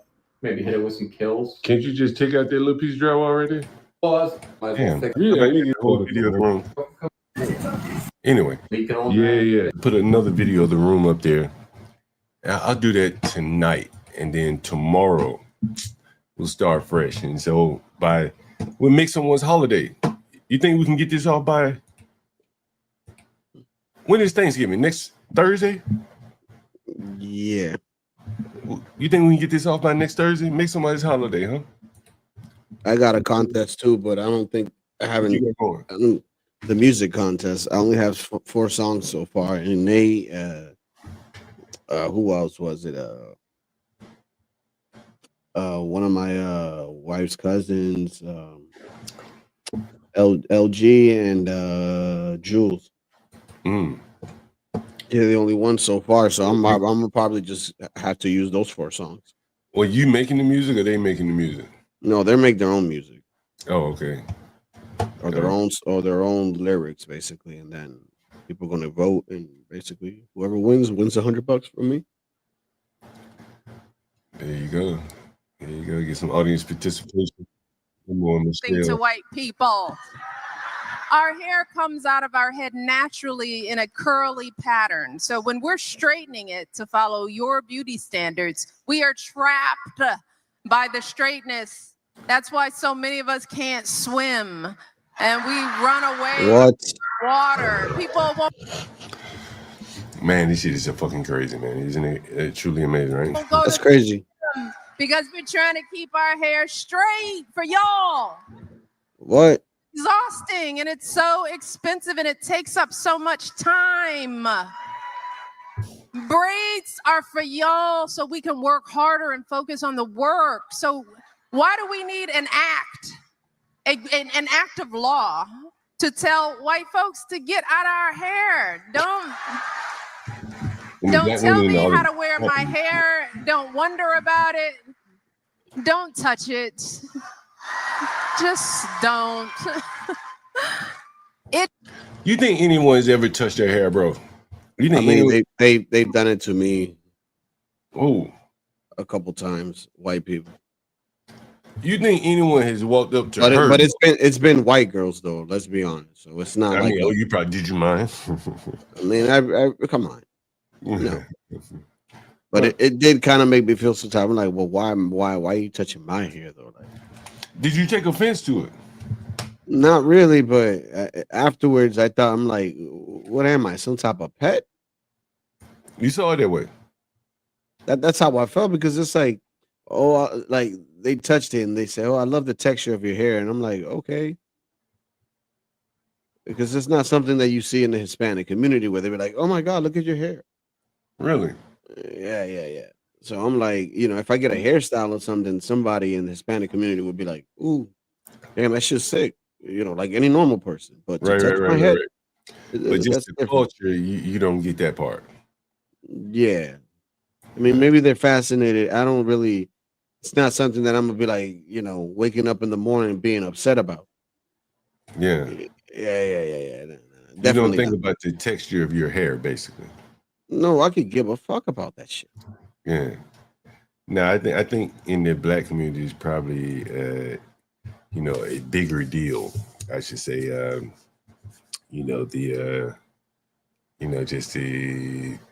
They want it straight. How about that? Yeah, but then what? See, this is where the hypocrisy lands for me, because it's like, y'all, she's sitting here saying all this stuff, but then again, whose hair is she trying to portray? Yeah, well, that's true. Now that is very true. I don't get it, dude. I really don't. But I think she's trying to say, like, there is some unseen hand putting pressure on her to do her hair this way to conform, and it prevents her and other black women like her from being able to learn how to swim. As an example, Well, you don't know how to swim because you decide not to. So why you focus on that? That's on you. So you letting yourself prevent yourself from learning how to swim because you're focused on hair. Yeah, I think that's kind of how I would take it. But Brian, I do not have good hair. I wonder what Michelle would I have ninja hair. So I would just saying. It is very interesting. It is very interesting altogether. Man, I gotta get out of here a little earlier today, guys. I'm about to get up out of here too. Yeah, I gotta go clean up after some blacks here, Latino who don't know how to use yeah. Oh, my bad, Latino. My bad, baby sticky down. I gotta clean up after some blacks who don't know how to use toilets, man. Oh God. That'll be a stream for another day. What's I gonna tell you? Damn, we gotta get back on this football. Tomorrow, you ever get the all 22 tapes? Nah, but I know what it is. Yeah. Man, I was thinking about like seeing if I can find some of the all 22 tapes of some of these black quarterbacks, like the Jalen Hurts. If we could just get him, I think he'd be very interesting to see. Whatever happened with the update with Pastor Manning? Oh man, we never heard back from him. Let me see. I haven't gotten a phone call from him. Damn, we should give him a call right now. See if we can get. Let's see. Atla Baptist Church. What's the phone number? Let me put the Bluetooth on. Damn, I'm glad you reminded me of that.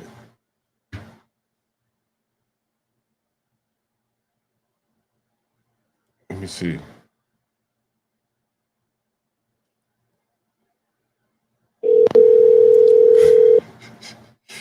Laurel Ministry.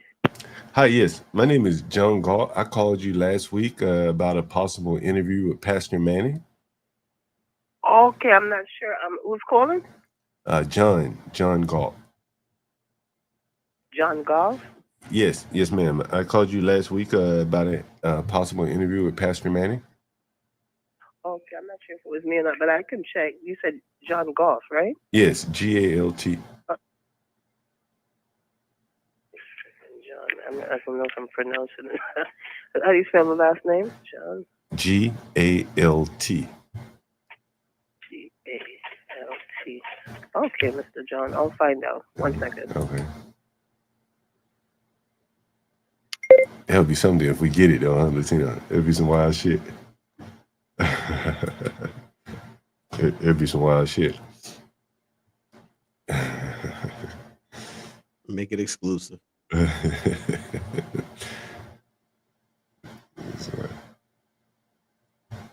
I've been by his church many times. You know what I'm saying? I walked by there many times. You know what I'm saying? Pay to watch. Yeah. Hi, Mr. John. Yes. Hold on. Somebody will be right with you. Okay. I'm gonna put you on hold. Okay. Sure. Hello. Hi. Yes. I called you last week. My name is John Galt. Called you about a possible interview with Pastor Manning. Okay. Where did you want the interview to be at? Are you going to come here or? No. I have a YouTube channel, and so we could do it on YouTube, if that's okay. I mean, I could come there. You want to do it? I could come there and do it in person. That would be great. But okay. I mean, you want to do it on a telephone or on Zoom? If he's willing to do it in person, I'll come up there and do it. I'm in DC, but I live in New York part-time, so I'll come there. Oh. I think that'll be better. I'll come there. Hold on 1 second.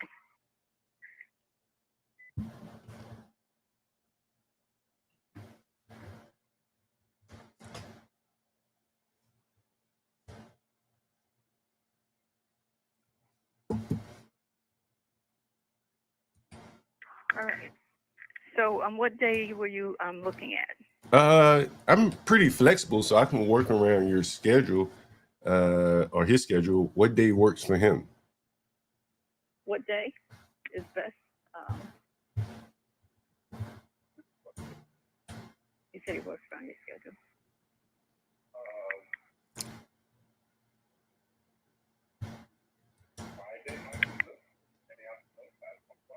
How about on Friday after 1?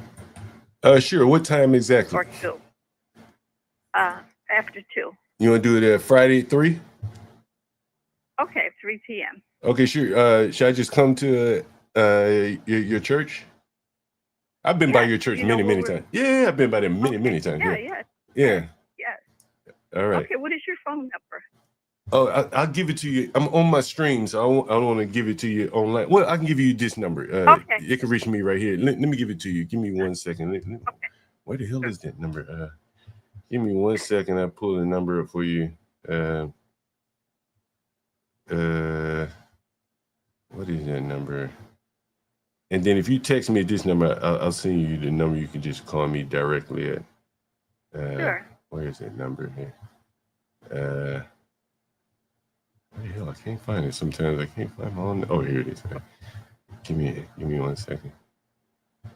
Where the hell is it? I have to look for the number. I'll call you right back with my direct number that you can reach me at. Okay, let me give you my phone number, and you can text it to me. Okay. Okay. Yeah, go ahead. Give me your number, and I'll text you right now. Okay, it's 347. Yeah, okay. 749. 749. 5332. 5332. Right. Okay. Did Pastor Manning get a chance to take a look at my channel? Now, what's the name of your show? My name is John Galt, and I'm the urban landlord. I'm a landlord in Washington, D.C., Chocolate City. to a lot of. So I have a lot of black tenants, and I've been listening to Pastor Manny for a very, very long time. And some of the things he said, it resonated with me, considering what I've been a landlord 40 years of my life, give or take. And so some of the things you said, like, really resonated with me, from a very young age, as long as I've been listening to him.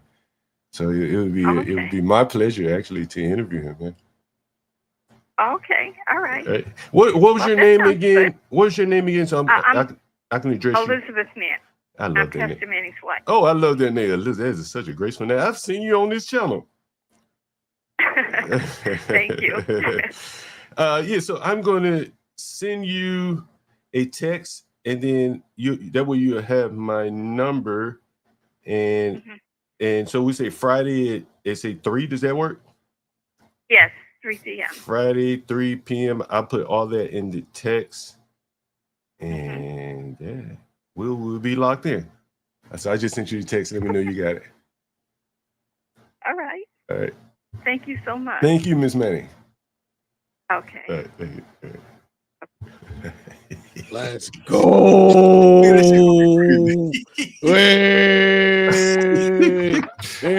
shit gonna be crazy. Let me clip that.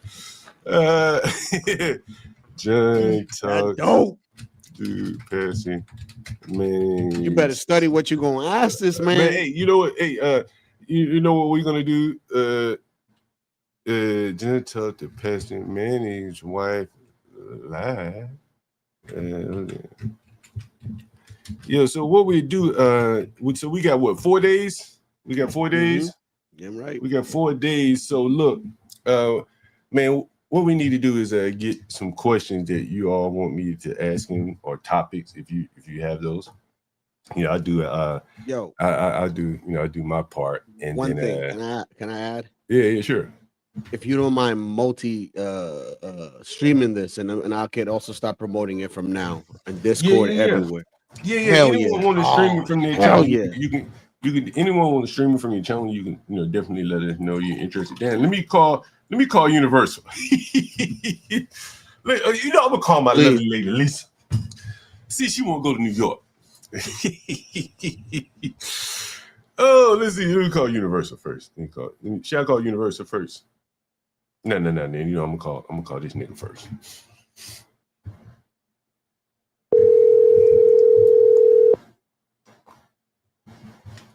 Let me put this on the calendar.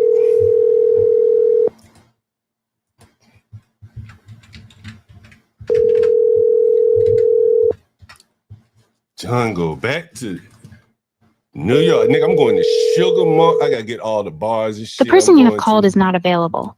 Please leave a message. I gotta get all my bars lined up and shit. Which bars am I going to, Gotta go to Norm's Drink Lounge. John Galt interviews Pastor Manning live.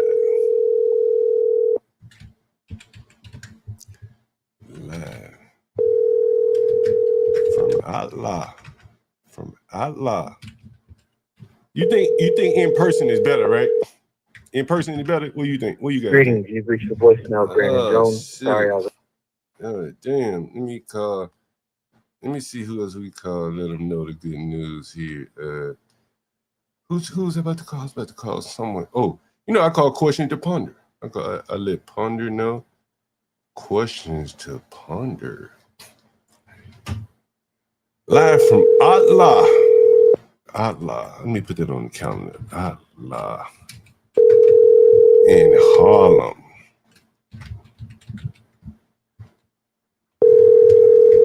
John Galt interviewed Pastor Manning. We'll do that right there. Entertainment. Your call has been forwarded to voicemail. The person you're trying to reach is not available. Oh shit, we got Lisa on the line. Oh no, Lisa, I got a surprise. Lisa. Hey, what's going on? Guess what? You on my stream. Oh shit. Drop the card. Damn. Let's see. Damn. Call him back. Damn. Just when it was getting good here. The fuck is wrong? Oh shit. What is fucking wrong on my phone? All right. Man. Hey, what's going on? Hey, guess what? Guess what going down on Friday, Lisa? On Friday? Yeah. Guess what? I'm not gonna guess. Down? Guess what going down? I can never guess with you. John Galt. I don't. Hey. You're not. Go ahead. What you gonna say? You're not put anyone. Are you? Say what? You're not due to put anyone. You break it up. What did you say? I said you're not due to put anyone out. I don't think. Like I haven't heard you mention. No. Hell no. Listen, John Galt interviews Pastor Manning Friday, 3 p.m. Are you serious? You got that? I just thought the wife was like, "Yeah, we'll call you back." Look, I was just talking to the wife. I was just talking to the wife. I was just talking to her. Really? I had to tell my dad so he can check it out. Look, I interview. I deal with the blacks. Did you talk about? Goodness. Oh my goodness. Man, well, you know what? Actually, I gotta see this interview before I tell my dad. Yeah. I gotta screen it There's first. gonna be no whole bar, right? Exactly. There's some things I may not want him to know about you. Hey, but anyway, I'm gonna do it in person with him. You know, he was willing to come online, but I was like, you know what? I'm gonna go do it in person with him. You know what I mean? Really? Mm-hmm. Nice. Mm-hmm. I mean, do you have the setup for that? I mean, I got the equipment. Shit, I got the equipment. Okay. I'll go to his church. He probably got the equipment too, because he broadcasts live from YouTube. On YouTube. Okay. So, because you need like audio for both of you, probably. yeah, right? I got everything. I got the mics. I got everything. The audio. The Okay. I got everything. So I'll take it because I probably do a stream while I'm up there. You know, I'll probably go up there early Friday morning. You know, and then just you know, I know exactly where it is. I've been by there 100,000 times, and be there by 30. So he was like, "That's cool. Come by." Yeah. Okay. Yeah. What do you think? I think it's what you want to do. It'll be interesting. Hey, what made you decide to do it in person? Man, I said, you know what? Why not meet him in person? You know what I'm saying? Like, you know, in person is more personable. Don't you guys? Celebrity. Don't you think so, Latino? Yeah, celebrity, man. Oh, yeah, it's probably better to see him in person. Come on, man. I'm a big Pastor Manning fan. Oh, you are. Yeah, a lot of people like Pastor Manning. Yeah. I haven't really. I mean, I've heard him because my dad used to listen to him, so when I used to be in the house, I'd hear it. But your dad I used to listen to Pastor Manning? What? What? How did I know he didn't like that. Someone said in person is more professional too. I think so, but I think so too. I think the look of it would be great. You know what I mean? Yep. Definitely. Just make sure you have like good lighting. Yeah, well, I mean, where I'll talk to him about that to make sure everything is in order. You know what I need in terms of lighting and stuff like that. Because I don't have any lighting per se, but I can get something. It's not a problem. Yeah. But I give me a ticket to go to New York. You know, hell, I ride the bus. Yeah. I don't even need to ride the train. I ride the bus. So it'd be a cheap trip up and back. You know what I mean? Yeah. Mm-hmm. Yeah. Okay. And maybe open me up for more interviews. You know what I mean? Yeah. The Pastor Manning under my belt. Anyone else you want to interview? Oh, plenty of people. I would love to interview plenty of people. I would like to interview. I don't know, a lot of people. Muriel Bowser, the mayor. Brandon Scott. Really? Yeah, Brandon Scott, the mayor of Baltimore. Anybody. A lot of people. You might be able to get one with Brandon. You think so? Nah, I talk too rough about black people. I talk too rough about I'm like, people. you probably done talked about him. Who? Brandon Tatum? No, Brandon, the mayor of Baltimore. Brandon Scott. Yeah. Oh no. The guy that said that you don't deserve black women. Did he say that? The mayor, right? Yeah, Lisa. What did you think about Michelle Obama talking about, black women can't swim because they perms and shit? Well, I didn't know she said that. Yeah, she said. Is that exactly what she said? I don't. She said, I can't always trust your recap. Listen, you should go listen. Your take on it. That's crazy. Let me explain something to you, white people. Our hair comes out of our head naturally in a curly pattern. So when we're straightening it to follow your beauty standards, we are trapped by the straightness. That's why so many of us can't swim. And we run away from the water. People won't go to the gym. You won't go to the gym. You get fat. You get fat. I mean, I don't. That's not necessarily why you get fat, because you don't go to the gym. That's what she said. Okay, but So you don't agree with her? That you're gonna get fat because you don't go to the gym. You can work out at home. Well, so I guess you don't agree with her. Yeah, I don't agree with that part.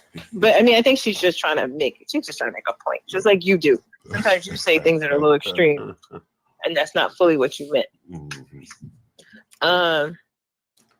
But yeah, I mean, I think that I'm sure probably even for myself, there's been times that I haven't gone swimming because I didn't want to mess my hair up.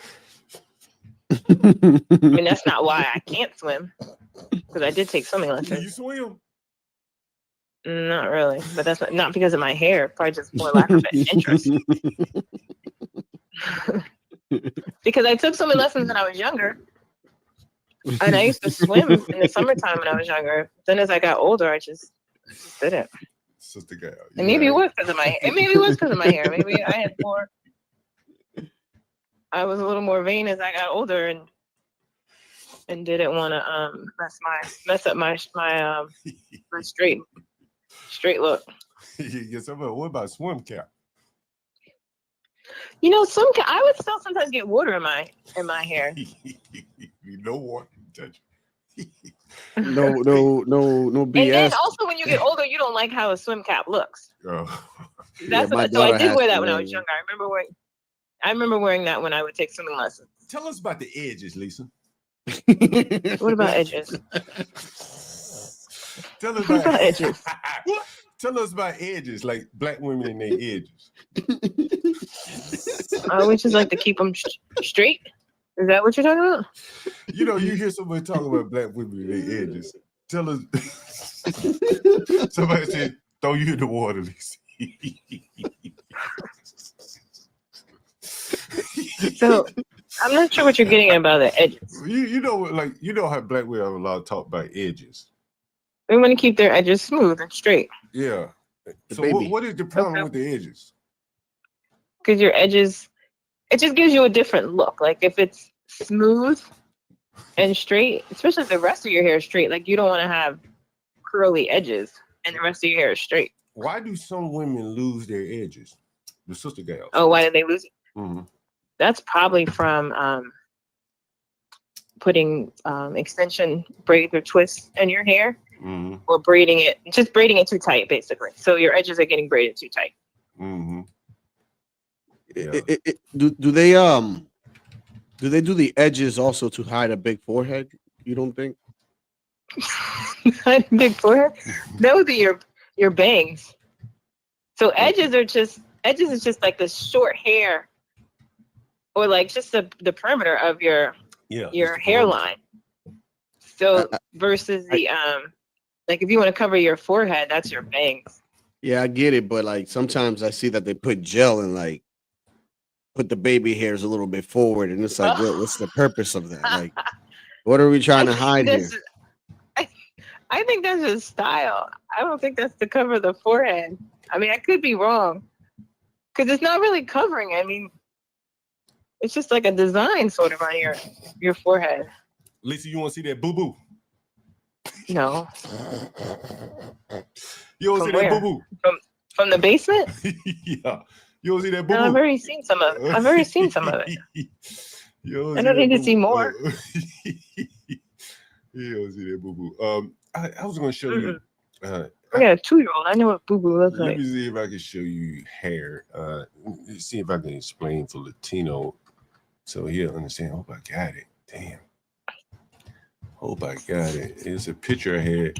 I was gonna see if I got Discord here going wild, man. What? They're like, they don't believe that you got him. Like, how? This guy got his contact. I be right here working miracle. It ain't no miracle. This is an everyday thing, right? Yeah, Jungle, Pastor Manny. I gotta get a thumbnail made for that shit. What do you think? At least you got any questions I should ask me? I had to think about it. I don't know.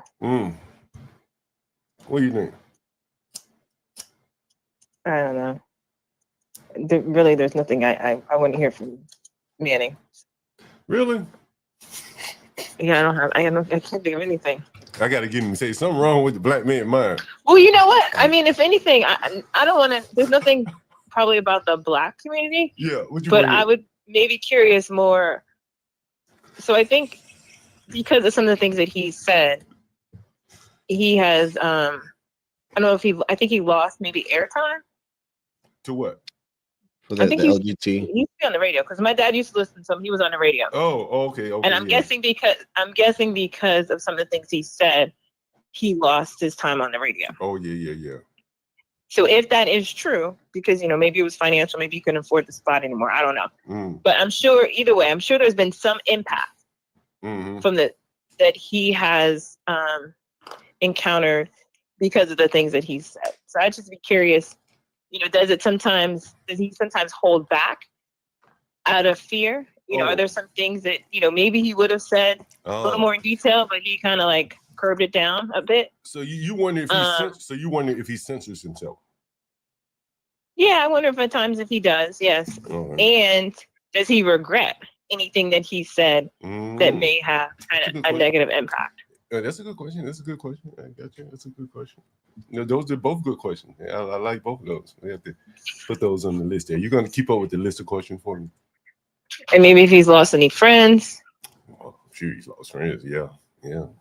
I want to know, just like you, right there. Ooh. Just like the question that I wanted to ask you a long time ago, but I didn't have to because your cousin. Your cousin was on stream one day. Oh, which cousin? I don't know what you were you were arguing back and forth, but he's like, this is why you hate this. That was she was on Kick, I think. I would pull that shit up. At least I want you to hear. And I was like, okay, so I don't have to ask him this question anymore, man. Like, but I know. At least I want to see if I can find this shit. I gotta see if I can So I find want to this. ask, I want you to tell Pastor Manning if how did he get to this point where he sees you know what I mean, what he preaches? Yeah, that'll be good too. That's a good one. That's good. Let me see, where's my channel? Where's my channel? Let me see. At least I'll let you hear this conversation. I think this is it. Let's see. Is this okay? Yeah. Listen to some of this shit, Lisa. This is what I've grown up listening to. Listen. How many niggas have you pistol with? You never pistol. Okay, so motherfucker. Are you a stupid motherfucker? Did I ask you that? I asked you, how many niggas have you pistol with? You said you never pistol with nobody. Okay, now you said you were gonna go ahead and pistol whip a nigga, right? But you've never pistol. I would have done it then. But you've never done it before, correct? You've never pistol whipped anybody. No, I never done it before. But you were gonna pistol whip him, correct? Correct. I would have went in there and pistol whipped his ass. Okay, that would have been your first and only time ever. That's this dumbass nigga, and it's more. Listen.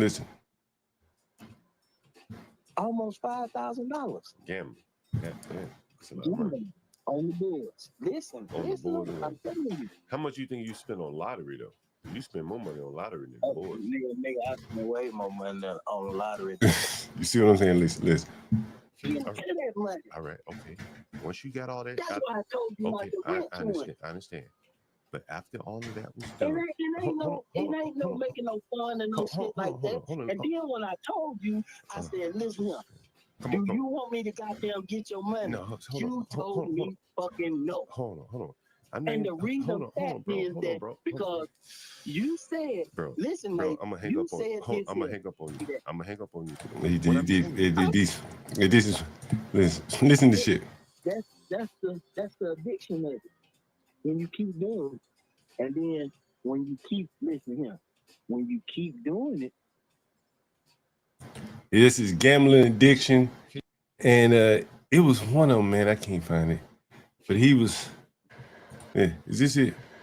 Put your comment in the chat. No, that ain't it. Tailbone racking. Anyway, yeah, he was just talking about all this stupid ass shit. Anyway,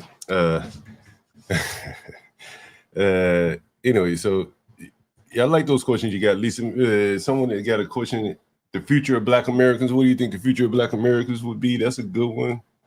Why are most churches founding steep in military or three-letter agency beginnings? Okay, that's interesting. That'll be interesting. Yeah, dude. We got Lisa, can you consolidate the questions for me? Right now? No. I'm talking about like between now and Friday. You know, we get the best questions. We have a section where we let people super chat questions. You know, if it's a legitimate question, we're asking. If not, keep moving on. But something like that, and you know, some of the questions that we just want to get answered. Do that. Okay. But let me call a couple of people, let them know, and I'll call you back. Okay. Bye. Let me call this guy. He just called me.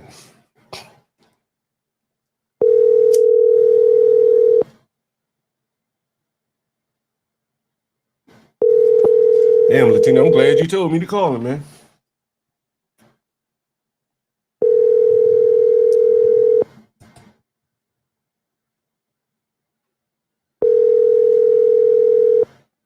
The person you have called is not available. Damn. Let me see. Nobody answering the calls today? What the fuck?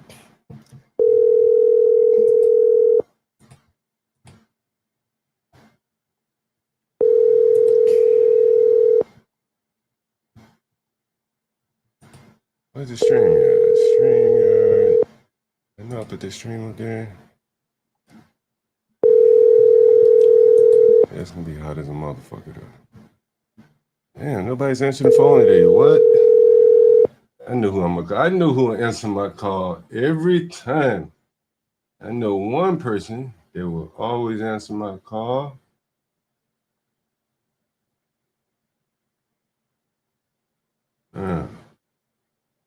You know who I'm gonna take with me, Latino? Kimmy What up? What up? I'm gonna take Kimmy Cakes with me. Yeah. I'm gonna have her meet me up there in Harlem. Yeah. Matter of fact, I'm gonna call Kimmy Cakes when I get off the phone. This Master Cam right here. Damn, it's a Monday. Everybody busy? What? Your call has been forwarded. They don't understand the world, Sean. Let's see. Because the white man is built every time. Let's see. Kimmy They don't Cakes. understand the world, Sean. Damn, let's see. Anybody gonna answer the phone today? Nobody's answering John on a Monday. Kimmy Cakes, guess what? Guess who? Hey, I'll be in New York on Friday. Okay. Yeah, I'll be in New York on Friday. Guess you don't know when you want to know for what? Wait, for what? Someone's birthday? Let me send it to you. Okay, I know you're not a birthday person, so. No, hell no. Let me send it to you. Let me send it to you, Kimmy Cake. What you know up, how to Kimmy make, Cake? you know how to make thumbnails, Kimmy Cake? Yeah, You do? Ooh. I do. I need help with a thumbnail, Kimmy Cake. What's up, Kimmy Cakes? Just text me the images in the title. Hi. Look at it, Kimmy Cake. I'm about to send you a We got a text. special surprise for Friday, Kimmy. I gotta send you a text, Kimmy. Is that Sean? No, that's Latino. Oh, okay. Let me see. Live from in Harlem. Oh, that's cool. You see who I'm gonna be interviewing? Pastor Manning. Yeah. Ding, ding, ding, ding, ding, ding, ding, ding. Pastor Manning. I hope he knows what he's ready for. We're meeting on the mind. Hey, you wanna come up there with me? What you doing on Friday? You wanna come up there? It's gonna be at 3:00. What time? 3:00. I'll probably get there like 3:30. Okay, yeah, I'll be there. Hey, you know where his church is, right?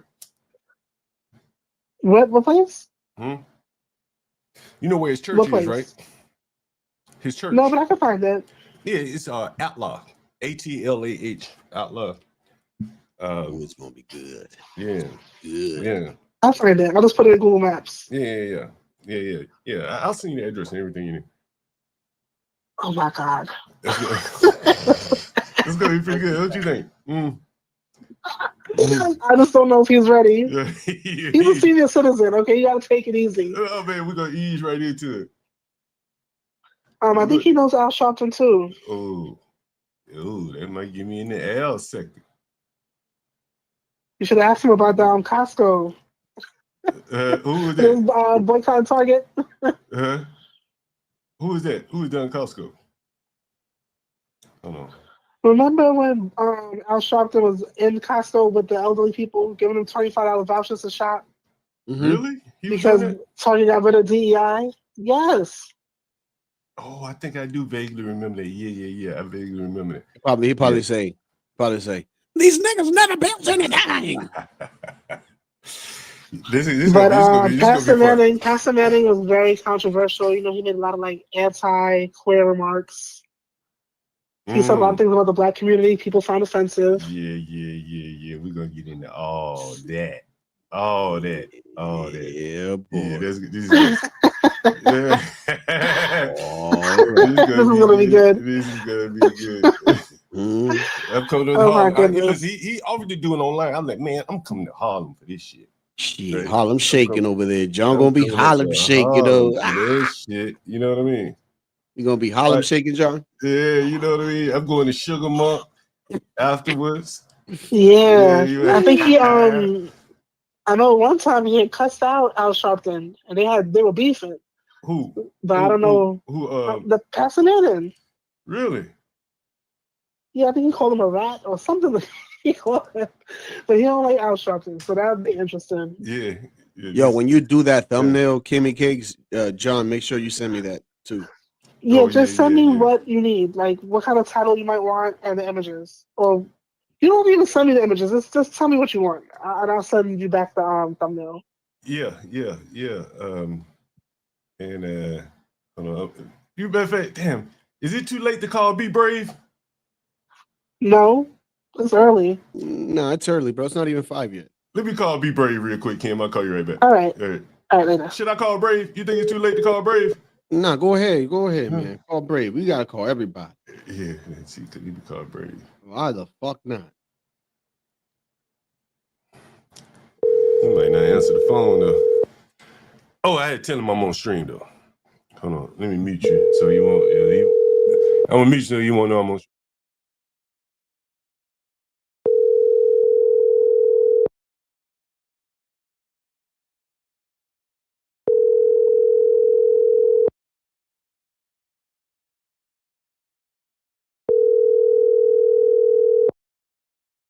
You know, Brady get chippy about that shit. He didn't let me know I was on the stream. Brady, nobody heard you say anything. Leave it there. Yeah, I don't care. Let me see, who else can we call? Let me call Questions Upon. I'm surprised she didn't answer the phone. It's a Monday.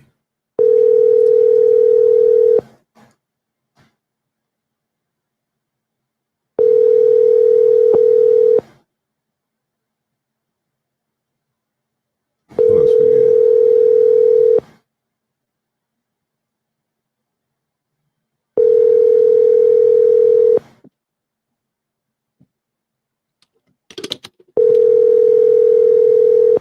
Your call has been forwarded to voicemail. Damn, nobody's fucking answering the phone today. Nobody. Let me call this guy back. He just called me. Yeah, we gotta promote it between now and Friday, I guess, right?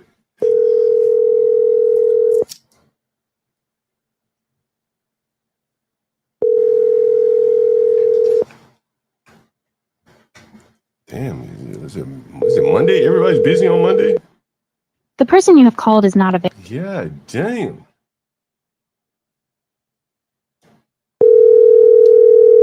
Your call has been forwarded to voicemail. What the fuck? Everybody's busy? Everybody? What the fuck? Amazing. Fucking amazing.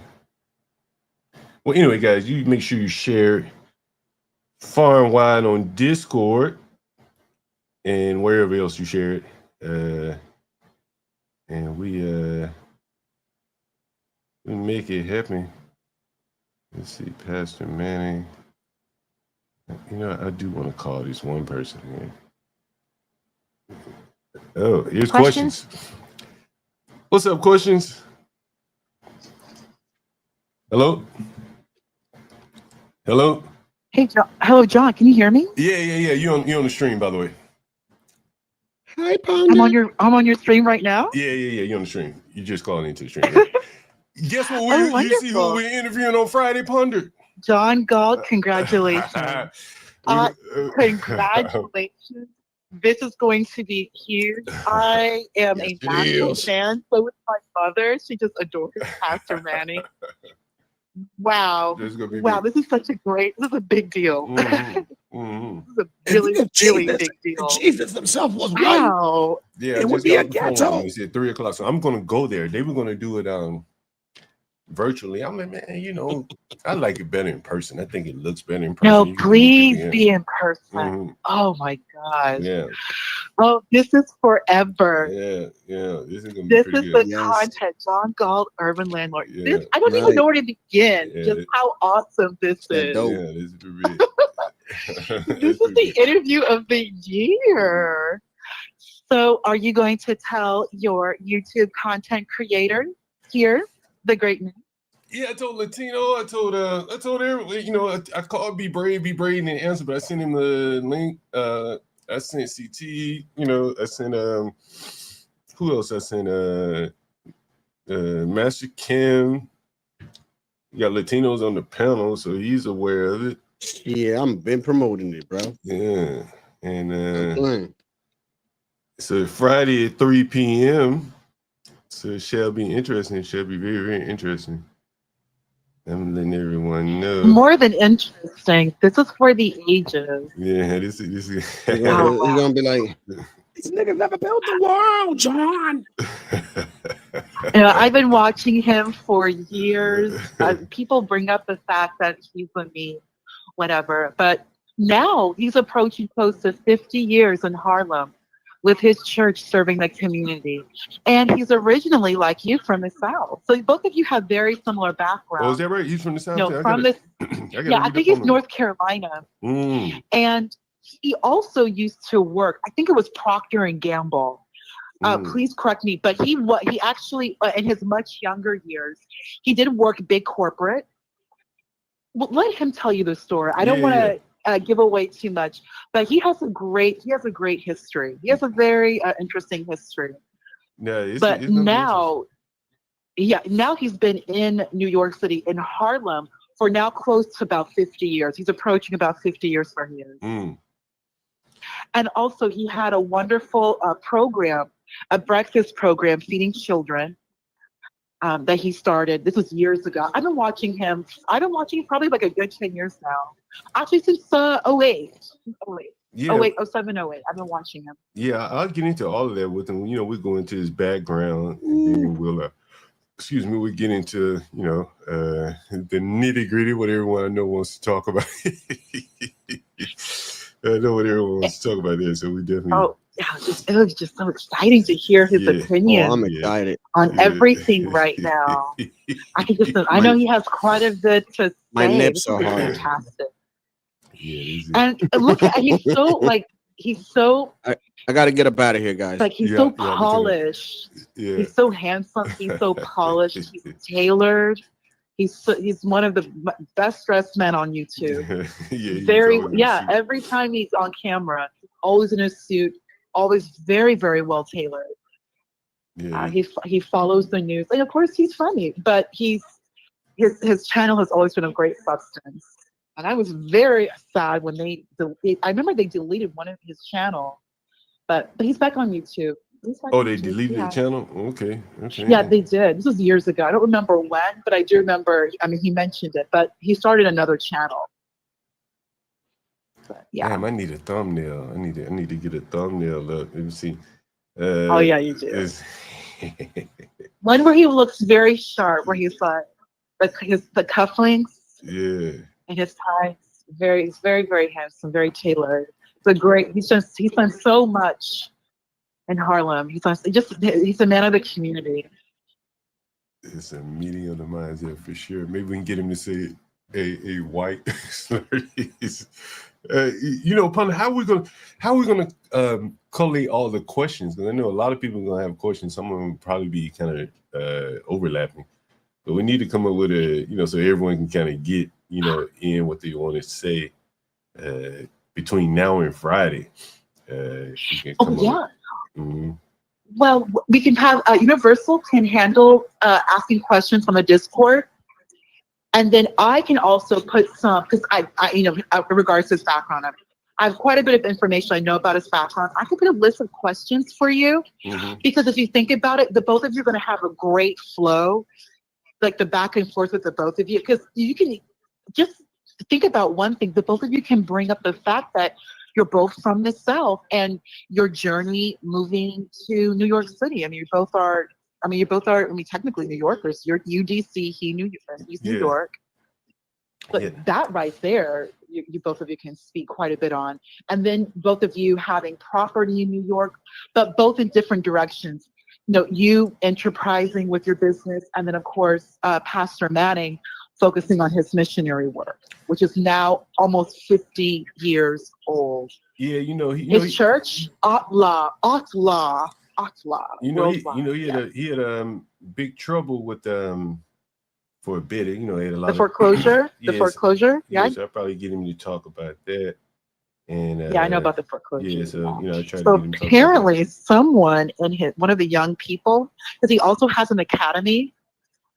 I think one of his graduates wasn't paying attention and paying the taxes, if I remember correctly. So yeah, that happened. That was years ago, but I believe it was settled. Something worked out. Yeah, that shit shall be very, very interesting. Very, very interesting. Hopefully we get some good quotes from him. I'm sure we will. I'm sure we will. Let's see. Yeah. Very interesting, very interesting. Pastor Manny there. Give me 1 second, guys. 1 second. Oh yeah, so Ponder, it shall be interesting. Yeah, let me I ain't gonna hold you, Ponder. I'm gonna call a couple more people, let them know. I was hoping Be Brave would call me back before I get out of here today. But no, Be Brave may be, he may be off into his nap by now, so we catch him tomorrow. I'll let him know. But yeah, I'm gonna call. Imagine Brave you, Pastor Manning. It's just. Oh, that's right, John. Congratulations! This is huge. That's right. Wow. We will be able to allow people up on the panel as well, so that will be very interesting out there. And we will be filtering heavily. This is, of course, nothing abrasive or aggressive towards Pastor Manning. Definitely, if of course your idea, if you're okay with that, to already know, like to pre-screen who will speak to Pastor Manning and what question. I just don't, I don't want anything like for him to be surprised. So somebody coming in and trying to be particular towards him. And Nate wants to know, was the one Bible verse that roped them in, that hooked them in? I was driving. Well, that's a great question. The confirmation. That's a great question. We not yet.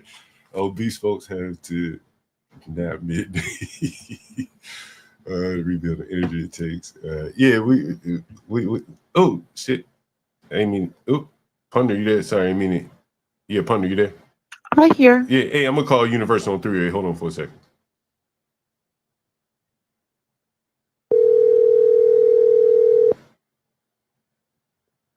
Hey, what's up, John? What's up, Universal? I got Ponder on the other end. Oh shit. What's up, Universal? Oh shit, maybe. Hey, can you hear me? Can you hear me? I don't know if you hear me. Yeah, I can hear you in Universal. No. Yeah, I can hear you, Universal. No. Yeah, can you hear me? Hey, John. How you doing? Yeah. Hey, how's it going? Yeah, what's up, Universal? We got Manning. Yeah, we got Manning. Manning on Friday. Oh, Manning on Friday. Feedback. It was a little feedback. Anyway, you ever hear me, Universal? You ever hear me, Universal? I'm gonna call you right back, Universal. Yeah, call me back because I can't hear you guys. All right, I'll call I you heard right that back. part. All right, I'm gonna call him right back. Let's try this again. Maybe this is better.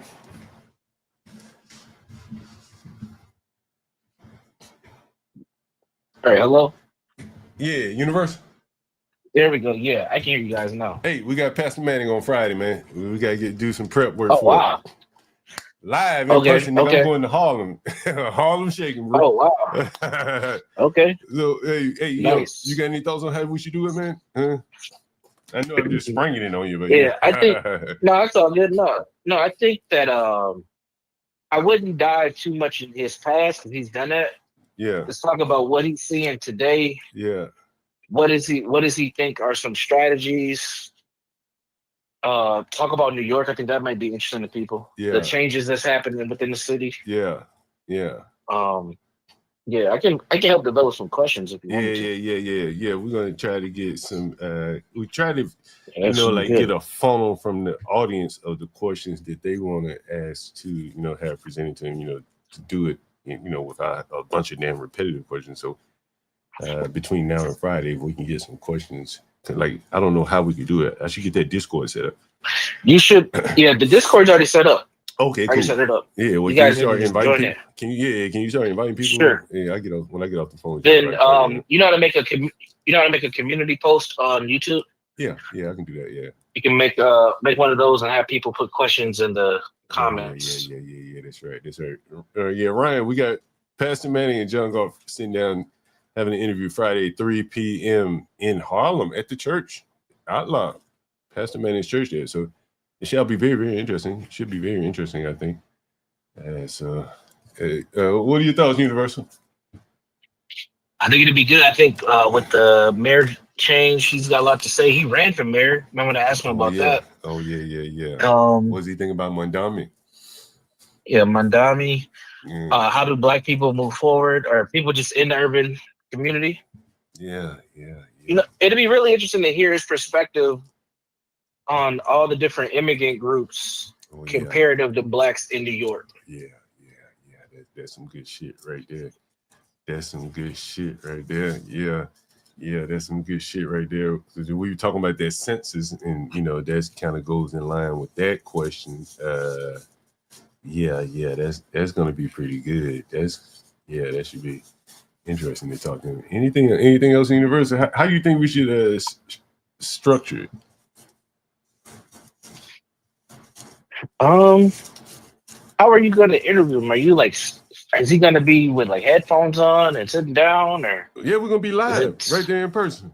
Just like you do all your other ones. You know what? He has a studio and everything, so I'm not sure. If he'll need my equipment, I'll have my equipment, but I'm not sure if he'll need it. You know what I mean? He may have everything he needs. But I mean, how should we allow the audience to take questions, to ask questions? I think they need to. I think they should just send questions in. Yeah. And then if you want to grab them from the chat later, that's fine. But I wouldn't focus on the chat. I would just have you do more of an interview of him. Yeah. I may get you to manage the chat, Universal. You know what I mean? The question. You got time? It'll be Friday at 3 though. You got time to do all that? Friday at 3. Yeah. Let me look at my calendar. I don't think I got much going on. I got a podcast, but I'll be done. Yeah, I'll put it in my calendar. I can kind of monitor the chat. Yeah. That's gonna be interesting, man. Yeah, probably do a live stream from New York while I'm there somewhere, so that'd be cool too. Yeah. In and out though. I'll probably get up there Friday and probably just come right back Friday night, maybe Saturday morning, something like that. I don't know. Yeah. How much time do you have with him? Oh damn! I didn't ask. I should have asked him. All right. Yeah. I'm guessing you can try to get at least 2. Yeah, at least 2 hours. If you can get 2 hours, then that'd be good. Yeah, I'm guessing at least get you 2 hours there. That should be pretty good. That'll be. You should ask him about his viral clip of "Something's Wrong with the Black Man's Mind." Oh, we gotta do that. You should ask him what's wrong with the Black man's mind. Yeah. as he sees it today. Yeah. What did he think was wrong with the black man mind when he said it? Yeah, that's a good question there. Yeah, that that's a famous clip within this community. Yeah. Yeah, that's gonna be a good one there. That's gonna be very good. Yeah, man. Universe, I ain't gonna hold you, man. I know you've been probably busy and shit. So we talk behind the scenes and we get ready for this on Friday. All right, sounds good, man. Talk to you later. Thanks, Universe. Yep. Yeah. Oh man, I'm excited about this. Is there anyone else to call? If not, let me call this guy. He just called me. I don't know why he didn't answer the phone.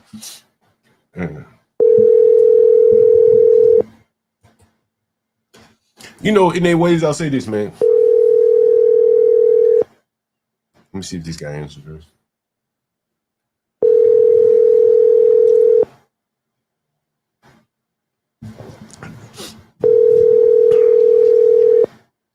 The person you have called is not available. The fuck? Everybody's fucking busy today. Damn, that's amazing. Well, anyway, I was gonna say to you, anyways, I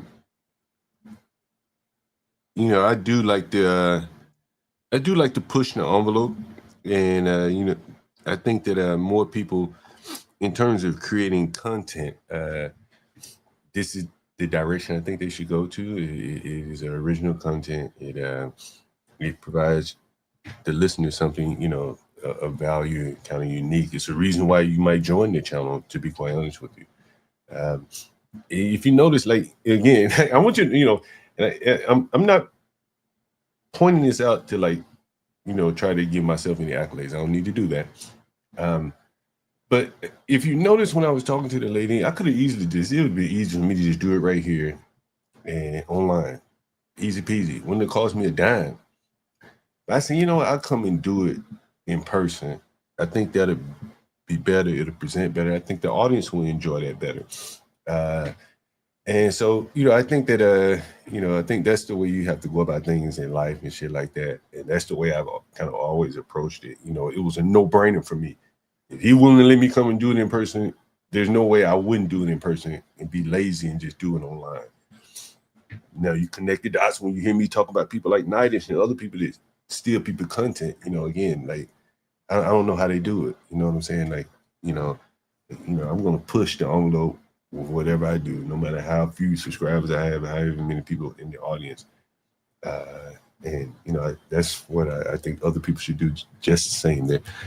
Anyway, I can't get anyone to answer my call, and I bet you as soon as I end this stream, everyone will get the call in. I'm going to try Master Kim back because he usually answers my call, and we'll see what he says.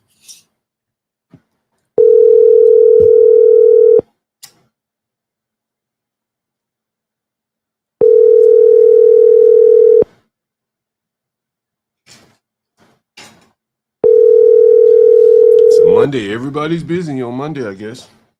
Your call has been forwarded. Or maybe no one answers my call. I mean, that could be the same. That could be the thing right there. Let's see. But I'm sure someone answers my call. And I know who might answer. She ain't got no fucking job these days. Let's see.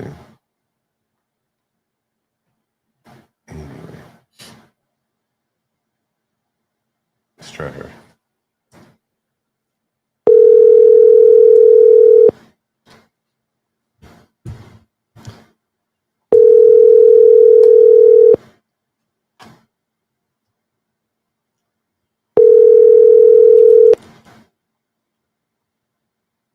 Please leave your message. I'll be damned. Maybe it's on Monday, the Monday Blues. Pastor Manning, it will be Friday at 3 p.m. I've already scheduled it. So you can see it on the YouTube channel schedule. So that'll be that. Yeah. Now, I'm excited, man. Be excited to do it, to see it. Yeah. Now you just want to judge. Nah, I mean, I don't, and be lazy and shit. Like, that's just not the way to go about it. I pay attention Friday 3 to 6. Well, not 3 to 6, but yeah, 3 p.m. Yep. Pastor Manning, Friday 3 p.m. Anyway, guys, man, it has been my pleasure as always. I've been here 5 hours, almost 5 hours. Anyway, guys, make sure you hit that like, share, subscribe. Thank you for joining. My pleasure is all. This nigga high as a motherfucker, by the way. Let me go fast forward.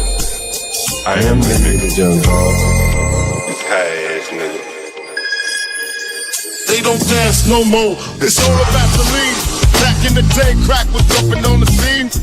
Now they slumped on the sidewalk. Can't talk. Golden era faded, but we still feel the rock. They used to be kings, now they lost in the scheme. Popping them bottles, throwing money, living dreams. Now they zoned out and mumbling, fumbling. No rhythm in the city, the whole shit crumbling. They used to rock the house, they was riding through the streets. Remember there was dancing, sliding to the beat. Now it's poison in their veins, ain't no pulse on the street. Guess it's over now, they accepted the back in the day. The rock had them wild and free. Different story now, they got no energy. The new drugs got them slow with the head unload. Out close and they don't dance no more. Rock used to be jumping, top shit they was on. Now it's lights out, guess the thrill is gone. I am the nigga. I bring it to your rough, rugged, and raw, nigga. They don't dance no more, it's all about the codeine. Back in the day, they was rocking on the scene. Even dancing in the rain. Now they nodding off. Shit just don't hit the same. I am the nigga.